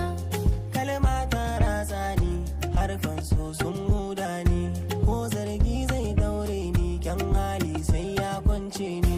San ka kake da ɗarurawa jini yake da ratsawa kwakwalwa ta yi ganewa zuciya ta yi sabawa. Ina san kidan Allah karki musawa a lailatul qadari na ke zana roka. Lailatul qadari na lailatul qadari na Lailatul qadari na lailatul qadari na. ba dama in canza ka dama na soyayyar ka inuwa ta inuwar ka ya zan yarda kwace ka. Wai na yi hauka ke cewa na ci faɗe ma batawa kan kina gama zarewa kuma ba ranar dawowa. Daɗi soyayyar ka na sha ta kai mun ka ka sauki samun ka na gane muhimmancin ka. Allah ya yi mun kyauta dole na kare mutuncinta yanci na kwata na karɓo soyayya ta. Ina son ka dan Allah kar kai musawa a lailatul qadari na kai zana roka. Ina san kidan Allah karki musawa a lailatul qadari na ke zana roka. Lailatul qadari na lailatul qadari na lailatul qadari na lailatul qadari na. Lailatul qadari na kai zana roka. Lailatul qadari na ke zana roka.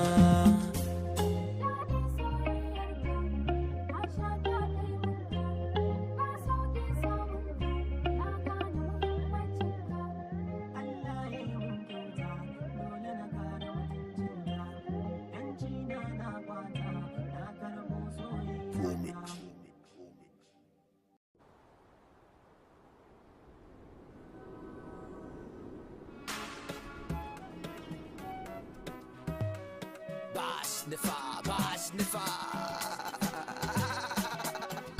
auta waziri kuke ji malam. Zumar and the beat. Ina barin wani abu ne dan uwata, dole ne tsare mutuncin mamana uwata. Allah sarki uwata, zan kashe abin da na mallaka don uwata. Hey, mama ake magana, mama ina yaro na miki fitina, mama Allah saki a aljanna, mama na ana kai a gaishe ni a gaida mama na. Sai mama na yi lafita ya ni a gaida mama na. Sai mama da koya mini addini a gaida mama na.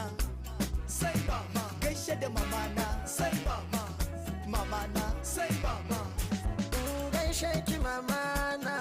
sharar kuka na kin kasa ki barci dan ki kula da barci na da me zan biya ki mama ke zana baiwa kauna cikin watanni tara mama wuyar nan ba a auna ba na zo duniyar mama kina yi ba kya daina ba ashe san da zan nuna maki ba a auna ba ke ce mama na sai mama na mama sai mama na mama sai mama na bash nefa mama ta yaya uwa za ta yi laifi mamanka na da rai kawai ka bauta mata zai fi Allahumma a kabarin mamaka ya fa laifi uwa a kaina ta ji fiye da zafi ta siya min nama ta siya min kifi na yi kashi kuma ta wanke shi da karfi na sha mama ta mun wasa da tafi na yi barna na fasa roba da kofi na zo bacci mama ta bani mayafi ya Allah mama ka kara mata karfi uwa bokar da ba ta da zafi sai mama addu'ar ki da zurfi uwa ce gatan yara da tsofi ka bi mama rabu da banza da hofi ana kai a gaishe ni a gaida mama na sai mama na yi lafita ya ni a gaida mama na sai mama ta koya mini addini a gaida mama na sai mama gaishe da mama na sai mama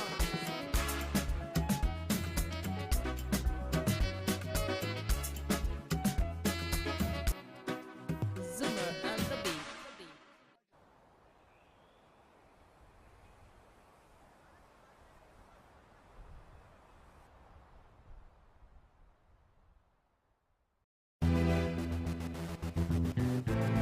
bash nefa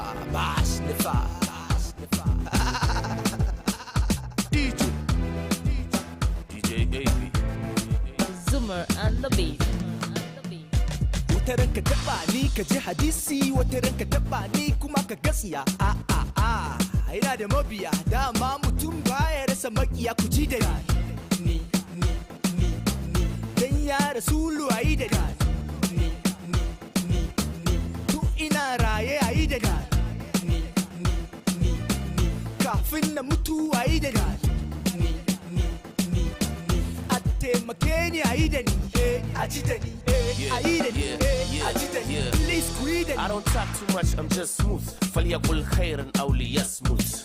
akwai hadisi fiqhu tauhidi arabiya cikin yan matan da suka bola adab arabiya na tara makiya da na tara mabiya na ƙara tara makiya da na ƙara mabiya DJ Ebi ne da bash ne fa matsalan duniya na bai wuce na cash ne fa zaka faɗi ka tashi zaka yi riba ba abinci kaɗai na ci ba da na ƙiba da sun gani suke kunnuwa aji da ni kaman kunnuwa a yi da ni ina da rai kan mutu yi mu gani mai yi bai cika surutu flow root zuba babu tutu ba wani bumburutu akwai shi sun zurutu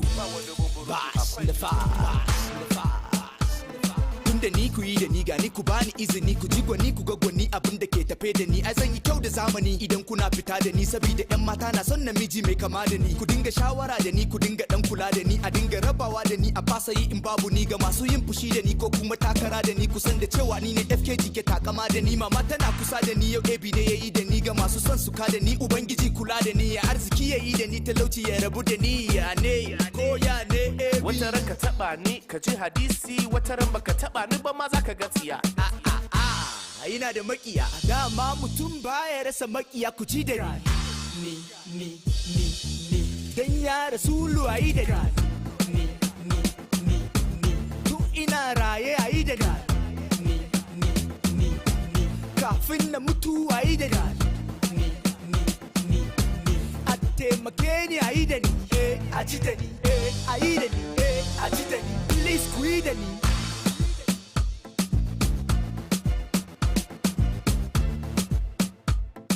Zoomer and the Beat.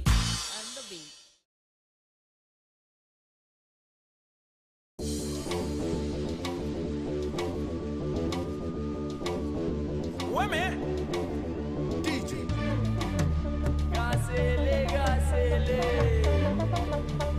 It sound delicious, baby. Karkata wannan kikar sai dai ya miki lalata. Karkata wannan kikar sai dai ya miki lalata. mata. Ko ta tafi za ta dawo talata. Karkata wannan kikar sele ya miki lalata. Karkata wannan kikar sele ya miki lalata. Sele ya ga sele. Sele ya ga sele. Sele ya ga sele. Sele ya ga sele. Wata yarinya ce a jebota, kirar kok kalar fanta, a takaice kamar ita ta kanta. Da na firgita kurwarta shi yasa ni na zo a farar mota. Ta taho da ƙawayenta sai na bi ta da liba zan tosta. Omo ta gwada mini jin kanta, ta gwada mini sele na daidanta. To ga selen yayi mata lalata, ta dawo kuma na na karbe ta. Ta bi ni kamar ta kashe kanta. Ku tambayi Ebi ya santa. Ta min halin su na cin naka, in biyo ta ta mai da ni samaka. To me ma zan yi da kamfanka? Epe. Karkata wannan kikar sele ya miki lalata.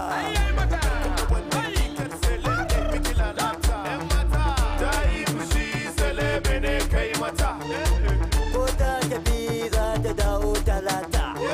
Karkata wannan kikar sele ya miki lalata. Karkata wannan kikar sele ya miki lalata. Sele ya ga sele. Sele ya ga sele. Sele ya ga sele. Sele ya ga sele. Hoto da ni 15, bidiyo 25. Haba sele.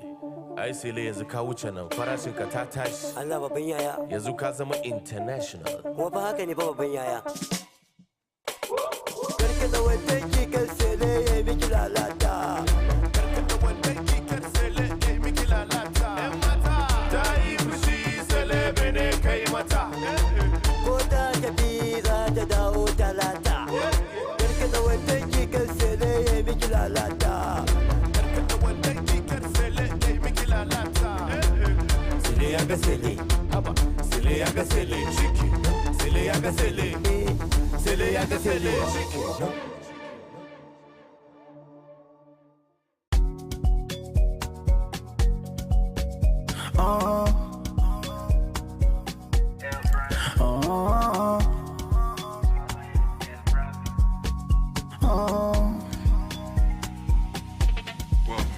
Dance for me, dance for me, dance for me. Dance for me, dance for me, dance for me. Takarawa, now the music don't dey make sense now. Now the people they feeling my vibe. Now the people they feeling my vibe. They feeling my vibe. El Brandia, now my name everywhere. Hi ya, now my name everywhere. Hi ya, now my name everywhere. Hi ya. Basa Gina, I'm yanzu suna Gina. My music is sweeter, my music is sweeter. Basa Gina, I'm yanzu suna Gina. My music is sweeter, my music is sweeter. I do a star boy, I don't come with another banger, I go to give you now, now back to back, come on a day by day. So rarely, anytime when I drop that hit, them know na banga, El Brandy know they disappoint. Me go give them back to back. Now my name everybody go talk about. El Brandy, yes I'm the man. El Brandy, yes I'm the man. But I dance to my song cause my music they give everybody joy. But I dance to my song cause my music they give everybody joy.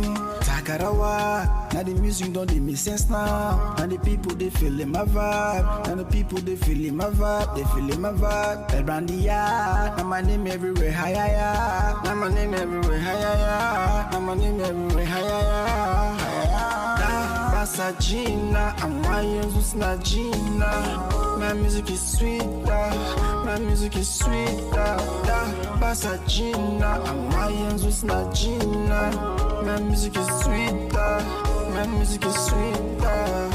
I do a star boy, I don't come with another banger, I go to give you now, now back to back, come on a day by day. So rarely, anytime when I drop that hit, them know na banga, El Brandy know they disappoint.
Mahamudu majikan bayi bai mun yake tabbas yadda kace haka shi ma yayi kai annabi yayi har yabo na ji kai ma kai ya ba zan zauce ba ban ga mai gida kullum ba.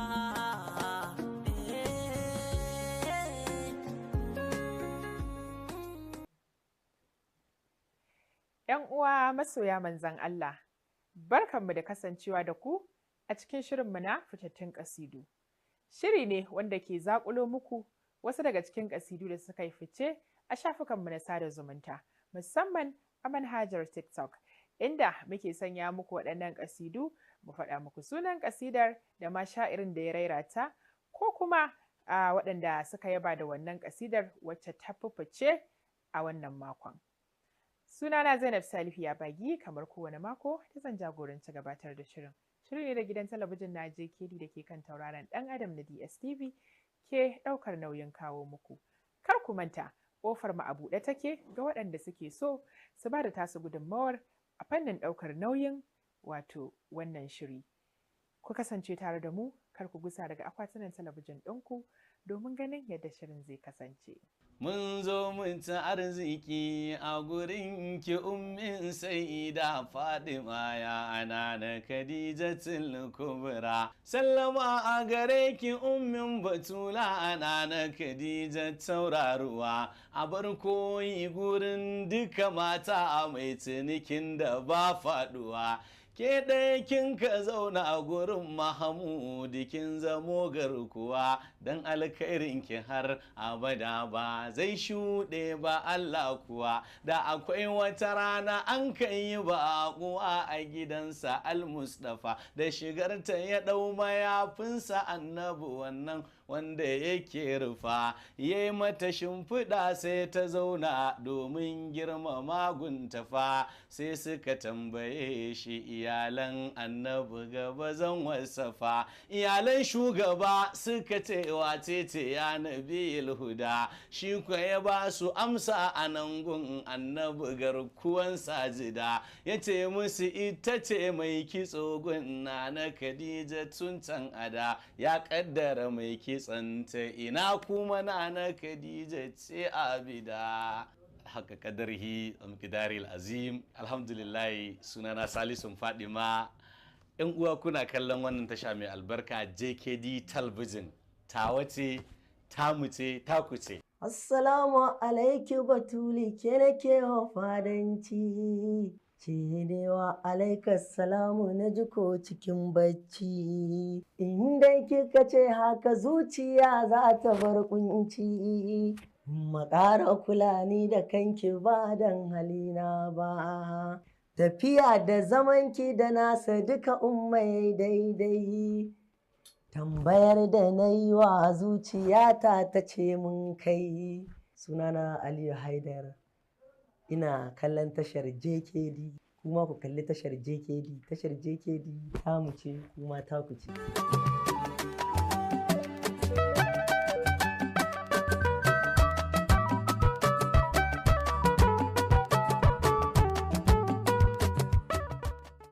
To ƙasidar mu ta farko a cikin wannan shiri a wannan rana ita ce ƙasida ta Sheikh Ahmad Mai Tajul Izzi, inda ya mata take da wato ya Hamadu ba ni da gata. Kuma a wannan ƙasida akwai account mai taken wato Amanar Rasul da ta hau wannan ƙasida. Muke da mutane 45,100 da suka yaba da ita, 589 suka yi rubutu a ƙarƙashinta, 3,136 suka saka shi ga favorite, 295 suka yi sharing ɗinta. Bari mu je mu ji wannan ƙasida ta Sheikh Ahmad Mai Tajul Izzi wacce account mai taken Amanar Rasul ta hau. Ya madubani da gata kai ne kadai shirina. Ya madubani da gata kai ne kadai shirina.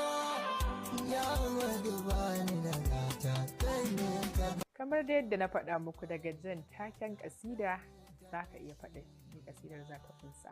To Sheikh Ahmad Mai Tajul Izzi ba kai kaɗai ba ne, ba ka da wani gata, ma'aiki shi ne shirinka. ni ma fa ban da wani gata. Ma'aiki sallallahu alaihi wasallam shine shirina. To kai kuwa wane ne gatanka? Menene shirinka? To masha Allah, bari mu je ga kasidar mu ta gaba a cikin shirin. Wannan kasida ce wanda wato ambassador Dr. Muhammad Hafiz Abdallah ya rubuta ta ya kuma yi mata take da soyayya ta. A halin yanzu kuma wannan kasida akwai mutane mabambanta da suka hau wannan kasida. To a cikin waɗanda suka hau wannan kasida akwai account mai taken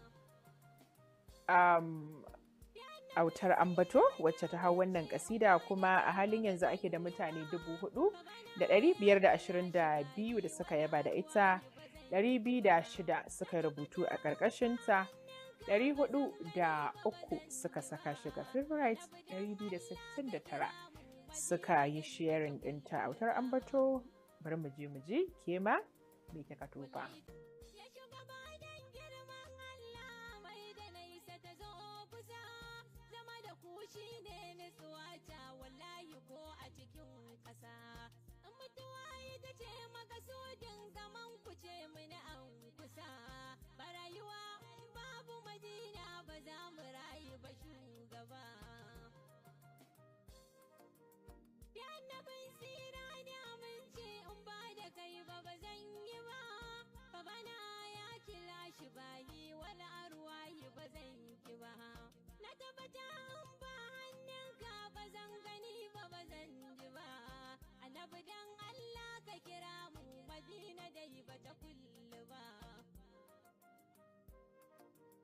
Wallahi tintini na yi taslimi cikin ku ban taɓa coge ba, in ban da ku abulala abu dai ni ban ga abin da ya shaura ba. Amai da nisa ta zo kusa, zama da ku shi ne nutsuwata. Wallahi ko a cikin ƙasa, in mutuwa ita ce makasudin kamar ku ce mana an kusa. Ba rayuwa in babu Madina, ba za mu rayu ba shugaba. Sallallahu alaihi wasallam. Annabin sira ne amince in ba da kai ba zan yi ba. Ya kira shi bayi wani arwahi ba zan yi ba. Na tabbata in ba hannunka ba zan gani ba zan ji ba. Annabi dan Allah ka kira mu Madina dai ba ta kullu ba. Sallallahu alaihi wasallam. Masha Allah. An gaida Murja Hafiz Abdallah da tare da wannan kasida wanda Sayyidi wato Muhammad Hafiz Abdallah ya rubuta ta, kuma na faɗa muku akwai accounts da dama da suka hau wannan kasida wanda ma suka fi ita wannan autar ambato samun like, sai dai su fuskokinsu ne kawai ba tare da suna bin wannan kasidar ba, ita kuma bin wannan kasidar take yi. To bari mu je ga kasidar mu ta gaba a cikin shirin. To wannan kasida dai akwai accounts mai taken na gidan shehi ya hauta, kuma muke da mutane 64,400 da suka yaba da ita, 1,274 suka rubutu a ƙarƙashin ta, 990 suka yi sharing, 4,958 suka saka shiga a favorite. Wannan kasida bari mu ji yadda take. Wallahi annabi kaunar ka ta ishe ni, farin ciki gare ni, me zai dame ni, in dai ina tare da kai kowa ya farinta da ni. Kai ne makomar mu da gobe za mu koma, ba ma nadama, mun rayu da kima, saboda ke. Wallahi annabi kaunar ka ta ishe ni, farin ciki me zai dame ni, in dai ina tare da kai kowa ya farita da ni, ya yi jabal a gaske ba ma nadama, mun rayu da kima, saboda ke. To masha Allah, wannan kasida Sayyidi Abdullahi Sarin Fatahi shi yayi ta, kuma yi batun cewa wallahi annabi ƙaunarka ta ishe ni, farin ciki gare ni, babu abin da zai dame ni, kana da manzon Allah mai zai dame ka. To Allah ya bar mu da ma'aiki da iman. Masu kallon muna fatan kuna jin daɗin kasancewa tare da mu a cikin shirin. Bari mu je ga kasidar mu ta gaba. Idan mun yi za mu tafi hutun rabin lokaci. Wannan kasida kuma kasida ne wanda wato Sayyadi Zakin Ma'aiki ya wato rairata kuma ya mata take da Ahmadu ba wasa ne ba. Akwai mutane da dama da suka hau wannan kasidar, hatta shi karan kanshi sha'irin da ya rairata kuma ya rubuta ta. To amma akwai wani account mai taken Muje Maha wanda ya hauta kuma yake da mutane 44,000 da suka yi likin ɗinta, 1,538 suka yi rubutu a ƙarƙashinta, 5,602 suka sashi ga favorite, sannan 340 suka yi sharing ɗinta. Bari mu je mu ji wannan ƙasida. Ahmadu ba wasa ne ba, Ahmadu ba wasa ne ba, ai Ahmadu ba wasa ne ba. Alu ta koma mun jaye, Ahmadu na rasa kai waye, daga na yi wa Allah laifi in na ce Muhammadu shi ke zai ce mun noman ne. Ahmadu ba wasa ne ba. Allah la ilaha illallahu, Allah Allah Allahu, ya Allahu Allahu, jalla jalala amin da faɗi kar yan kwararo su ji bana nan. In gagara Allah na Ahmadu. Gaske wato a maganganunsa ya ce daga ya yi wa Allah laifi da ya ce Ahmadu shi kenan magana ta ƙare. Me saka aka ce idan kai takama da manzon Allah wallahi Allah ba zai barka ba, amma in kana ganin ayyukanka za su saka ka katsi ranar gobe kiyama to ka je ka sake layi. Duk abin da kai in dai ka fake da manzon Allah ka tafi da ma'aikin ka nuna masa tsantsar kauna, Allah ya yi shaidar kai masoyinsa ne. Duk da fa Allah yana kishin ya gama kana ƙaunar manzon Allah, amma fa idan ya tabbatar da kai masoyinsa ne, annabi ya yi maka shaidan kai masoyinsa ne, wallahi ka riga ka sha. Shi ma a wannan baitin na kasidar ya ce kowane irin laifi ya yi wa Allah da ya ce annabi ya san normal ne. To Allah ya bar mu da ma'aiki da'iman. Bar mu je hutun takaitaccen lokaci, idan mun dawo shirin zai dora. Ido ba zai karanta ba dan alƙalami bai rubuta ba, ita soyayya matakin kusanci ce bata canza hali ba. Ido ba zai karanta ba dan alƙalami bai rubuta ba, ita soyayya matakin kusanci ce bata canza hali ba. Subhanallah, yau ma da annabi zan daɗa buɗe bakina na furta abin da ke zuciyata kan ya fashe a kirjina. Idan kauna ta bunƙasa harshe ma a ciki yake kwana, ina ilimi ina hankali da tunani ikun ji kokena. Allah ban nemi sauki akan soyayya ta bana tuba, kada na mun kai ta ninninka ƙaunar annabi ba ta aune ba. Kwakwalwa ta je zuciya ta birai ba da tsayawa ba, da sirri fil asirari ba zan kwatanta ba. Bai ji wani ma'aiki ba, Allah don martabar so da soyayya ka hana ta bacci, ka yi wa zuciya ta karamci mai yalwar da bakunci. Abin baiwar kusanci da zatin annabi babu sassauci, da alkawarin rasulul malayi mu zaɓaɓɓen mafifici. Wata kaka ko ta ta yaya annabi shi nake nema, na gan shakan mukaminsa ba wai nawa ban ci alfarma. Dan na yi kaɗan kwarin gaske in je inda rijali ke fama, kusanci kan kusancin kusanta har da abin da ba dama. Da cimi na taka doron ƙasa daga rami na fara zance na, da shauƙon ake karantar da ni sai mu ta ƙara aikina. Tun kafin zuciyata ta san so annabi ne a kirjina, wadda ce take kyankyashe ni da daddare ina kwana. Ban taɓa jin zuciyata tana gunjiya cikin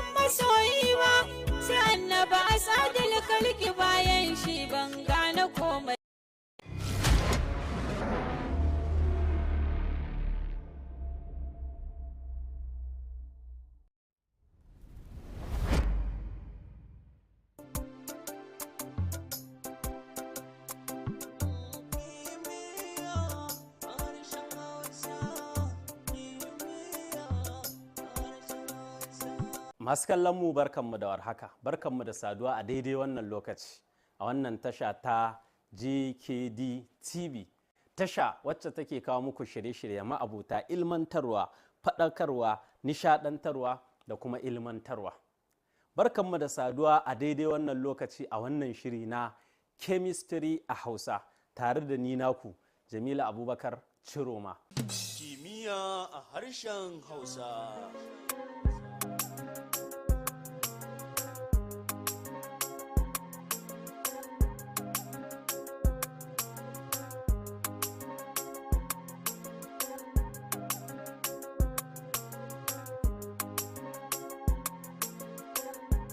So mun yi cat ions, yanzu za mu tafi anions. Anions.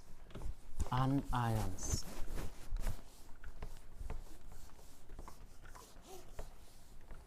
Za mu tafi anions. Anions. Za mu ga anions. Anions. Anions ana samu su ne daga non-metals. Daga non-metals ake samu su, non-metals. Ana samo anions daga non-metal. Su ne wanda ma'anarsu ta ce idan number of hole bai kai number of outer electrons ba, in za ka iya tana classifications ɗin da muka yi. To su kuma ƙwaya shida ne a phase 20 element. Ƙwaya shida ne. Mun ce akwai nitrogen 3 minus, oxygen 2 minus, fluorine minus, phosphorus 3 minus, sulfur 2 minus and chlorine minus. Su shida ne kuma dole ka san su. Tambayar anan shine nitrogen 3 minus. Me yasa nitrogen ake ta'allaka mata 3 minus? Me yasa?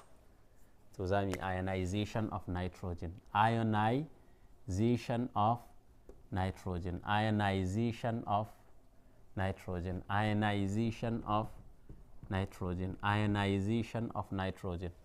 Za mu yi ionizing nitrogen. In za ka yi ionizing nitrogen sai ka zuba halittarta. Dama ka haddace phase 20 element. Nitrogen ta nawa ce? Hydrogen, helium, lithium, beryllium, boron, carbon, nitrogen ta bakwai ce.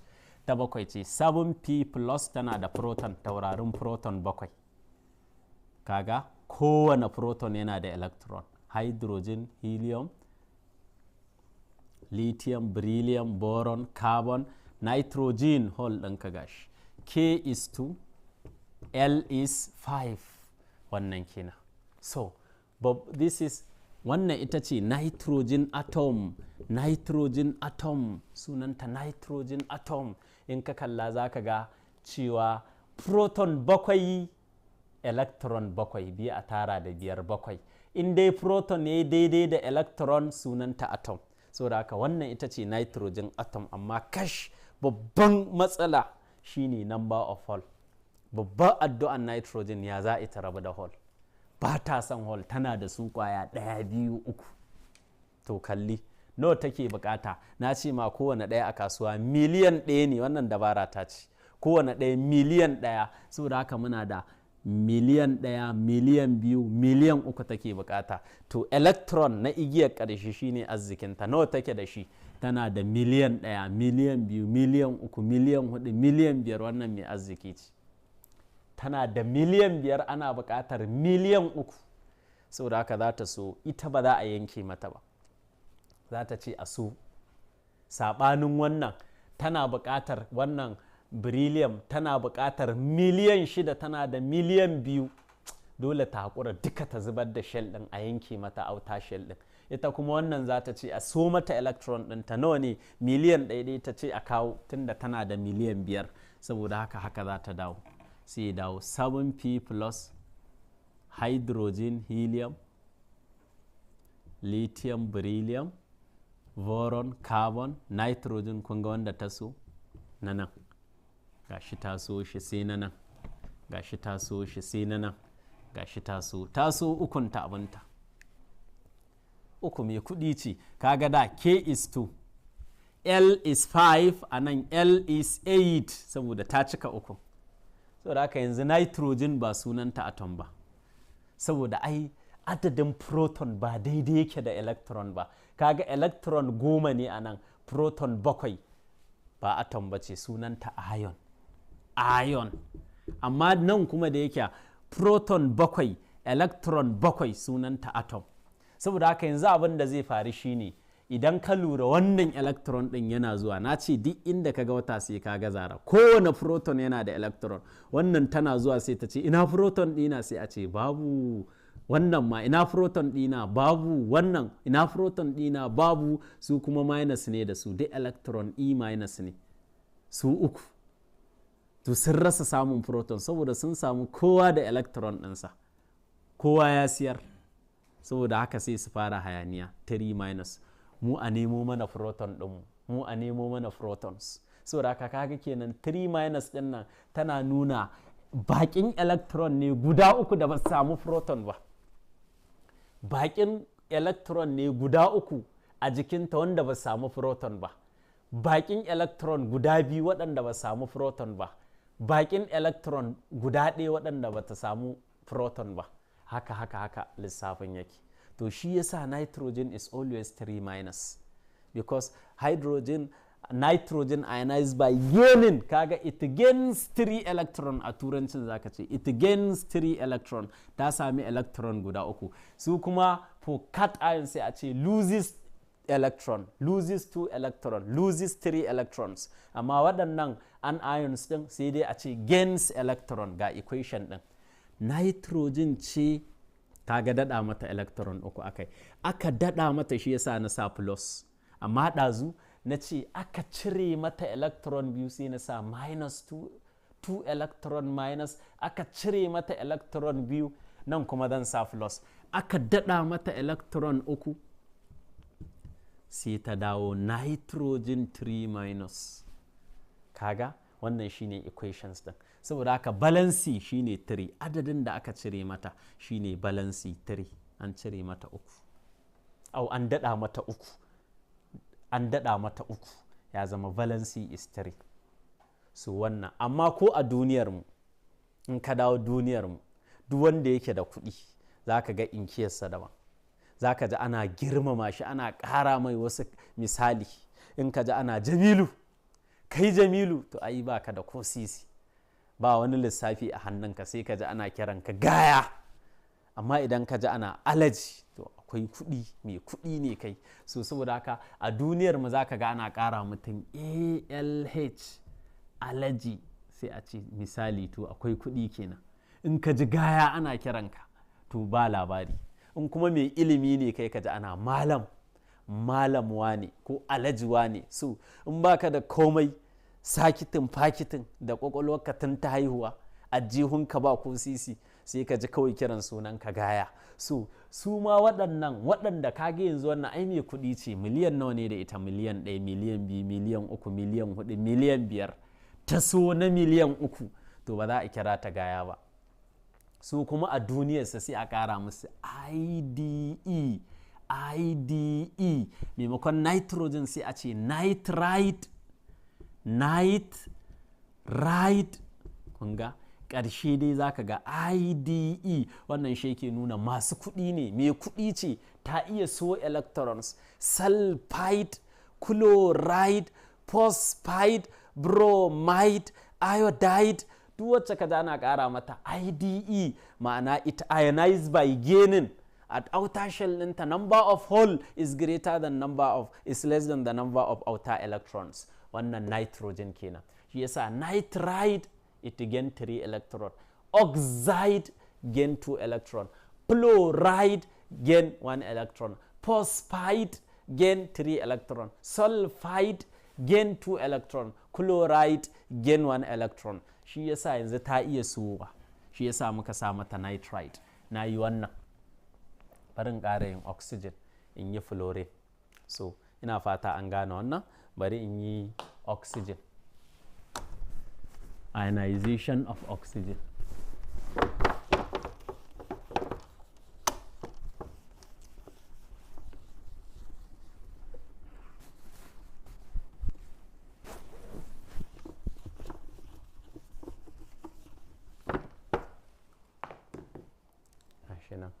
ionization of oxygen. Ionization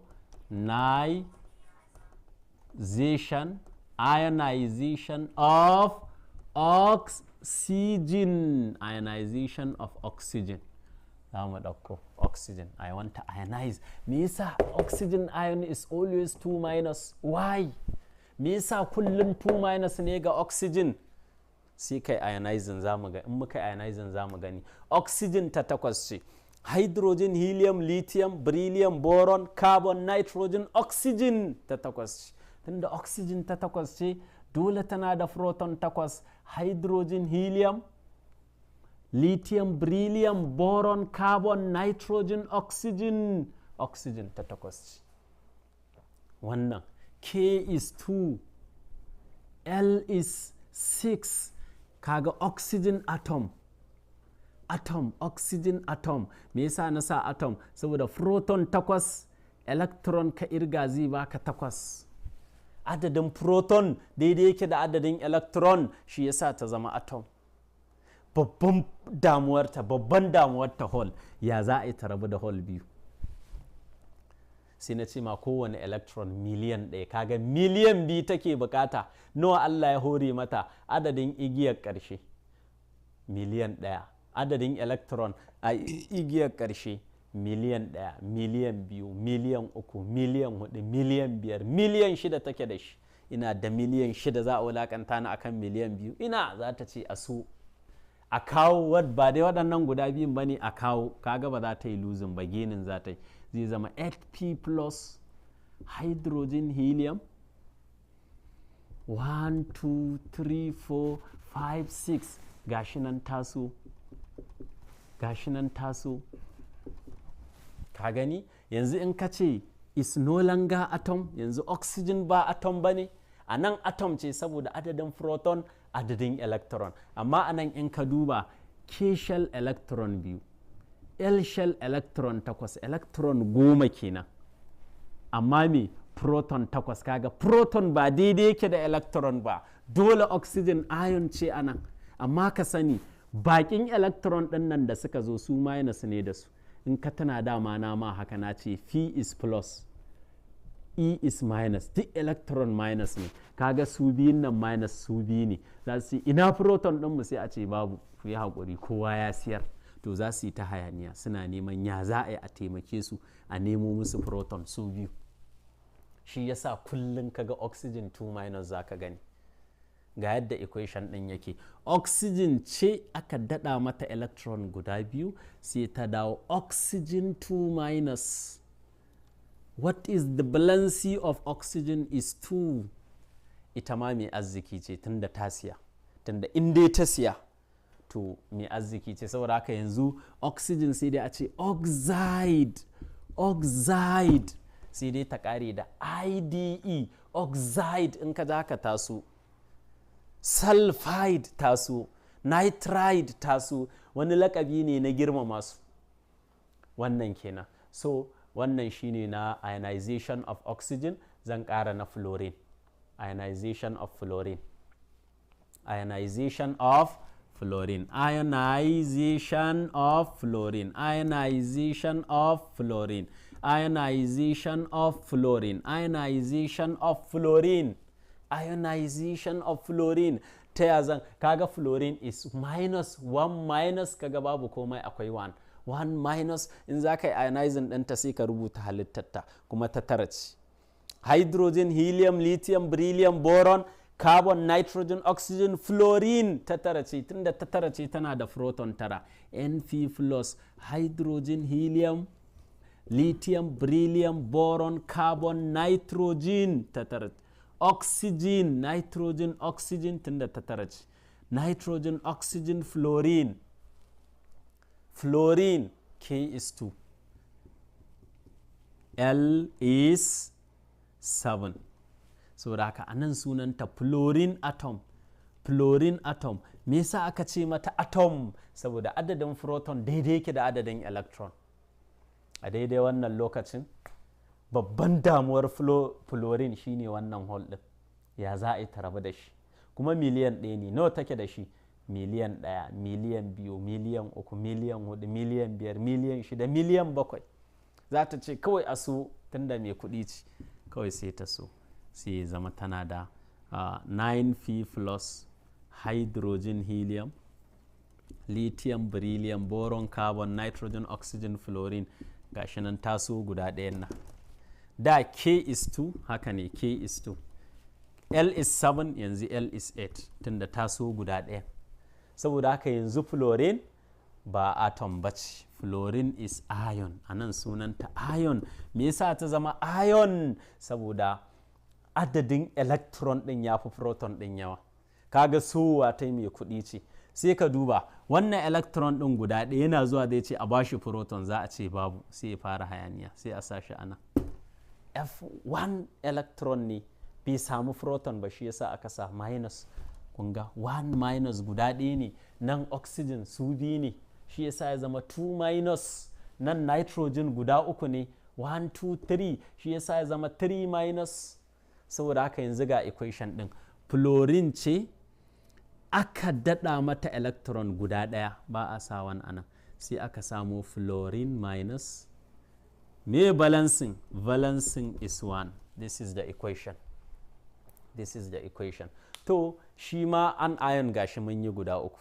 Ka gani nitrogen ionized by gaining 3 electron, oxygen ionized by gaining 2 electron, fluorine ionized by gaining 1 electron, phosphorus ionized by gaining 3 electron, sulfur ionized.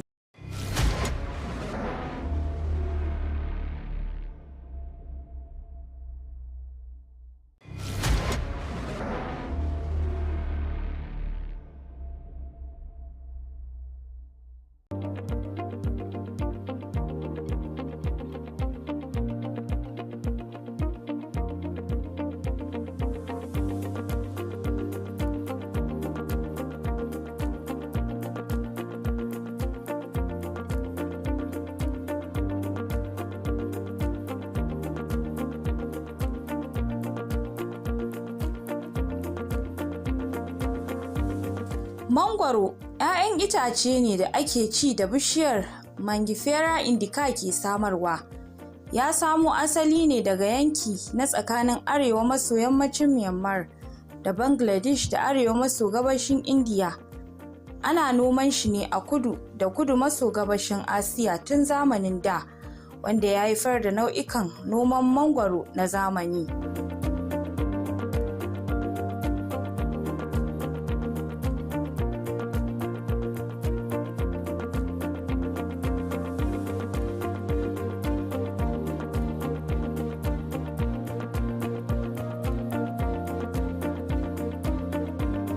Nau'in India da nau'in kudu maso gabashin Asiya sauran nau'ikan kuma suna samar da 'ya'yan itatuwa waɗanda kuma ake kira da mango. Yawancinsu ana samun su ne a cikin yankin Malaysia. Mangifera indica, wanda aka fi sani da mangwaro, wani nau'in tsirrai ne na fure a cikin dangin Anacardicaea. Itace ne babbar bishiyar 'ya'yan itace mai iya girma zuwa tsayi da faɗin mita 30, kimanin kafa 100 kenan. Akwai nau'ika guda biyu daban-daban a cikin mangwaro na zamani, wato nau'in India da nau'in kudu maso gabashin Asiya. Mangwaro na Afirka bishiya ce ta wurare masu zafi a Afirka ta yamma, wacce ke samar da 'ya'yan itace masu kama da mangwaro. 'Ya'yan itacen abinci ne mai mahimmanci a Najeriya da Kamaru, kuma an shafe shekaru aru-aru ana amfani da sassan bishiyar wajen yin maganin gargajiya.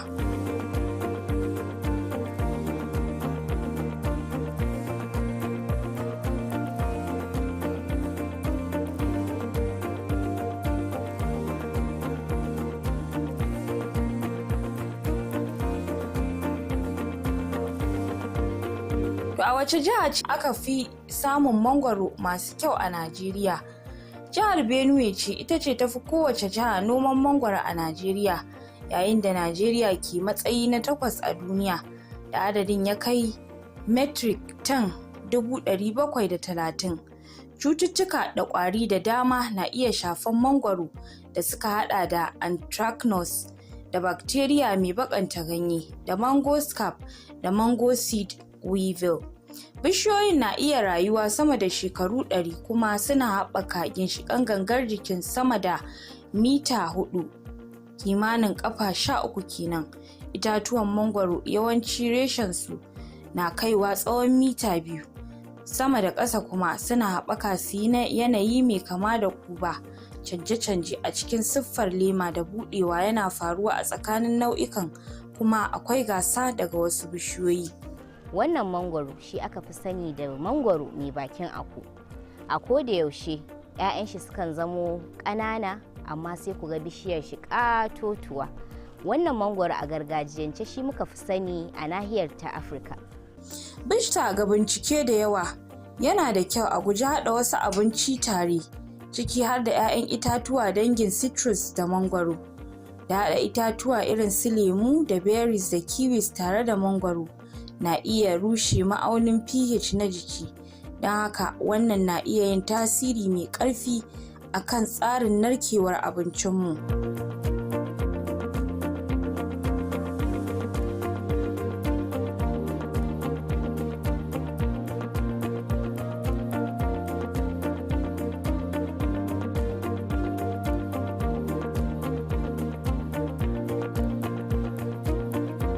To a duk duniya akwai nau'ikan mangwaro da yawa. Dangane da nau'ikan shuka, 'ya'yan itacen mangwaro sun bambanta daga wurin girma da siffa da zaƙi da launin fata da launin ciki, wanda zai iya zama rawaya ko kalar ruwan gwal ko kore ko mai ruwan lemu. Yana da sinadarin antioxidant, don haka zai iya taimakawa wajen rage gajiya na cikin jiki. Babbar fa'idar banda kasancewarsa tushen vitamin C mai kyau shine mangwaro yana da ingantaccen tushen na vitamin A da folate, kuma yana da yawan fiber wanda ke da amfani da rigakafin ciwon daji na hanji da cututtukan zuciya da kuma rage ƙiba. Mangwaro 'ya'yan itace ne masu yawan sukari. Wasu bincike sun nuna cewa 'ya'yan itace ne da ka iya magance high cholesterol da ƙiba da ciwon siga. Mangwaro 'ya'yan itace ne mai daɗi da ke ɗauke da fiber da nau'ikan vitamin da ma'adanai, ciki har da vitamin C da A da E da K da kuma nau'in vitamin B.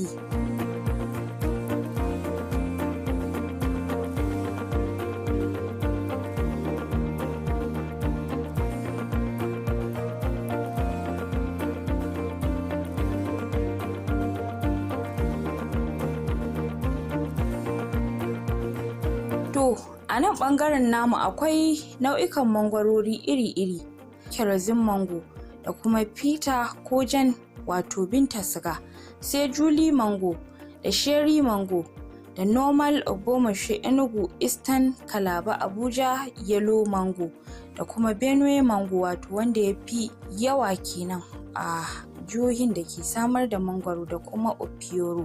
Ana shan mangwaro a haka ko a yi shi a matsayin abin sha wato juice, ko kuma mocktails da akan samu a gidajen cin abinci ko kuma gidajen tanɗe-tanɗe da lashe-lashe. Mangwaro na ɗaya daga cikin kayan marmari da ke samarwa da masu kasuwancinsa kuɗaɗen shiga. Yawanci kuma mangwaro na da wadata ne a lokacin damina, yayin da a lokacin sanyi zaka ga bishiyoyin mangwaro suke yin fure kafin su fara yin 'ya'ya.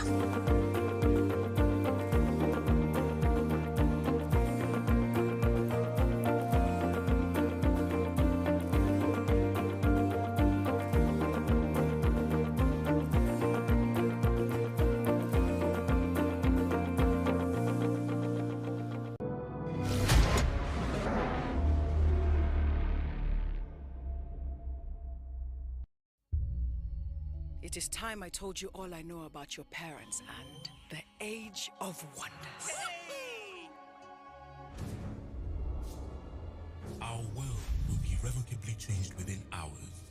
Our lives altered forever. Tell me, what has changed? Everything. Humanity will truly learn what it means to deal with the Divine One. All I have ever needed is the blood of the Divine One. We are not caretakers or petty gods, demanding tribute and sacrifices. For there will come a time when they are finally ready to fight as one.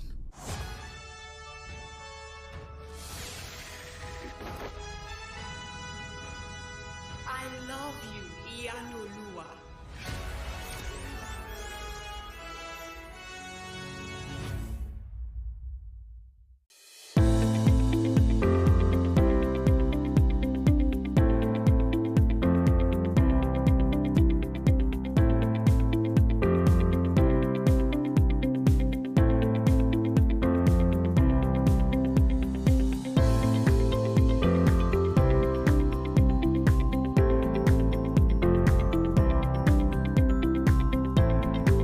Cashew nau'in kayan marmari ne da ke da jiki mai laushi da ɗanɗano mai daɗi.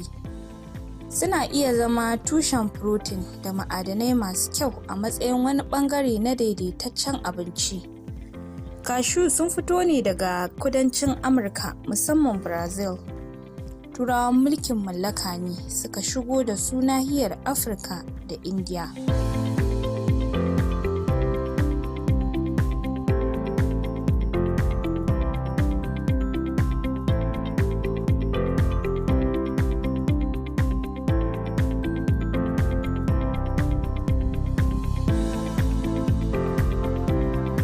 Bishiyar cashew wato Anacardium occidental a kimiyyance ta fito ne daga arewa maso gabashin Brazil tare da 'ya'yan cashew da ƙasar Portuguese suka shigar da su India a ƙarshen ƙarni na 16. Nau'in cashew ana rarraba su ta girmansu da launi da siffa tare da maki gama gari da suka hada da white holes da scotch holes da fasasshe da masu tsaga da kuma guntaye. Bishiyoyin cashew yawanci suna fara 'ya'ya ne bayan shekaru 3 zuwa 4 bayan dasawa ko shukawa. Akwai wasu nau'ikan ma da za su iya haifar da 'ya'ya da wuri ko su yi jinkiri, ya dai danganta da yanayin girmansu. Cashew shine sunan gama gari na bishiyar Anacardium occidental a cikin dangin Anacardicaceae. Ya fito ne daga kudancin Amurka kuma shine tushen cashew da apple cashew.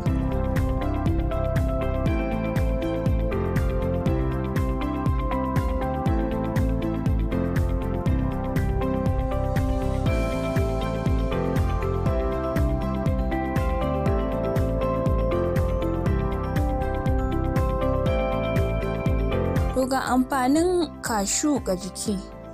Yana inganta lafiyar zuciya da kula da sukarin jini, da inganta garkuwar jiki da lafiyar ido. Yana ma maganin ciwon sukari, yana taimakawa wajen rage ƙiba. Yana inganta lafiyar fata da rage nauyi. Yana yin kariya daga cutar daji. Yana rage kumburi da ƙarfafa ƙasusuwa da lafiyar ƙashi. Yana haɓaka aikin ƙwaƙwalwa. Yana kuma rage kitse a jiki. Ƙwayoyin cashew suna tallafawa wajen lafiyar ƙashi da wadatar abinci mai gina jiki. Ƙwayoyin cashew suna cike da magnesium. Ƙwayoyin cashew na inganta gani. Ƙwayoyin cashew suna daidaita sukarin jini da kuma narkar da abinci. Bishiyoyin cashew suna da saurin kamuwa da cututtuka daban-daban ciki har da anthracnose da spot leaf da gummosis da mutuwar icen bishiya da powdery mildew, wanda zai iya tasiri ga yawan amfanin ƙasa da lafiyar bishiyar.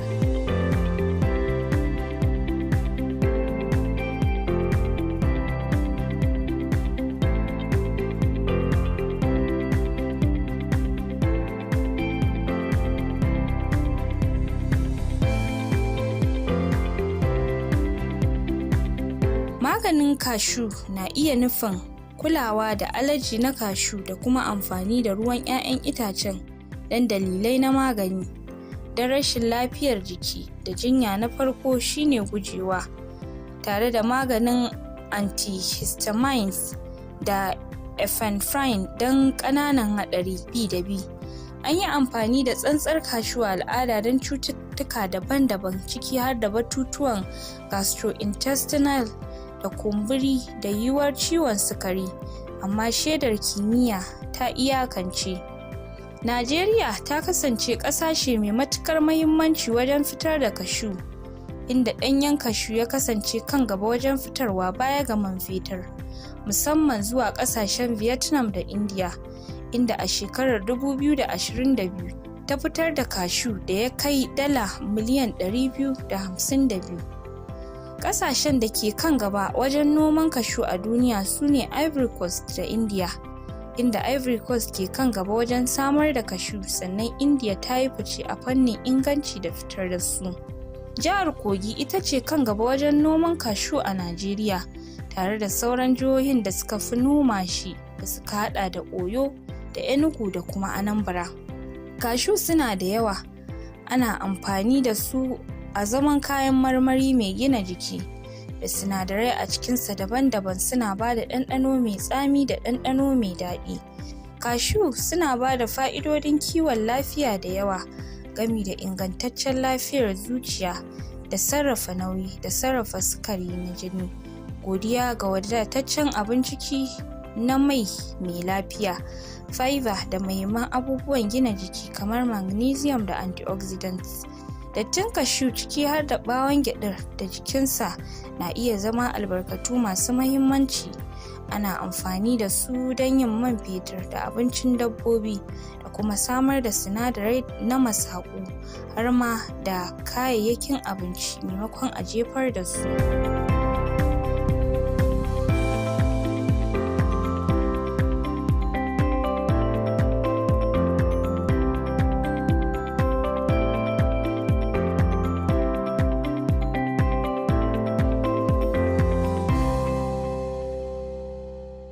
Sunana Edita, ni ma sunana Edita.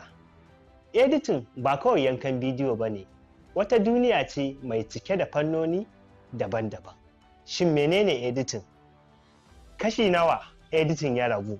Ba kawai iya yanka bidiyo ba ne ko kuma jone-jone editing. Video editing kuta shi ne mai yankewa da haɗawa da jajjonawa don a tashi wani labari mai ma'ana. Color grading shine ke gyara launi da haske, ya saka bidiyo ya kyan gani, ya ba da yanayi da ake bukata. VFX wato visual effect, wannan shine ke ba da wata duniya ta musamman wanda babu ita a zahiri. Misali, kamar samar da wata duniya ta musamman wacce babu ita, ƙirƙirar taurari da duk wani abu na musamman wanda babu shi a zahiri. Sound editing designer, duk sautin da kake ji, muryar mutum, kiɗa ko tasirin sautuka shi ke gyara da daidaita dukkan waɗannan. Motion graphics, wannan shine ke ƙirƙirar rubutu, icons, zane-zane da dukkan wasu abubuwa da kake gani na rubuce-rubuce masu ƙayatarwa da kake gani a tallace-tallace, haɗi da gidajen TV. Animation 2D and 3D, duk katin da muka gani ko kuma wani hoto da aka motsa a kwamfuta, wannan aiki ne na animation editor. Compositing shi ke haɗa hotuna masu tarin yawa su zama tamkar an ɗauka lokaci guda. Title and subtitle editing shi ne ke saka taken bidiyo da rubutun magana duk don masu kallo su fahimci saƙon da ake isarwa a cikin bidiyo. Documentary editing shi ke tsara bayanai, hotuna cikin tsari mai ilmantarwa. Film editing wannan shine babban fanni, shi ke tsara dukkan sassan fim ya zama cikakke har mu masu kallo mu iya kallo. Editing ba fanni ɗaya ba ne, duniya ce mai cike da ƙwarewa, don haka idan kana kiran kanka edita ka tambayi kanka wani fanni ka iya, idan kuma mai son koyo ne to wani fanni kake son koyo. Edita na gaskiya shi ya san dukkan waɗannan bambance-bambance, haka zalika ya zurfafa cikinsu. Ina ba da shawara ya kai ɗan uwana ka shiga cikin wannan duniya domin har yanzu duniya tana buƙatar editoci. Sunana El Harun maza babban kai, wanda aka fi sani da babban kai. Ku kasance tare da JKD TV, namu naku ne. Fita mana, mana.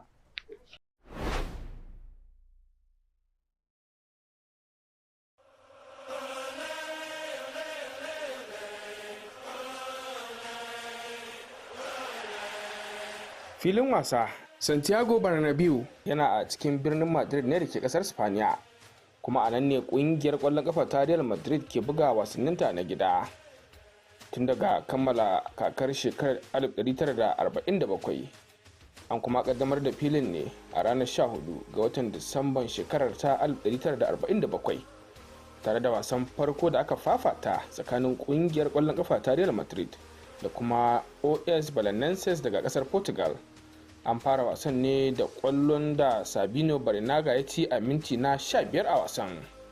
Daga shekarar 1944 zuwa 1947, an fara gina filin a watan Oktoba na shekarar 1944, kuma an kammala shi ne a Disambar 1947.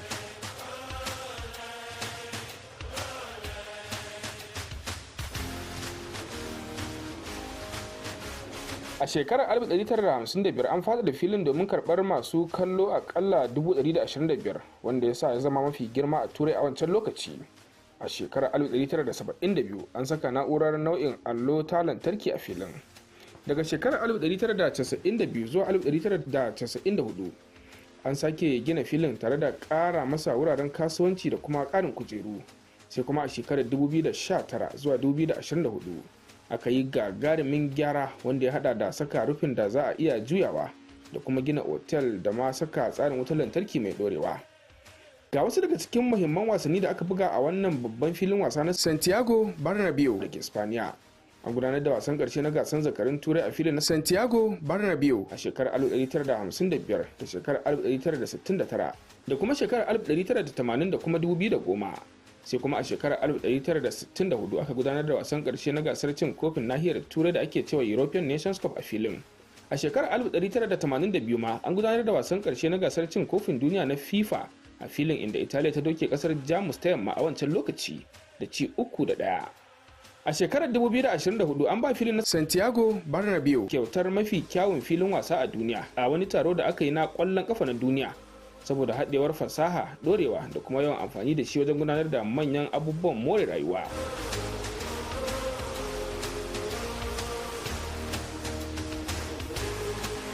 A shekarar 2025 an canza sunan filin daga Santiago Bernabeu zuwa Bernabeu domin ƙara samun damar kudaden shiga ta hanyar tallace-tallace.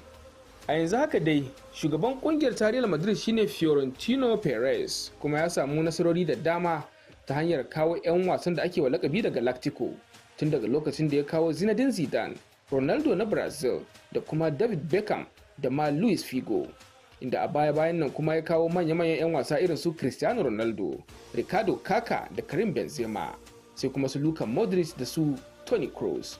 A cikin shekaru 10 da suka gabata kacal, kungiyar kwallon kafa ta Real Madrid ta lashe gasan zakarun turai so 6, wanda tsohon dan wasanta Zinedine Zidane ya lashe gasan na zakarun turai so 3 a jere, wanda ba taɓa yin haka ba a tarihi.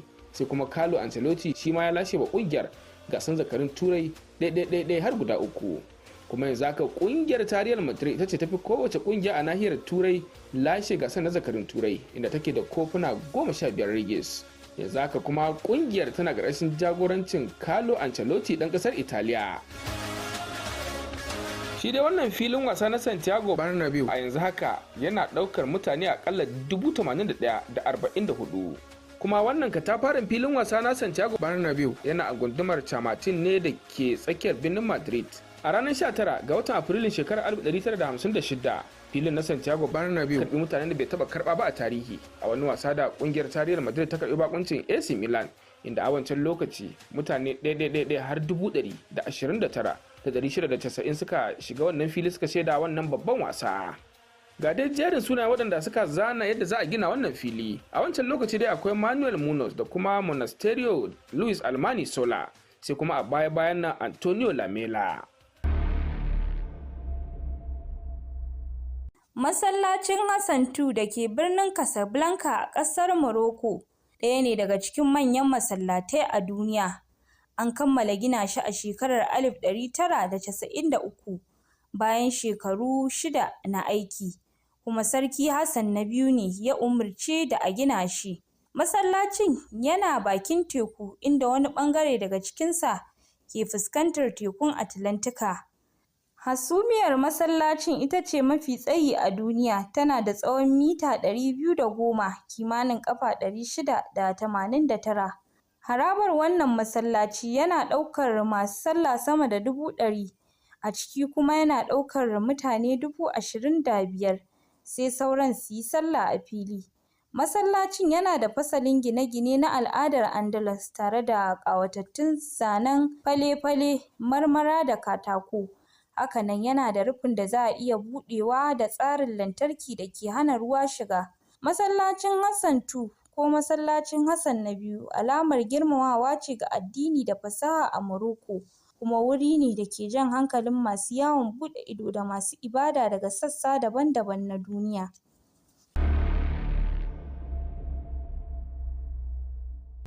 Madrasa Al-Tarin wata tsohuwar makarantar addini ce da ke cikin birnin Fes a ƙasar Morocco. An gina ta ne a lokacin mulkin Sarki Abu Said Usman na biyu daga dalar Marinid a shekara ta 1323 zuwa shekarar 1325. An sa mata suna Al-Tarin ne saboda tana kusa da kasuwar masu sayar da turare wato Al-Tarin a cikin tsohon birnin Fes da ake cewa Fes El Bali, wuri mai tarihi da al'adu masu ɗimbin yawa. Makarantar dai tana da kyakkyawan tsari da gine-gine masu kyau kamar su ɗakin karatu da ɗakin sallah, tsofaffin rubuce-rubuce da aka kakkafa su a bango ko katanga, kyawawan zane-zanen da aka yi da katako da kuma marmara. An yi amfani da ita wajen koyar da addinin Musulunci da sauran ilimomi na shari'a. Yawancin ɗaliban da ke karatu a Al-Qarawiyyin wato jami'a mafi daɗewa a duniya sukan kwana a cikin irin waɗannan makarantu. Yanzu haka dai madrasa Al-Tarin na ɗaya daga cikin wuraren tarihi da masu yawan buɗe ido ke ziyarta a birnin na Fes da ke ƙasar Morocco.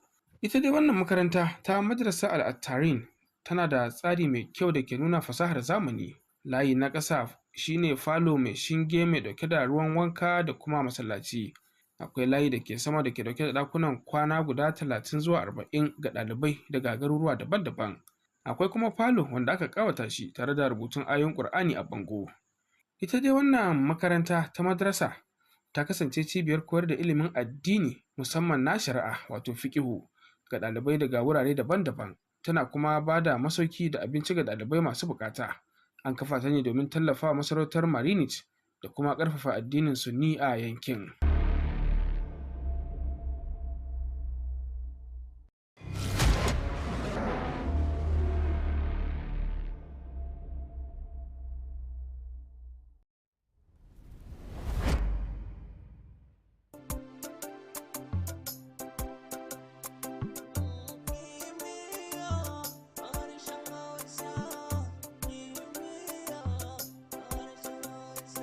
Masu kallon mu barkanmu da warhaka, barkanmu da saduwa a daidai wannan lokaci a wannan tasha ta JKD TV, tasha wacce take kawo muku shirye-shirye ma'abuta ilmantarwa, faɗakarwa, nishaɗantarwa da kuma ilmantarwa.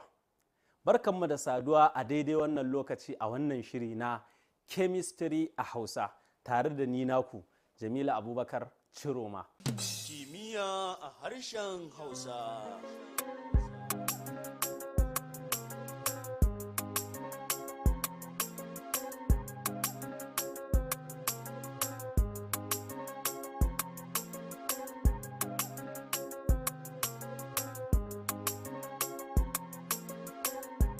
So mun yi cat ions, yanzu za mu tafi anions. Anions.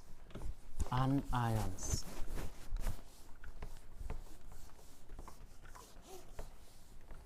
Za mu tafi anions. Anions. Za mu ga anions.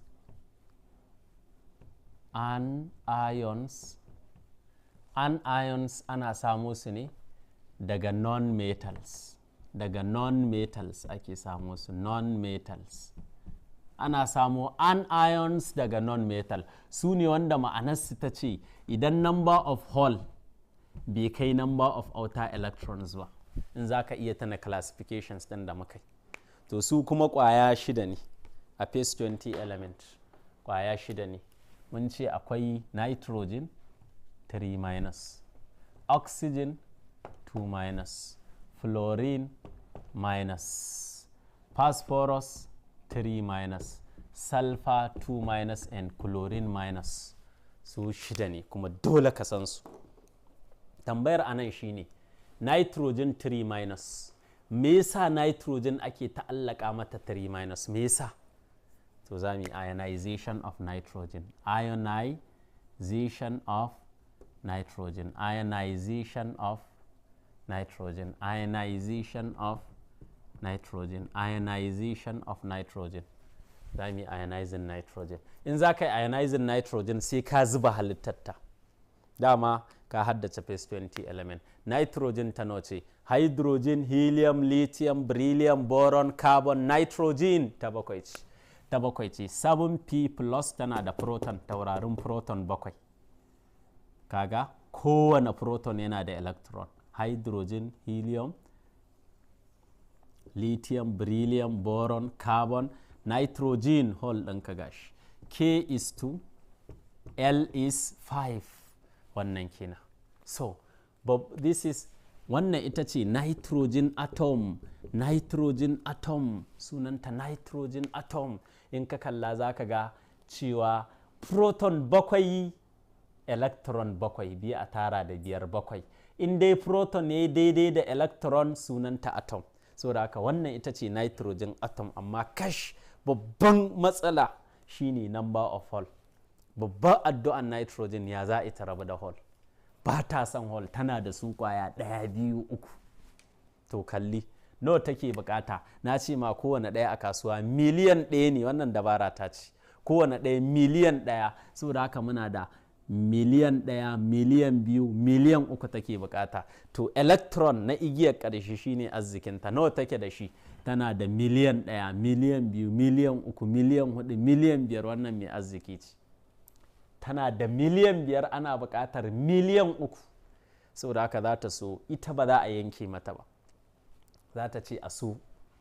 Saɓanin wannan tana buƙatar, wannan beryllium tana buƙatar miliyan 6, tana da miliyan 2. Dole ta haƙura duka ta zubar da shell ɗin, a yanke mata outer shell ɗin. Ita kuma wannan za ta ce a so mata electron ɗinta nawa ne? Miliyan 1 ta ce a kawo, tunda tana da miliyan 5. Saboda haka za ta dawo. Sai dawo 7p plus hydrogen, helium, lithium, beryllium, boron, carbon, nitrogen. Kun ga wanda ta so na nan, gashi ta so shi, sai na nan gashi ta so shi, sai na nan gashi ta so ukunta abinta.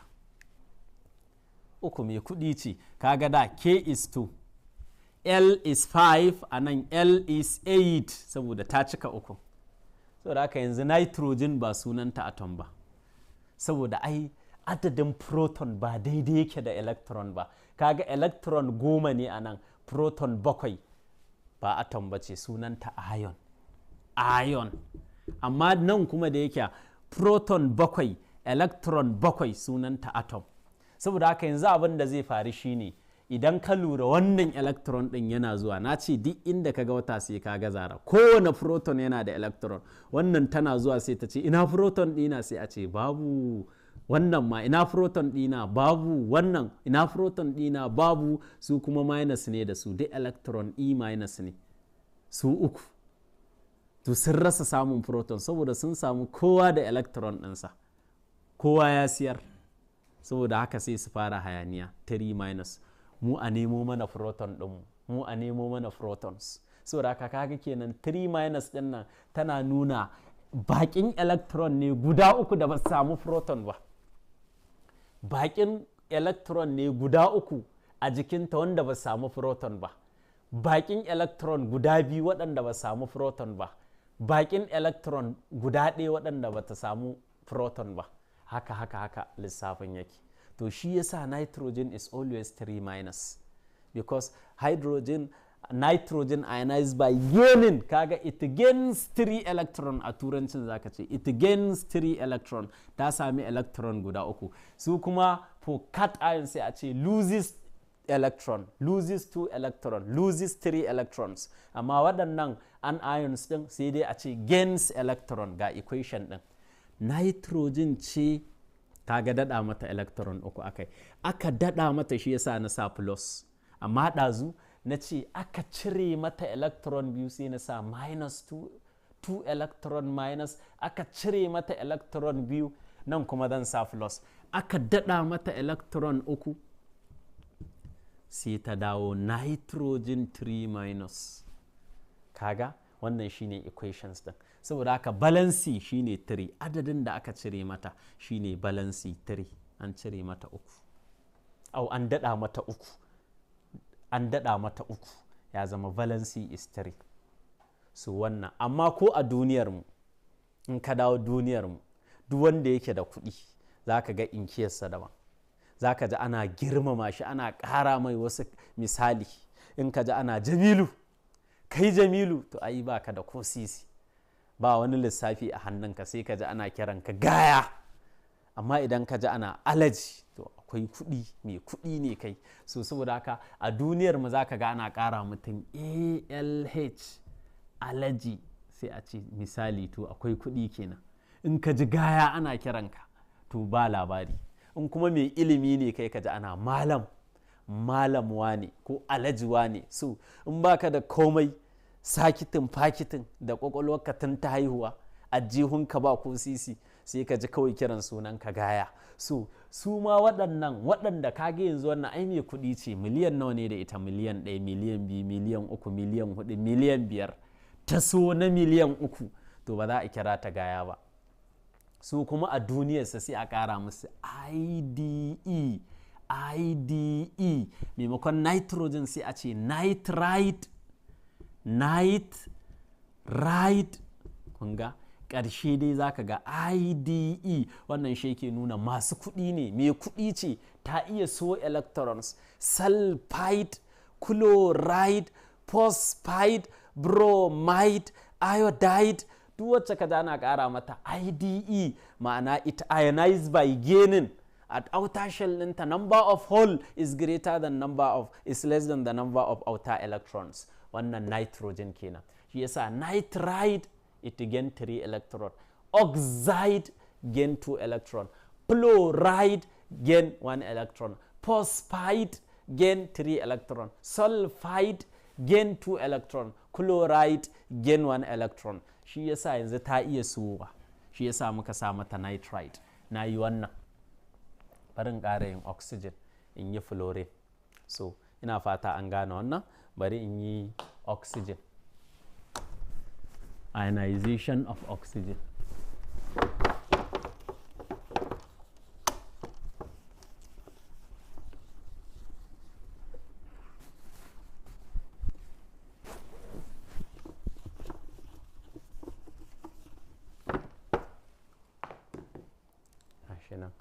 Ionization of oxygen. Ionization of oxygen. Ionization of oxygen.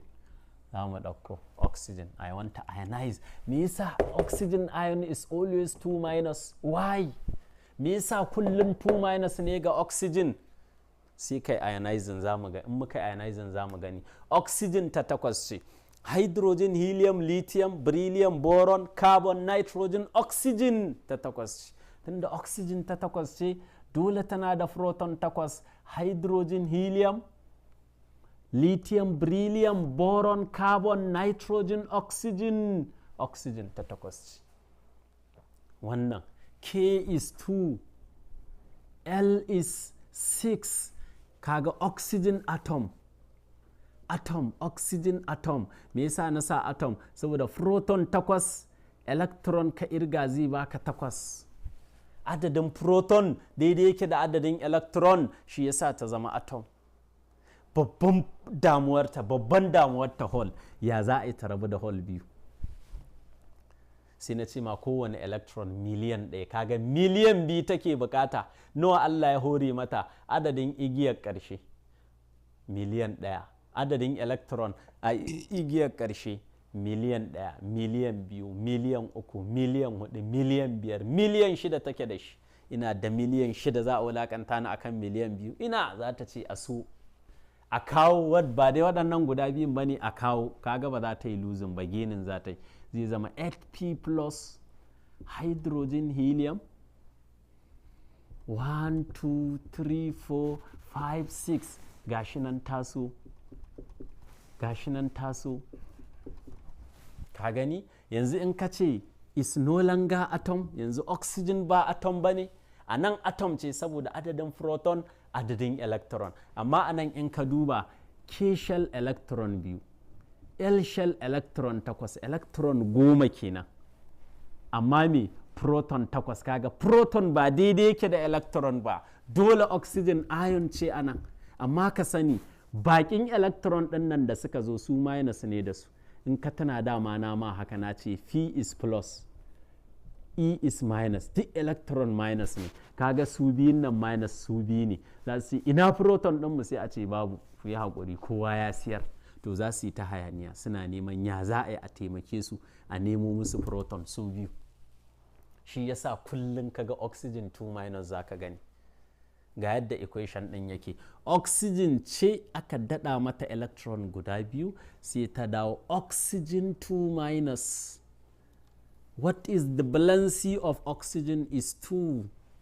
Ita ma mai arziki ce tunda ta siya, tunda in dai ta siya to mai arziki ce, saboda haka yanzu oxygen sai dai a ce oxide sai dai ta kare da IDE, oxide in ka za ka taso, sulfide taso, nitride taso, wani lakabi ne na girmama su, wannan kenan. So wannan shine na ionization of oxygen, zan ƙara na fluorine, ionization of fluorine, ionization of fluorine, ionization of fluorine, ionization of fluorine, ionization of fluorine, ionization of fluorine, ionization of fluorine. Ta yazan kaga fluorine is -1 minus, kaga babu komai akwai 1 minus, in za ka yi ionizing ɗinta sai ka rubuta halittarta kuma ta tara ce. Hydrogen, helium, lithium, beryllium, boron, carbon, nitrogen, oxygen, fluorine ta tara ce, tunda ta tara ce tana da proton tara, Np plus, hydrogen, helium, lithium, beryllium, boron, carbon, nitrogen ta tara, oxygen, nitrogen, oxygen tunda ta tara ce, nitrogen, oxygen, fluorine, fluorine K is 2, L is 7, saboda haka anan sunanta fluorine atom. Fluorine atom, me yasa aka ce mata atom? Saboda adadin proton daidai yake da adadin electron. A daidai wannan lokacin babban damuwar fluorine shine wannan hole din, ya za a yi ta rabu da shi, kuma miliyan 1 ne, nawa take da shi? Miliyan 1, miliyan 2, miliyan 3, miliyan 4, miliyan 5, miliyan 6, miliyan 7. Za ta ce kawai a so, tunda mai kuɗi ce kawai sai ta so, sai ya zama tana da 9p plus, hydrogen, helium, lithium, beryllium, boron, carbon, nitrogen, oxygen, fluorine, gashi nan taso guda ɗayan nan. Da K is 2, haka ne, K is 2, L is 7.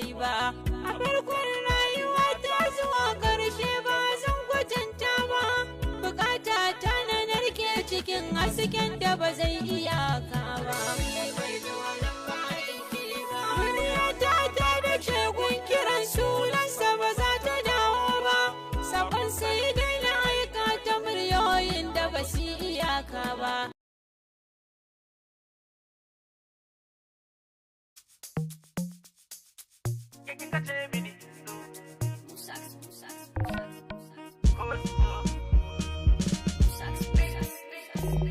Kamar da wasa wani abu ya soke ni, na kuma kasa darewa, ashe abun ya dame ni, ba zafi yake yi min ba, bale in ce ya cuce ni, ina barci sai na ji kwan kamar a jikin kofa, ko da na bude nan leka ke ce kadai kika neme ni, fuskar ki ta yi bari fes kwaliyar ki ta tas ta kun gabar ki da das ke kika ja ni da hannunki, kin faɗan da bakinki, ko wuya ko daɗi ko da rai ko ba raina, ko su so ko sun yi ni da kai sai mun zauna, ko wuya ko daɗi ko da rai ko ba raina, ko su so ko sun yi ni da kai sai mun zauna, ai ke kika ce mini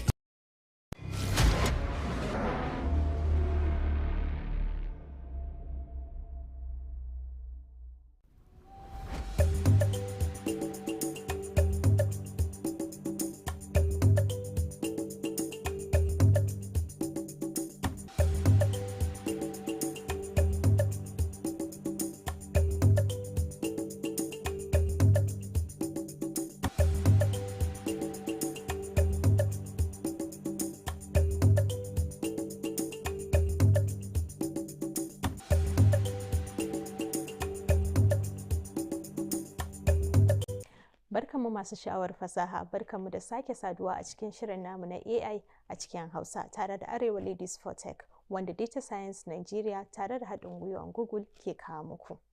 Shin a shirye kuke domin zuwa duniyar AI? Sunana Zainab Sa'idu Idris, ni ce zan gabatar muku da wannan shirin.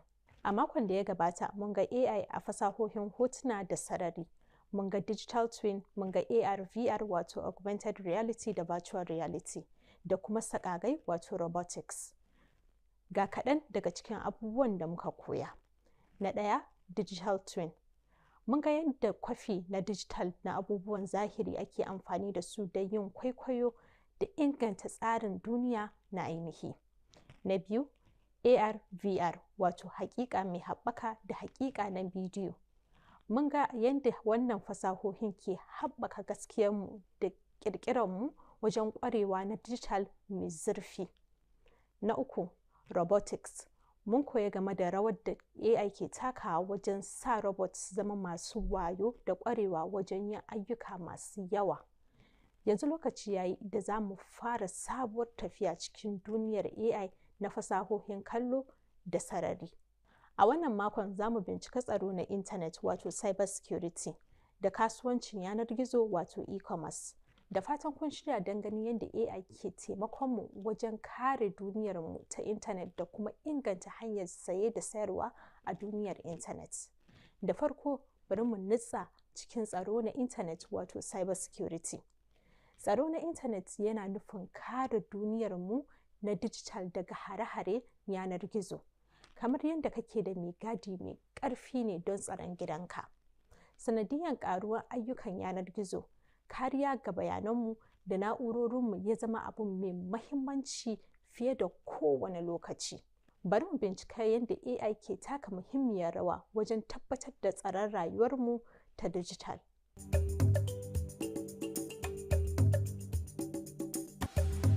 Barkanku da zuwa al'ummarmu ta masu fasaha, inda kirkira ke haɗuwa da dama.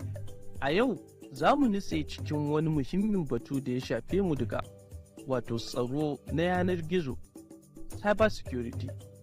Ka yi tunanin rayuwar digital a matsayin katafaren gini, ita kuma barazanar da ke ɓoye a cikin duniyar online a zaman mahara masu wayo. Tsaro na yanar gizo ita ce ginshiki na digital da gada wadda ke kiyaye waɗancan maharan a bakin teku. Suna kare bayananku masu daraja da sirrinku. Amma shin menene ainihin ma'anar tsaro na yanar gizo wato cyber security? A cikin sauki, al'ada ce da ke kiyaye kasancewarku a online. Ku yi la'akari da shi kamar kulle ƙofofinku da dare don hana barayi shigowa. A gargajiyance, yi tunanin tsaro na yanar gizo a zaman magani wanda ke kare wayoyinku da kwamfutarku daga mugayen aljanu. A wannan misalin waɗannan mugayen aljanu su ne kamar masu aikata laifukan yanar gizo wanda ke ƙoƙarin sace bayananku. Bari mu yi bayani shi mataki-mataki. Don kariyarku, farko, kuna buƙatar kalmomin sirri masu ƙarfi. Ku yi la'akari da su a matsayin sirrin. Ku cakuɗa harufa, lambobi da alamomi don ku sami kariya mai ƙarfi. Ka yi tunanin kana da email account. Misali, lokacin da kuka sami email daga wanda ba ku sani ba a ciki, yana yi muku alkawarin dukiyar da ba taɓa gani ba. Kar ku danna komai a cikin saƙon. Kamar baƙo ne da ba ku taɓa gani ba ya zo ya ba ku maganin da ba ku san shi ba, wanda zai iya zama cutarwa. Ka tuna, a lura in za a danna. Bari mu ce tare. A lura in za a danna. Yanzu, bari mu tattauna mafitar wannan abu. Ku saka antivirus software wato manhajar cikin kwamfuta mai rigakafi. Ita kamar makami ne mai ƙarfi wanda ke kiyaye na'urarka. Ku saka shi kuma ku ringa sabunta shi akai-akai. Tsaron yanar gizo yana magance matsalar satar bayanai da cutar da digital. Garkuwar ku ce daga sata, asarar kuɗi da sauransu. Ka hango Najeriya ta zama inda kasuwancinmu zai bunƙasa ba tare da fargabar hare-hare na yanar gizo ba. In yadda bayanai akan mu zai zauna yadda ya kamata a sirri. Wannan ita ce makomar da ake ginawa ta hanyar kirkirar sabbin abubuwa game da tsaro na yanar gizo. A ƙarshe, tsaron yanar gizo wato cyber security shine mai kula da ku na digital. Kuma fahimtar muhimmancinsa shine mataki na farko na samun ingantaccen kasancewa a online. Don haka, mu kula, mu kare kanmu, kuma tare za mu karfafa makomar digital a Najeriya. Shin ke ƙwararriyar ɗaliba ce ko ƙwararriya ce a fannin data science ko 'yar kasuwa ce a jihar Kaduna? Ki shiga koyarwarmu a ofisoshin koyar da kwamfuta da ke Kaduna, Zaria da Kafancan. Ko kuma ki rijista don yin karatu a yanar gizo. Kar a bar ku a baya a cikin duniyar fasaha ta artificial intelligence da fasahar digital technology. Ku rungumi wannan damar da take bayarwa kyauta. Kalli wasu bidiyon a cikin wannan shirye-shiryen sannan ku fara tafiyar ku ta samun ilimi. Ita wannan dama ce daga Arewa Ladies for Tech, wacce Data Science Nigeria ta kawo muku, kuma google.org ke tallafawa. Ziyarci www.skillsprint.ng don ƙarin koyo da yin rijista don a yi la'akari da koyarwa ta gaba.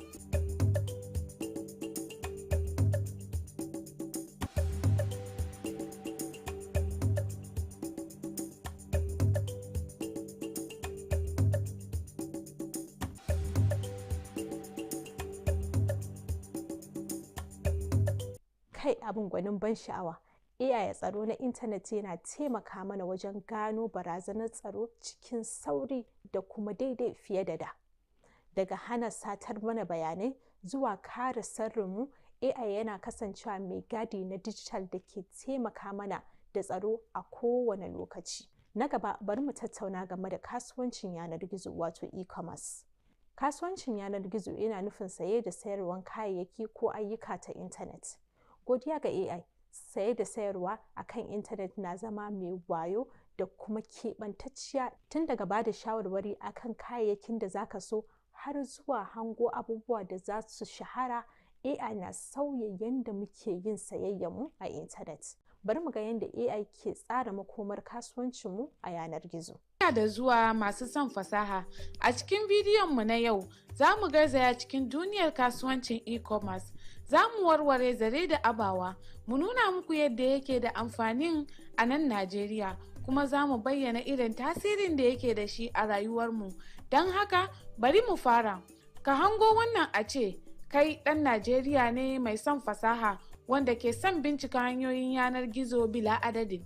A ce ka gaji da bugu da ƙari na siyayyar gargajiya, kuma kana sha'awar dacewa da ire-iren da siyayya ta online za ta iya bayarwa. To, a nan ne kasuwancin e-commerce ke kawo ɗauki. Kasuwancin e-commerce ko a ce electronic commerce abu ne mai kama da kasuwa, inda za ku iya siye da siyarwa da kayayyaki da ayyuka ta online. Kasuwar siyayya ce ta digital, inda za ku iya bincika komai daga kayan ado zuwa na'urori duk daga sararin gidajenku. Yi la'akari da shi a matsayin online market. Kasuwarku ta zo tafin hannunku. Maimakon kewaye tituna masu cunkusan jama'a, yanzu kuna iya duba samfuran kaya kala-kala da kun danna abu. Kuma maimakon yin ciniki da mai sayar da kasuwa, za ku iya duba nawa wasu suke saidawa, har ma ku karanta abin da wanda suka saya suke cewa akan kayan don ku yi zaɓi mai kyau.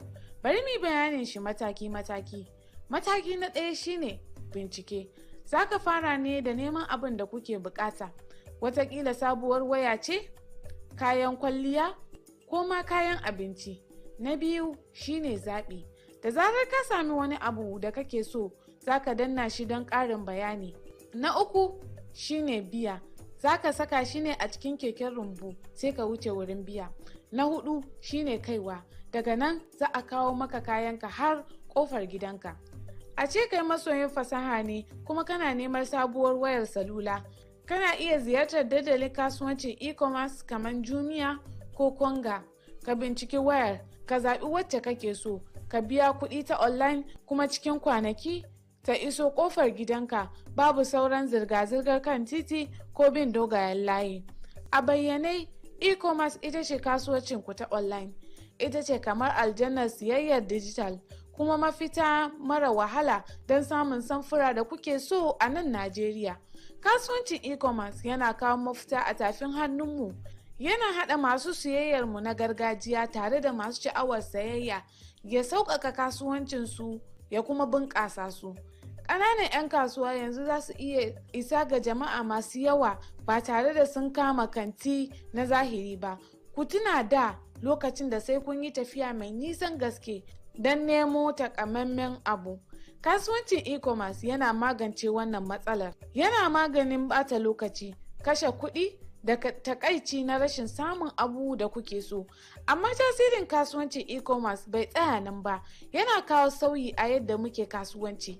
'Yan kasuwa suna ƙirƙirar shagunan online, har ma da shagunan mu na gargajiya sun karɓi wannan duniyar digital ɗin. Tattalin arzikin Najeriya yana samun bunƙasa, kuma hakan ya biyo bayan sabbin fasahohin da ake amfani da su a fannin ƙere-ƙere kamar e-commerce. A ƙarshe, kasuwancin e-commerce ba kawai kalma ba ce, abu ne mai canja wasa ga masu sha'awar fasaha da masu siyayya a Najeriya. Yana sauƙaƙa rayuwarmu, yana ba mu dama mara iyaka, kuma yana haɓaka tattalin arzikinmu na digital.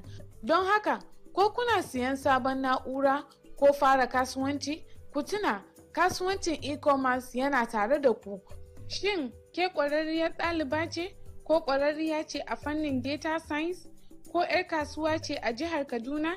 Ki shiga koyarwarmu a ofisoshin koyar da kwamfuta da ke a Kaduna, Zaria da Kafancan, ko kuma ku yi rajista don yin karatu a yanar gizo.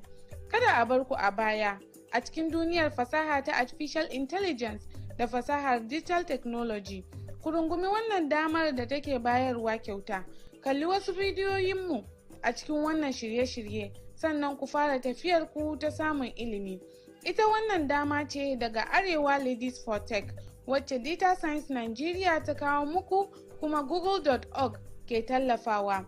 Ziyarci www.skillsprint.ng don ƙarin koyo da yin rajista don a yi la'akari da koyarwa ta gaba.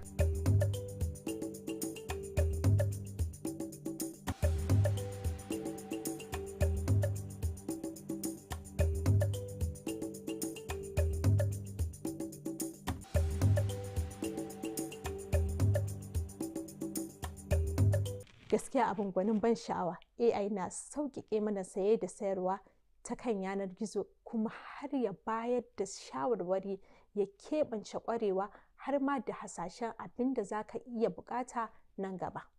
Kamar dai kana da mataimaki na musamman akan allon na'urarka ne.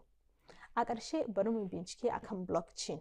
Blockchain wata fasaha ce da ke sa mu'amalolinmu su kasance masu tsaro, bayyananniya, kuma wanda ba za a iya sauyawa ba. Ka yi tunanin wata lissafi ta digital da ke rubuta kowace mu'amala a hanyar da kowa zai gane, amma ba wanda zai iya canjawa. Bari mu nutsa cikin yadda blockchain ke sauya masana'antu fiye da takardun kuɗi na intanet, wato cryptocurrency.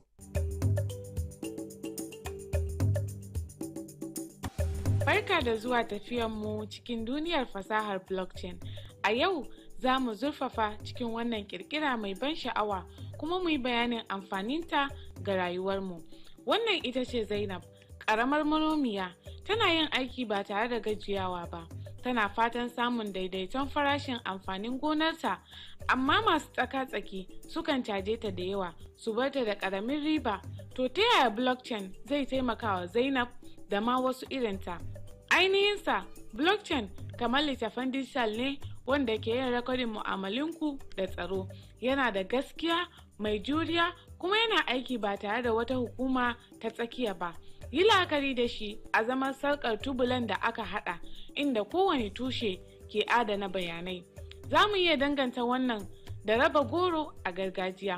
Kowane mutum na saka nasa rabon goron na digital a cikin kwando, sai kuma raba kwandon tare da kowa. Wannan kwandon shine blockchain ɗinmu.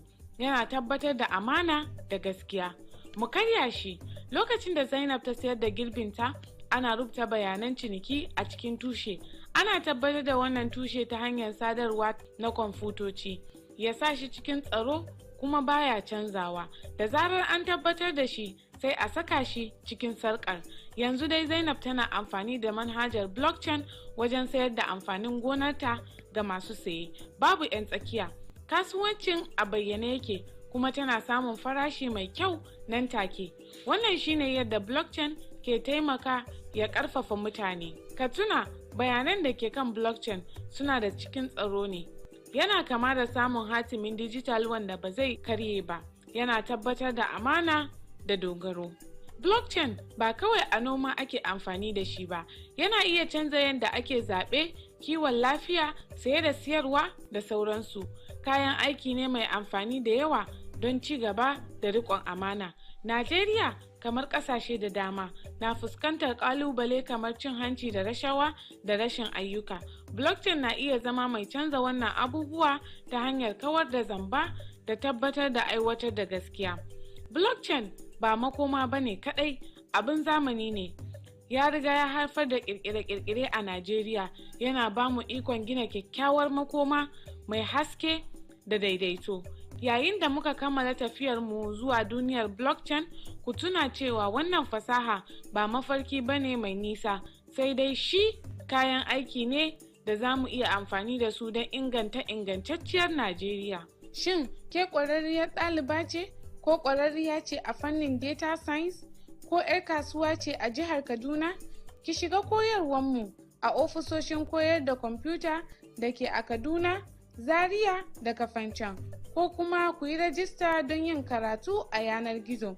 Kada a bar ku a baya a cikin duniyar fasaha ta artificial intelligence da fasahar digital technology. Ku rungumi wannan damar da take bayarwa kyauta. Kalli wasu bidiyoyinmu a cikin wannan shirye-shirye, sannan ku fara tafiyar ku ta samun ilimi. Ita wannan dama ce daga Arewa Ladies for Tech, wacce Data Science Nigeria ta kawo muku kuma google.org ke tallafawa. Ziyarci www.skillsprint.ng don ƙarin koyo da yin rajista don a yi la'akari da koyarwa ta gaba.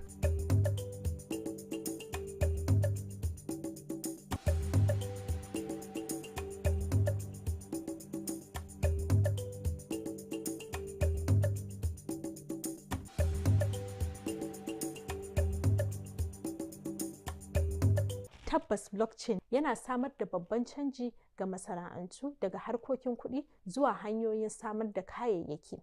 Kamar muna da wani mai tsaro ne wanda muka aminta da shi kuma muka yarda da shi. To yanzu bari mu shiga sashenmu na shin ban sani.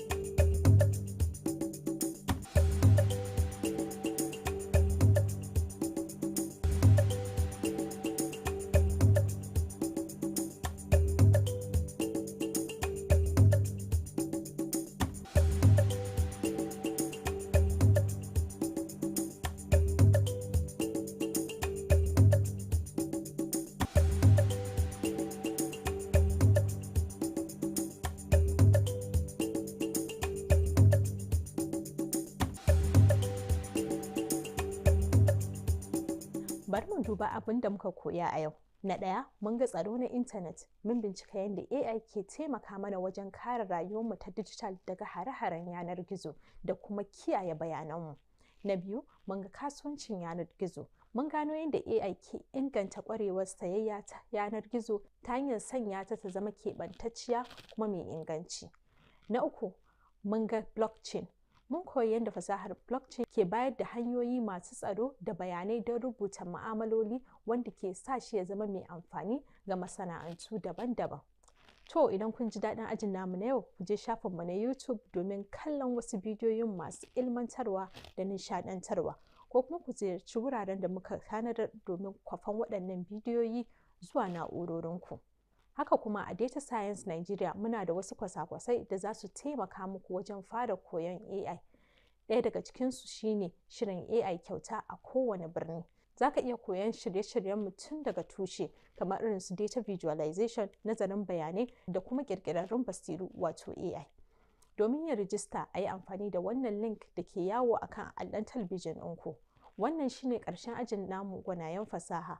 Babban godiya ga waɗanda suka tallafa mana wajen kawo muku wannan shirin. JKD TV, gwamnatin jihar Kaduna, Google da Data Science Nigeria. Ku kasance tare da mu a wani mako mai zuwa domin nishaɗantarwa da ilmantarwa. Sai mun haɗu a wannan tashar kuma a wannan lokacin. Kar ku manta ku ziyarci shafinmu na YouTube domin kallon bidiyoyinmu. Sai mun haɗu a aji na gaba.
Sai maranar ta zo, sai maranar an yi aure da ke.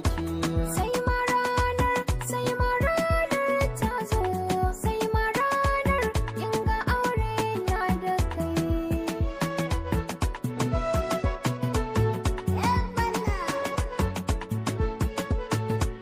Ke na ji daɗi zuciyata ta da baiwa duk jiki na mallaki na ji sauki ko ina zan karkace tun da ke ce za ki tausa min jiki Kaga komai yana da lokaci, ni ya aure mun ka wuce tsokaci.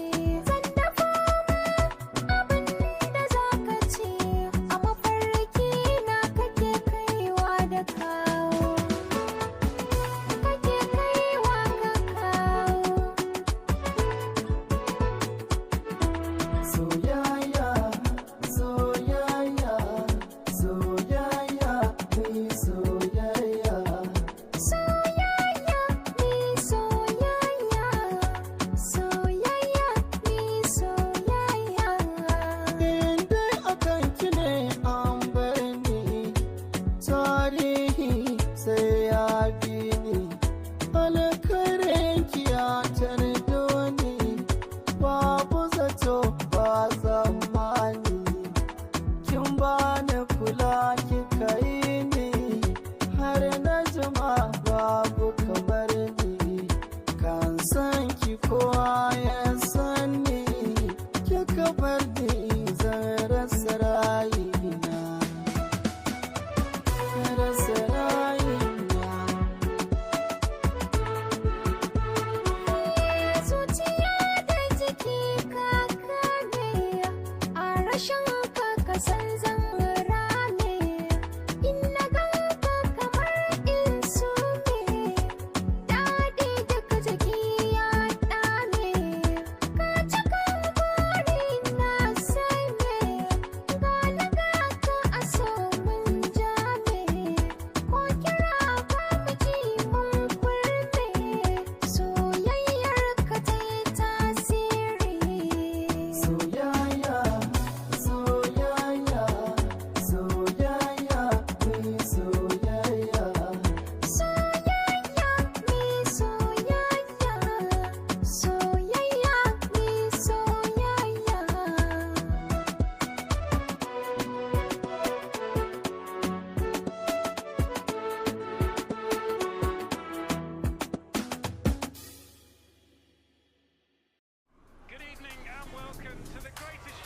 This is a people's game. They will be bubbling about this one for weeks and months to come.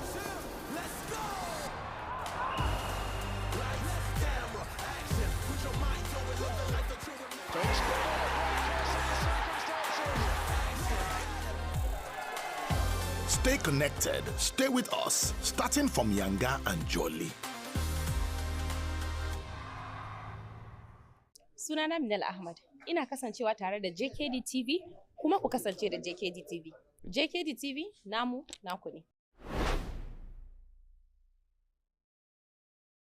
Sunana Sadiq Sani Sadiq. Ku ci gaba da kasancewa da JKD TV. Namu naku ne, naku namu ne, duka a haɗa tare. Keki kace mini zo ni, keki kace mini zo, karkice kin kore ni. Keki kace mini zo, keki kace mini zo ni, keki kace mini zo, karkice kin kore ni. Oh yeah, oh daddy, oh daddy, oh bari. Oh zo, oh dinki, ni da kai sai mun zauna.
Masu kallo Assalamu alaikum, barkanmu da warhaka, barkanmu da sake saduwa a cikin wannan shirin namu mai suna zauren soyayya, wacce ni Nafisa Mustapha Faki zan gabatar muku. Kuma a yau ina tare da bakuwar mu ta musamman wacce za mu tattauna da ita akan abubuwan da ya shafi soyayya.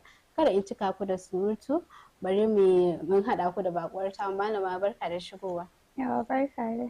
Masu kallo za su so su ji sunanki da kuma takaitaccen tarihi. Da farko dai sunana Aisha Isa Binci. An haife ni a garin Kaduna, na yi karatu na a garin Kaduna, kuma ina aiki na a garin Kaduna. Masha Allah. Wato ke ma'aikaciya ce kenan? Ma'aikaciyar kiwon lafiya ne. Masha Allah. Malama Aisha ga ki a cikin shirin mu tsamo-tsamo na zauren soyayya. Malama Aisha, shin kin taɓa soyayya? Ina ma kan yinta, ba na taɓa ba, ina ma ciki ina kan yinta. Masha Allah, to za mu so mu ji labarin soyayyarki. Sai soyayya da ta tattare da kalubale kala-kala. Hakan yau daɗi, gobe babu daɗi. Haka soyayya take. Hakan. To wani irin kalubale kika gani a cikin soyayya?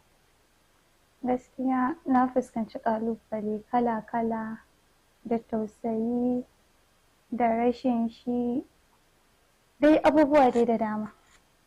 An yaudare ki ne a cikin soyayya? Gaskiya yaudara ta fi yawa. Za mu so mu je labarin Malama Aisha, yaudara da aka miki a soyayya, garin yaya haka ta kasance? Kisan da halin maza, ba za a ce da su komai ba, amma majority halin maza sai dai kawai mu ce alhamdulillah.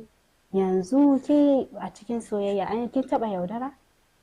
Na yaudara, an yaudare ni.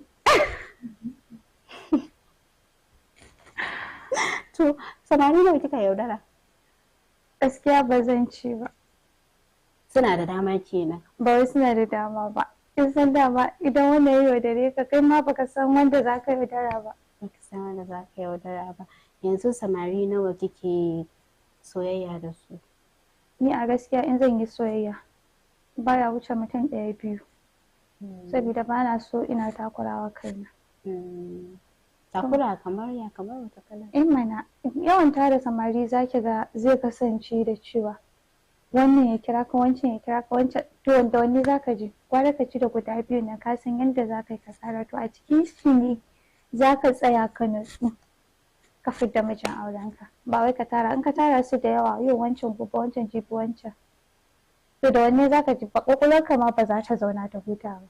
Haka ne, haka ne.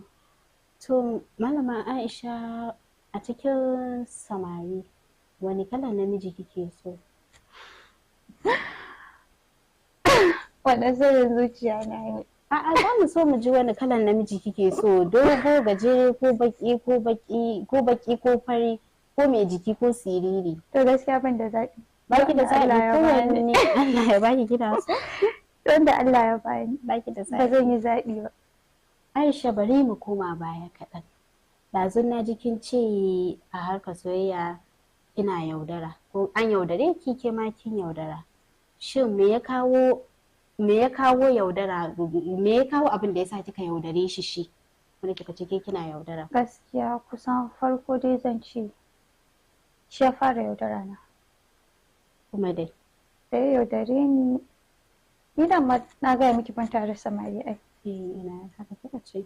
Mutum idan ya zo firstly yana so na, kana so na, kwana 2 zuwa 1-2 dai haka, ka zo na ɗan fara fuskanta daga cikin halayenka.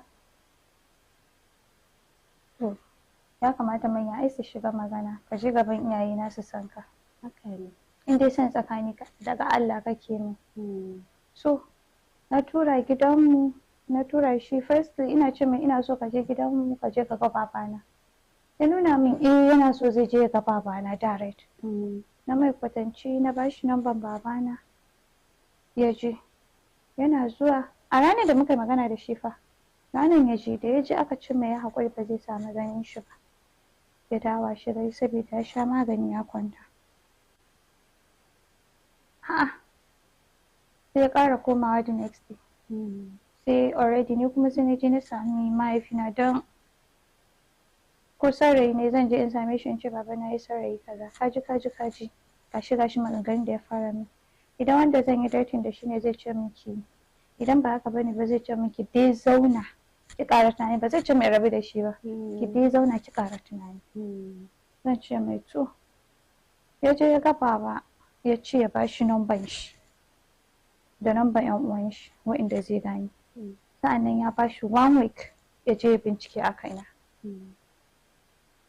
Ya zo dai muna tare da shi na ce kai ni fa an free ka je ka bincike a duk inda za ka je ka bincike a kaina, ba wai wani abu bane ba. Kin me yasa yake faɗin haka? Sai da na ce saboda me yasa yake haka shine sai nake ce mai ni and trust myself, ban damu ba, ka je ka yi da abin da ka ji alkhairi ne ko rashin shi, ka je ka yi, ni dai kawai ka je ka bincike. To ai ni ba binciken da zan yi, kin ga ana ai ban yaudare shi ba, haka ne, haka Allah. Sai bayan kwana 2 na je gida, mahaifina ya kira ni sai nake cewa baba gani, sai yake ce min nana, sai na ce mai na'am. Mutumin nan ya zo guri na ya ce min ya gama bincike a kanki. Na ce mai ya tabbata? Ya ce min iya tabbata. Sai na ce to ni ma ya bani time zan yi bincike a kan shi. To dama kin san da cewa na karɓi numban shi da ya bani kuma numban yan uwan shi guda 3 wanda zan yi confirming. Sai na ce to baba ba ka yi confirming ba? Sai ce zai dai. Sai bayan kwana 2 ne ko sati 1 an yi ma kaman ko, sai yake ce min nana, muna zaune da shi muna hira, sai yake ce min nana, sai na ce mai na'am, sai ce muka fita harkar mutumin nan. Sai na ce baba me ya faru? Don haka Allah ina son shi. Don lokacin da baba ya ce in rabu da shi sai da ni kuka. Allah sarki. Sai na ce baba me yasa ka ce in rabu da shi? Sai ya ce kuma kin san ba zan miki abin da zan cutar da ke ba. Sai na ce sai yake ce min so na ce ya bani namban shi da namban yan uwan shi da zan yi bincike. Sai ya ɗauka namban wayoyin shi duka guda 3 sai ya ba wa baba. Sai ya ba wa baba namban wayan yan uwan shi guda 3, ashe ba namban yan uwan shi bane ba fa, namban wayan shi ne ya ɗauka ya ba wa mahaifina. Trukola baya karya. Trukola kuma sai ya nuna da baba ya kira shi, ni ban san sun yi wannan ba. Babu da ya kira shi ne sai yake tambayan shi, sai yake ce wa ai shi ya je mai yin nashi welcome back ɗin sim ɗinsu da register sim ɗinsu. Irin dai kin gane yana dai ta kama kame. Sai mahaifina sai dariya sai ya ce to ka je zan neme ka. To kin ga it means kenan anan ya nuna bai da gaskiya. Kwarai kuwa. Sai raina ya ɓaci zan yi magana, sai ya ce kake mai magana, amma ki taka tsantsan da shi. Ni dai da su samu ne ki fita harkan shi. Sai na ce mai to. Sai na fita harkan shi. Sai ina zaune sai kira ni da hawa zan miki magana. Sai ya ce ai ban da babban waya a hannuna. Ba ki da babban waya? Sai ya ce ban da babban waya a hannuna. To ina zuwa sai na ce mai to shikenan. Sai na wuce wannan sai washe gari sai ya kira ni ki fito, ina bakin gate. In fact ni ban taɓa saurayin da na shigar da shi cikin gidan mu ba sai shi. Allah sarki. Na zauna ni hira, yan uwana babu wanda bai san shi ba. Muka zauna muka mu ta hira, sai ya ce in fito. Sai ya ce akan dalili zan fito. Ka shigo mana, gidan bakonka ne. Sai ce ma shi ba zai shigo ba, in fito. Sai na fito ina buɗe gate sai na gan shi. Sai ya miƙo min kwalin waya. Sai na ce na gode sosai, na nuna mai dai murna na da farin ciki na. Sai kawo min wayan, sai ya fara requesting yana so shi zai yi amfani da ni. Subhanallah. Sai na ce mai ka yi haƙuri, in dai soyayya ce, in son tsakani kake min ga Allah ka yi haƙuri, ai aure zani. Allah ya haɗa mu da mutanen ƙwarai. Amin sama amin. Malama Aisha, menene abu mafi soyuwa da saurayinki ya taɓa miki wanda baki manta ba? Gaskiya abin da saurayi na ya min wanda ba zan taɓa mantawa a rayuwa na ba na duniya. A lokacin da na shiga cikin damuwa, ban taɓa tunanin cewa zai iya min maganin damuwan da nake ciki ba. Haka Allah. Haka ne. Lokacin mahaifina na kwance a asibiti bai da lafiya. Na rasa wanda zan je in tunkara akan maganin kuɗin makaranta na, zan biya kuɗin makaranta. haka ne. Yana asibiti almost 1 year. Suna asibiti, wa zan je in samu in ce ya biya min kuɗin makaranta mama ko baba ko yayyuna da kunya. Haka. Ina dai zaune sai ya zo yake ce min Aisha, sai na ce mai na'am. Aisha na ce mai na'am. Kina cikin damuwa? Shi haka Allah ko yayi in ina cikin farin ciki ina cikin damuwa wallahi ko ban faɗi mai ba sai ya faɗa. Sai nake ce mai taya ka san ina cikin damuwa? Ce Aisha kenan. Ke dai kawai kina cikin damuwa gaya min. Sai nake gaya mai nace kaji. Wallahi abin da ya ban mamaki. Kawai sai na ga ya ce min ina ne makarantar, na gaya mai sai ya ce min miji. Sai ya gaya min clearance ɗin komai. Masha Allahu. Shi ne abin da ba za ki manta ba game da shi? Gobe ba zan manta ba saboda har matsayin da na kawo a yanzu nan da nake ciki. Alhamdulillah da sa hannun shi. Har gobe kuma in ina da bukata na je na same shi zai ma. To masha Allahu malama Aisha, bara mu je hutun takaitaccen lokaci, idan muka dawo za mu daura. Dakace mu.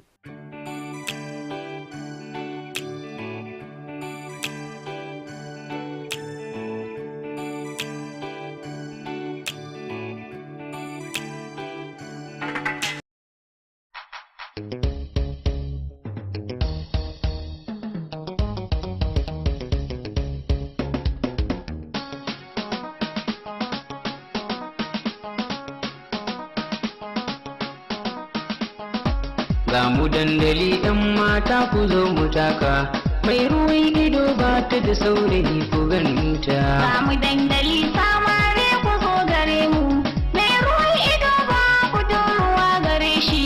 Ni da fari na sa Allah Ubangiji na, wanda yayi dare yayi rana Ubangiji na. Ƙaran basira zan yi waka ta ƙauna. Ga mu dandali ‘yan mata ku zo mu taka, mu taka. Ga mu dandali samare ku zo gare mu, mai ruwan ido ba budurwa gare shi. Dubi wata ‘yar yarinya ta zo gare ni, da salo na ƙauna burin ta wai gare ni.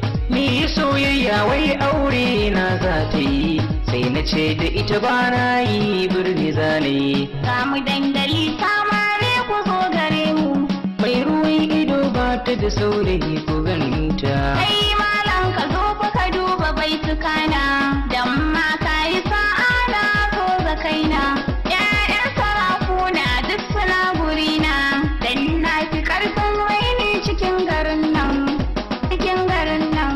Ga mu dandali ‘yan mata ku zo mu taka, mai ruwan ido ba budurwa gare shi.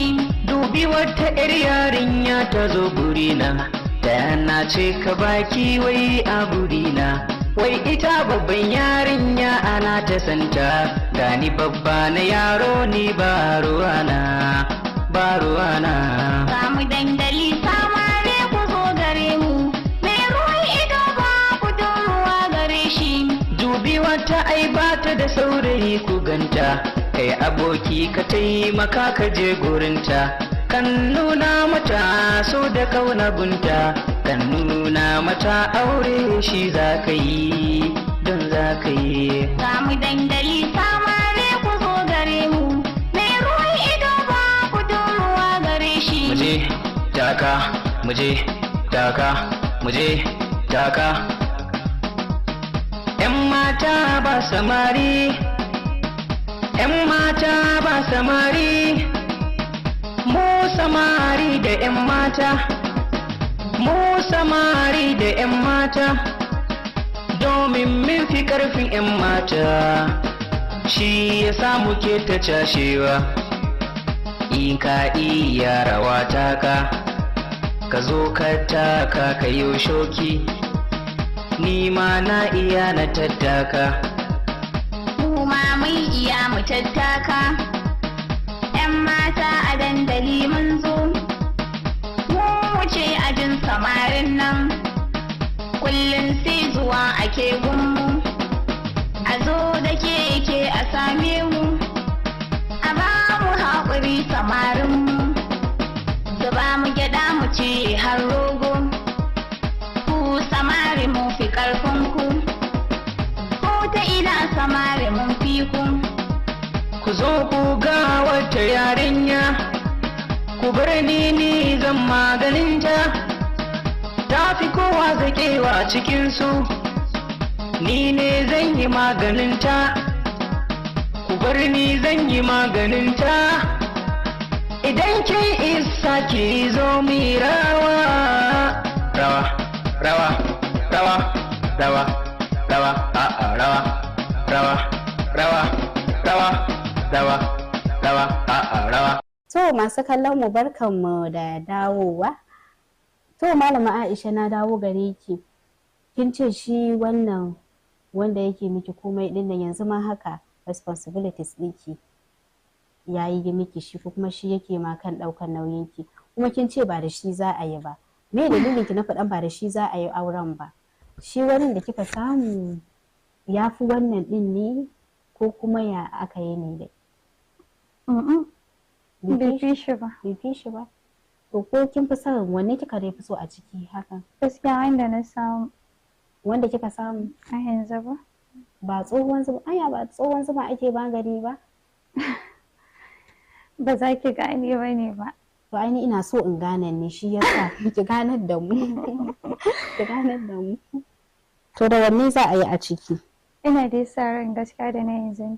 Da wanda sabuwar wanda ya zo miki? To shi ya miki magana aure? Gaskiya ko da ya zo da muka haɗu da shi haɗuwan farko da shi ya nuna yana so na. Na dawo daga makaranta ne sai ya gani sai yake cewa da Allah zan rage miki hanyar sai na ce a'a. Yana ta dai bina na shiga na pep sai ya baka motan shi ya tsaye da mina pep ya tsaya. Da ya tsaya sai ya ijiye motan shi sai muka taho har gidanmu tare da shi a napep. Yana zuwa muna ta dai magana dai da shi irin hira sama har ya karbi waya na ya dade namban shi. Sai da muka zo na shiga gida na ce mai sai an jima. Bayan na shiga gida sai aika yana so zai shigo gida zai yi magana da baba. Da suka yi magana da baba suka gama magana da baba suka yi daidai abin da za su yi. Sai baba ya ce to ka ji. Yanzu kenan ya riga wancan shiga gida neman izini kenan shi ne da wancan babu wanda bai san shi ba a family ɗina saboda ta alkhairan da yawan ɗan uwana babu wanda bai sani ba ta mahaifiyata da mahaifina duk babu wanda ba su sani ba. Izini ne bai kai ga nema a wurin baba ba koko. An ba shi opportunity da dama. Yanda ba kya expecting an ba shi opportunity lokacin bai shirya ba. To yanzu happy da wanda zai aure ai ya kawo min. Oke ya kawo kawai dai yanzu kuna irin kawai mutunci ai mutunci amma kuma shi ya ce da haka bai haƙura ba. So daga baya ya je ya samu baba ya yi mishi magana. An tsaye da magana yanzu kenan akwai tsayayye. Gaskiya akwai tsayayye. Akwai tsayayye ne za ki ce. Malama Aisha me kike gani abu mafi me kike gani me kike tuna wata waka kike tunawa a soyayya wacce take sa kike jin shauƙin soyayya wata kalar waka ce a bangaren ta soyayya? Gaskiya ba a wakan da nake wani jin shauƙin ta sosai. A soyayya babu ita? Gaskiya babu ita. Aisha, tunda kin ce babu waƙar da take sa kike tuna a soyayya, to wani abu ne kike tunawa game da masoyinki in kin ji shi, in kin gan shi, kuma da in kin ji? Wala gaskiya akwai abubuwa da dama wanda nake tunawa. To, kamar me fa? Kinga kamar irin like ina cikin farin ciki ko idan especially dai idan na shiga damuwa. Kin gane? To idan na tuna ko me nake in dai raina yana ɓaci ina ɗaga waya daga yanayin sound ina zai ce ma me ke damun ki sai in ce ma babu komai. Me ke damun ki gaya min babu komai. To ni abin da yasa nake tunawa ni na ga miki ban da tarin samari dan bana son su da yawa. To majority damuwa na har gobe idan na shiga wannan din nan dai shi zan kira. Kin gane? Daɗi da aka san shi duka zan kira shi mai magana tsakanina da shi. To daga na shiga damuwa na abin da yake burge ni guda ɗaya ne yana zuwa zaki ga ba zai bar gurin ba sai na shiga cikin farin ciki yanda ba kya expecting. Ko gida na shiga an san da cewa ina cikin farin ciki na fita da ɓacin rai na dawo da farin ciki. Gaskiya shi nake jin daɗi. Okay. Aisha, a ganin ki me ke sa soyayya ta ɗaure? Gaskiya da amana. Gaskiya da amana. To a ganin Malama Aisha, yanzu a ce saurayinki ya zo yana so za ku fita, wani waje ne kike da muradi da son daga kun fita ɗin, wani waje ne kike Ni a gaskiya zaɓa ya ce ki zaɓa? in ya ce in zaɓa ni to gaskiya ba wai irin sarai ya ce min shirya ku fita ba, haka Allah ni ba na so. In fita in abu nake so zan fita ni kaɗai, ba na son a fita da saurayi. Duk inda zan je na fi so in ji ni kaɗai, ko kuma in samu ƙanwana ko wata dai wanda dai na san dai muna tare ta, amma gaskiya ban cika son ina fita da saurayi. In ina son abu za mu fita, ina za mu je? Ba ni abin nan da nake so, why not ka je ka siyo min da kanka ka kawo min, ba sai ka ɗauke ni na je ba, na faɗi maka abin da nake so. Haka ne. Ba wai dole sai ka fita da ni ba za ka siyo min. Aisha, Na? a cikin soyayya akwai jin daɗi akwai akasin haka.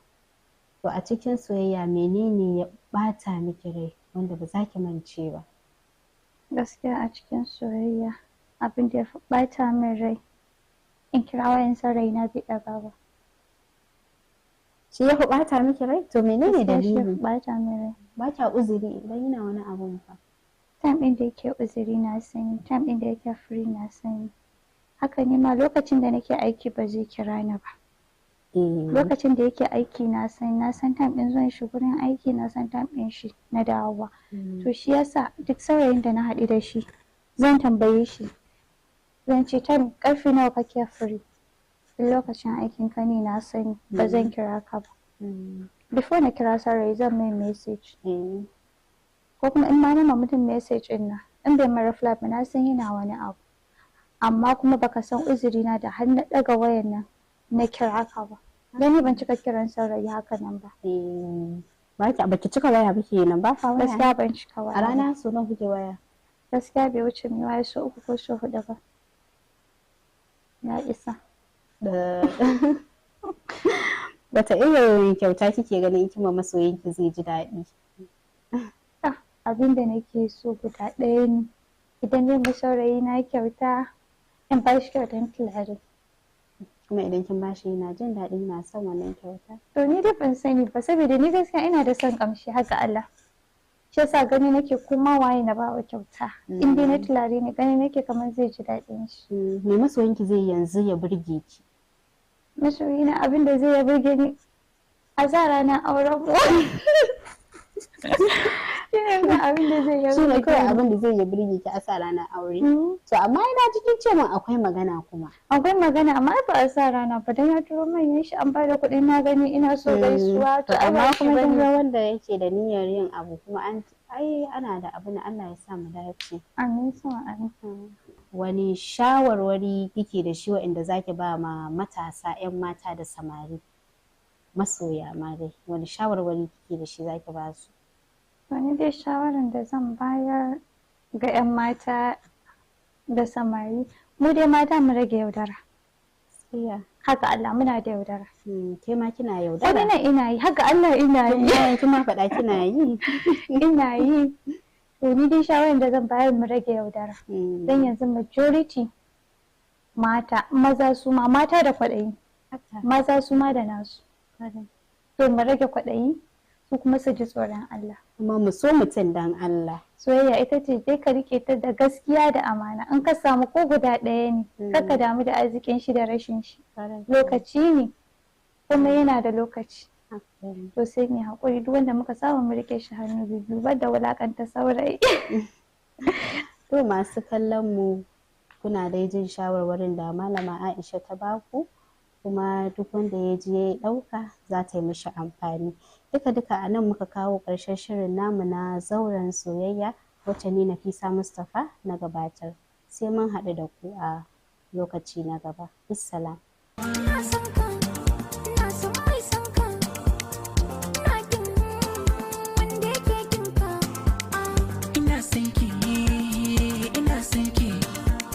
Ina son wanda yake son ki.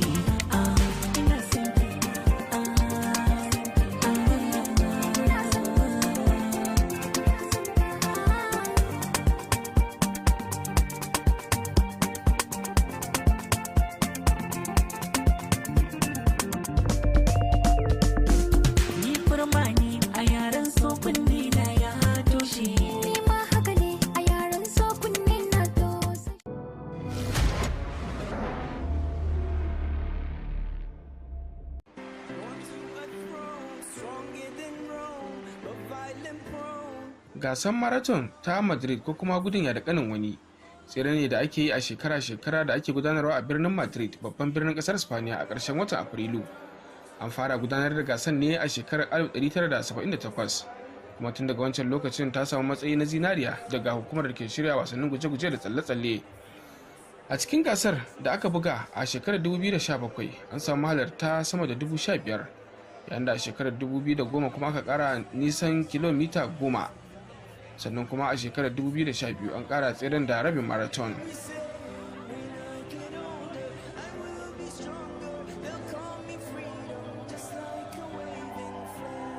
Hanyar gasar da tana farawa ne kusa da Paseo de Recoletos, ta wuce kusa da Biblioteca Nacional de España da kuma filin wasa na Santiago Bernabéu.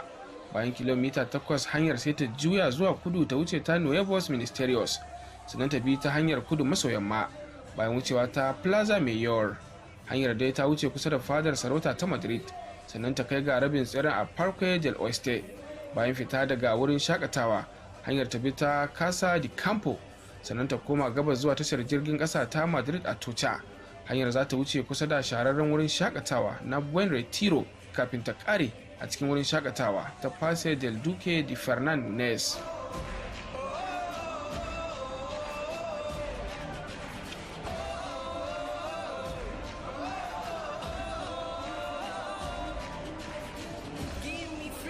A shekarar 2019 gasar ta Madrid tana da matukar muhimmanci a fagen wasanni na duniya, inda a shekarar 2025 aka samu halarta daga kasashe 118 tare da kaso 37 cikin 100 na mahalartan suka kasance mata.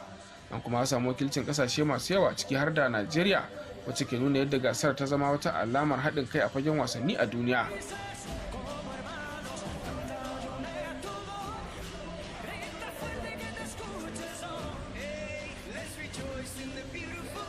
A shekarar 2019 mahalarta tseren 8,600 ne suka kammala tseren, yayin da a shekarar 2021 kuwa mahalarta 3,207 suka kammala tseren. A shekarar 2022 kuwa mahalarta tseren mutum 5,824 suka kammala, sai a shekarar 2023 inda mutane 7,405 suka kammala tseren.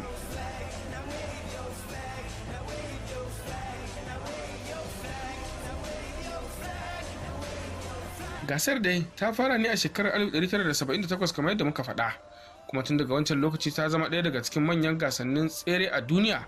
A shekarar 2011 ma kamfanin Competitor Group na Amurka ya haɗa kai da Mapoma Club na gida, wanda ya sa gasar ta zama ɓangare na Rock and Roll Marathon Series. Wannan haɗin ya ba gasar damar samun suna a faɗin duniya tare da ƙara yawan mahalarta daga ƙasashe daban-daban na duniya.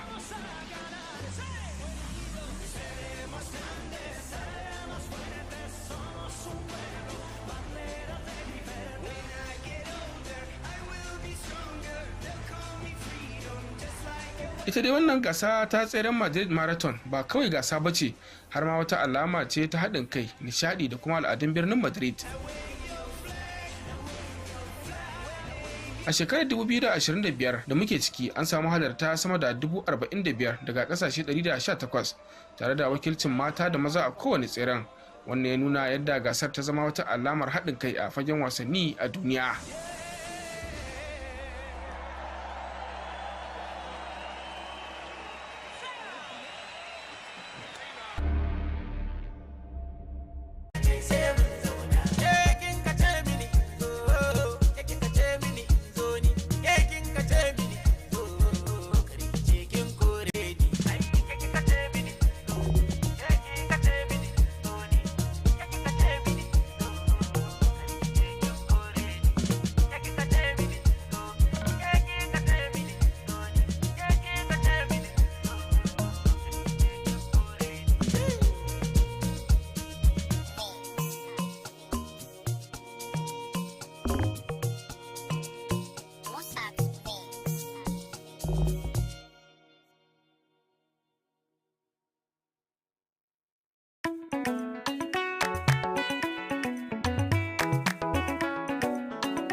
Tsoro na Allah, tsoro na rabuwa da ke.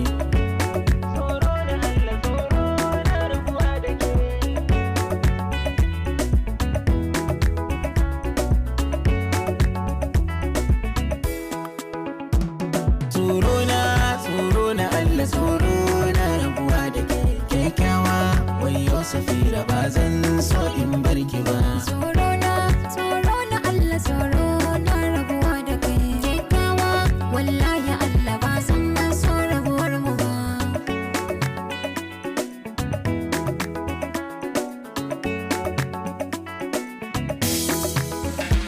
So shi ba mace mai ciki ba amma ya cika laulayi. Wani sa'in in yayi abu tamkar aikin sosai. Aure ni da safira ke budurwa ni kuma saurayi. Kenan in na rasa ki yanzu ya zane. Kyakkyawa safira san kowa. Mai zurfin ciki ce safira tawa ba ta da korafi.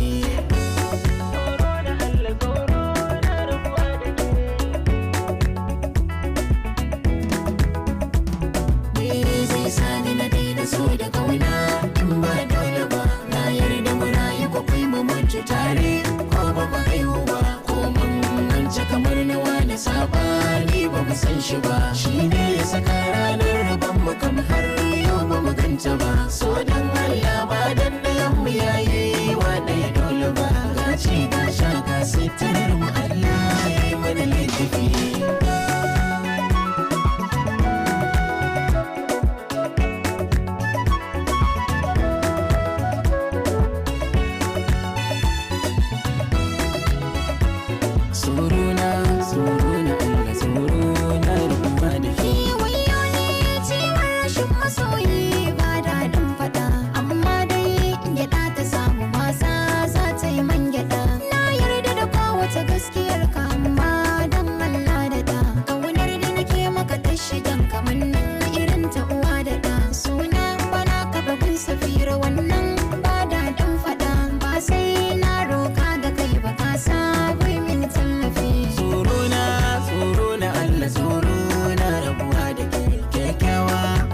Safira ba zan so in barki ba. Tsoro na Allah, tsoro na rabuwa da kai. Kyakkyawa wallahi Allah ba zan so rabuwar mu ba.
ko ta kashe dan iya girma nan zai tsaya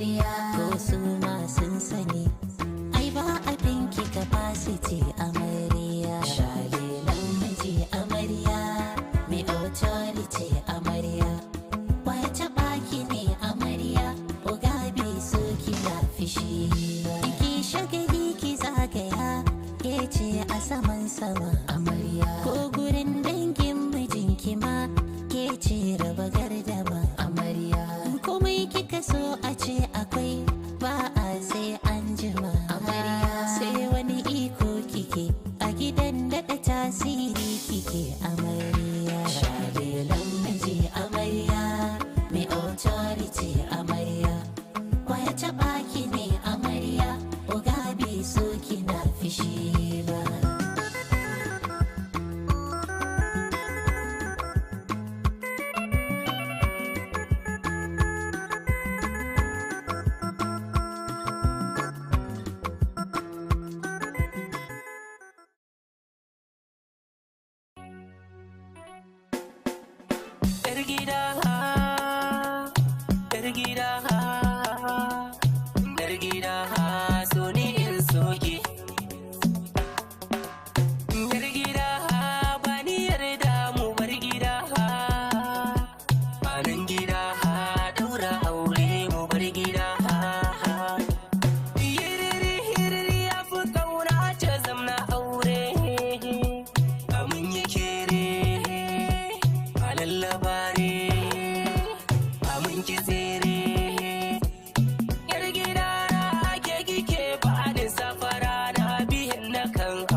Da wannan lokaci ga rahotannin tare da ni Zara Musa daga nan tashar JKD TV.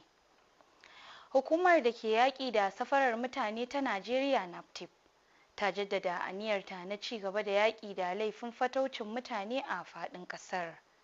Wakilinmu Kabiru Tukur na ɗauke da ci gaban rahoton. But our holistic catalyst, a catalyst for holistic growth of our dear nation, Nigeria. So as we have these conversations, how do we deepen governance of the diaspora? How do we engage the diaspora further? We expect all stakeholders to be part of this. Shugabar hukumar Abike Dabiri Irewa ce ta bayyana haka a ranar Litinin yayin wani taro na masu ruwa da tsaki kan harkokin 'yan Najeriya mazauna kasashen waje wanda aka gudanar a birnin tarayya Abuja. Wakilinmu ya ruwaito cewa Abike Dabiri Irewa ta jaddada muhimmancin kafa ofisoshi na nahiyoyi domin tabbatar da cikakken aiwatar da su kamar yadda aka tanada a cikin dokar hukumar ta yanzu. Ta kuma yaba da wannan gagarumin shiri na kwamitin tare da jaddada cewa irin wannan tattaunawa akai-akai zai taimaka gaya wajen ƙarfafa hulɗa da zurfafa haɗin kai da 'yan Najeriya mazauna ƙasashen waje. So as we have this conversation, let's take it very, very seriously because the diaspora cannot be ignored. I just returned this morning from two very important engagements in the UK. All our doctors in the UK gathered together to talk about how they will give back to Nigeria. And next year, they're all going to be here to do various things. Why can't our doctors build medical centers of excellence in the country if they're the best in the world? A nasa jawabin, Tochuk Okeke, shugaban kwamitin majalisar wakilai kan harkokin mazauna kasashen waje, ya bayyana cewa manufar wannan shiri ita ce hada manufofi da cibiyoyi da kuma fasahar zamani domin inganta tsarin gudanar da harkokin mazauna kasashen waje a kasar nan. Ya kuma jaddada nasarorin da aka samu ciki har da daidaita dokoki da ƙoƙarin gwamnati a matakin tarayya da na jihohi. The initiative is all about bringing together policies, institutions, and technology to create a unified approach to diaspora governance. And here is what we hope to achieve: aligning laws, government actions, and state-level efforts for better coordination on diaspora matters, easier access to consular help, emergency aid, and welfare services for Nigerians living abroad, using reliable, privacy-protected data to guide planning and protection and programs. Patrick Umo, wanda ya wakilci kakakin majalisar wakilai Tajuddin Abbas, ya yaba da muhimmiyar gudunmawa da 'yan Najeriya mazauna kasashen waje ke bayarwa ga ci gaban ƙasa, ya kuma tabbatar da cewa majalisar wakilai za ta ci gaba da bayar da goyon baya ga dokoki da manufofi towards strengthening our nation's economy and institutions.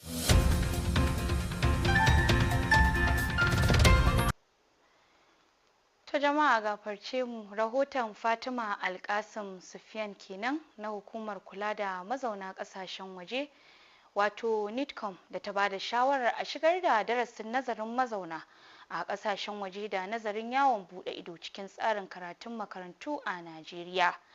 Yanzu kuma ga rahoton hukumar yaƙi da safarar mutane ta Najeriya NAPTIP da ta jaddada aniyarta na ci gaba da yaƙi da laifin fataucin mutane a faɗin ƙasar tare da wakilinmu Kabiru Tukur. We are committed to combating human trafficking through prevention of the crime, protection of the victims and the vulnerable groups by providing them with support services, prosecution of the perpetrators, partnership and development of policies. Da take jawabi a Abuja a kaddamar da littafin Vicious Red Cycles, littafi da ke haskaka hadarin safarar mutane, Darakta Janar ta hukumar yaƙi da safarar mutane Hajiya Binta Bello ta ce littafin na bayyana yadda mata da yara ke fuskantar da'irar rauni da cin zarafi. Ta jaddada cewa yakar safarar mutane ba aikin hukuma kaɗai ba ne, sai dai haɗin gwiwan kowa da kowa, tare da tabbatar da cewa NAPTIP za ta ci gaba da jajircewa. Shugaban taron, wanda kuma shine shugaban jami'ar APC na ƙasa, Farfesa Nintawe Yelwata, ya yi kira ga masu ruwa da tsaki su dauki matakan gaggawa domin dawo da mutunci da kima ga waɗanda suka tsira daga safarar mutane.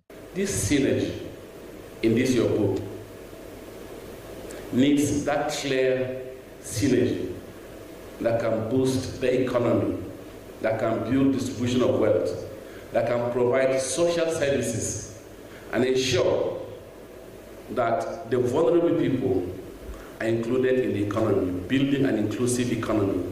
Marubucin littafin Jakada Alex Auriaku da mai nazarin littafin Dr. Ike Ndianeliya sun bayyana Vicious Red Cycles a matsayin labari mai ƙarfi da ke bayyana talauci, jahilci da mawuyacin hali da ke haifar da safarar mutane. Ƙarshen rahoton kenan. Kabiru Tukur, JKD TV.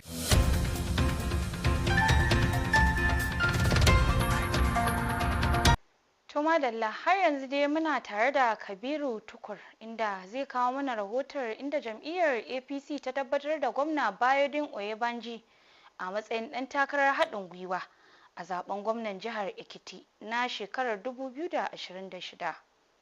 Governor Biodun Abayomi Oyebanji as the consensus gubernatorial candidate of the All Progressives Congress APC for the 2026 Ekiti State. Jam'iyyar APC ta tabbatar da gwamnan jihar Ekiti Bayodun Oyebanji a matsayin ɗan takarar jam'iyyar na zaben gwamna da za a gudanar a shekarar 2026 a jihar. An gabatar da tabbatar da Oyebanji a matsayin ɗan takarar jam'iyyar a garin Ado Ekiti a ranar Litinin, wanda jagoran majalisar dattawa sanata Opeyemi Bamidele ya gabatar, kuma kakakin majalisar dokokin jihar Ekiti Right Honorable Stephen Aribasoye ya mara masa baya. Shugaban kwamitin da ya shirya taron tabbatarwar kuma gwamnan jihar Kogi Ahmed Ododo ya bayyana cewa wannan mataki na nuna irin gagarumin ci gaba da gwamna Oyebanji ke samu a fannoni daban-daban na ci gaban jihar, wanda ya ce ya shafi rayuwar al'ummar jihar Ekiti kai tsaye. A cikin jawabin godiyarsa, gwamna Oyebanji ya mika godiya ga shugaban kasa Bola Ahmed Tinubu tare da mika hannun haɗin kai ga Kayode Ojo da sauran tsaffin 'yan takara, inda ya jaddada cewa jam'iyyar za ta iya cimma manyan nasarori idan aka yi aiki tare cikin haɗin kai da fahimtar juna. We have to stay united so that we can win convincingly. The 2026 election is just a precursor to 2027 election, and our desire in Ekiti State is to ensure that we win all the 177 wards and we double our 2022 governorship election results. And it's doable, and I can see it happening. Ƙarshen rahoton kenan. Kabiru Tukur, JKD TV.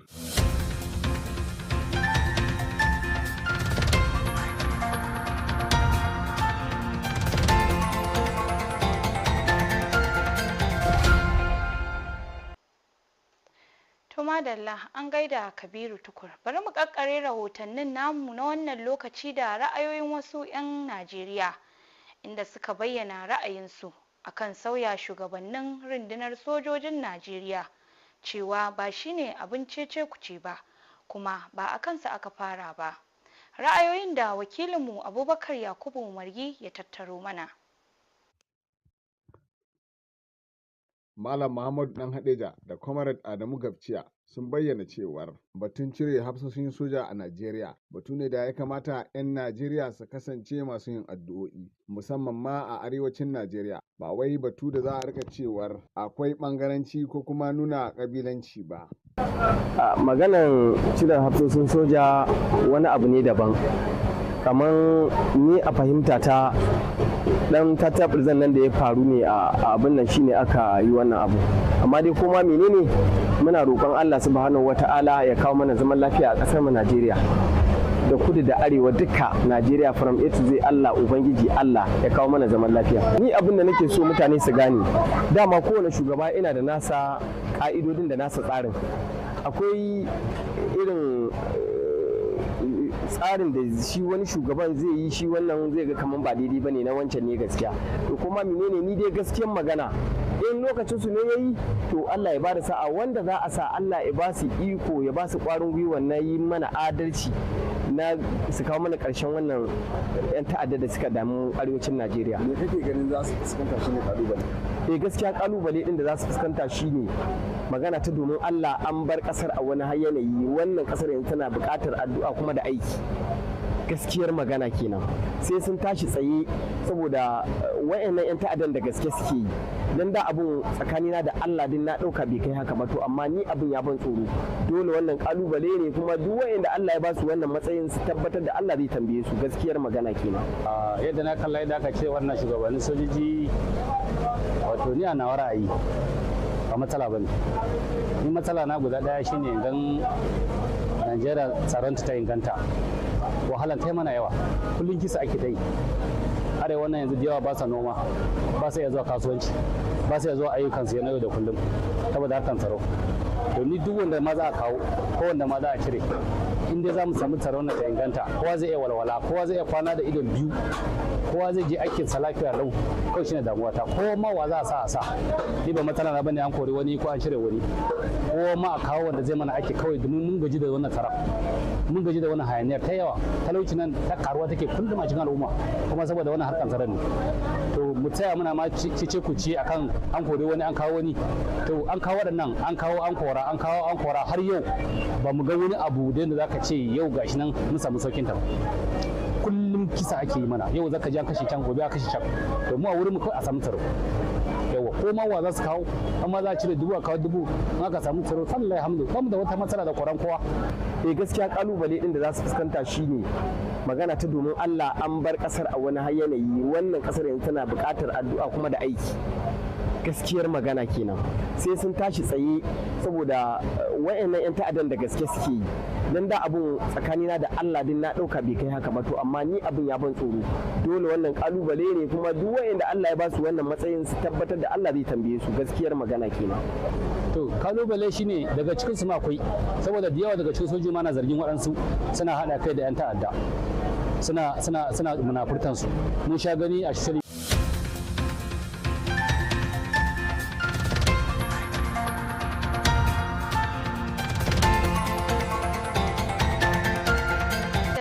da wannan kuma muka kawo ƙarshen rahotannin namu na wannan lokaci.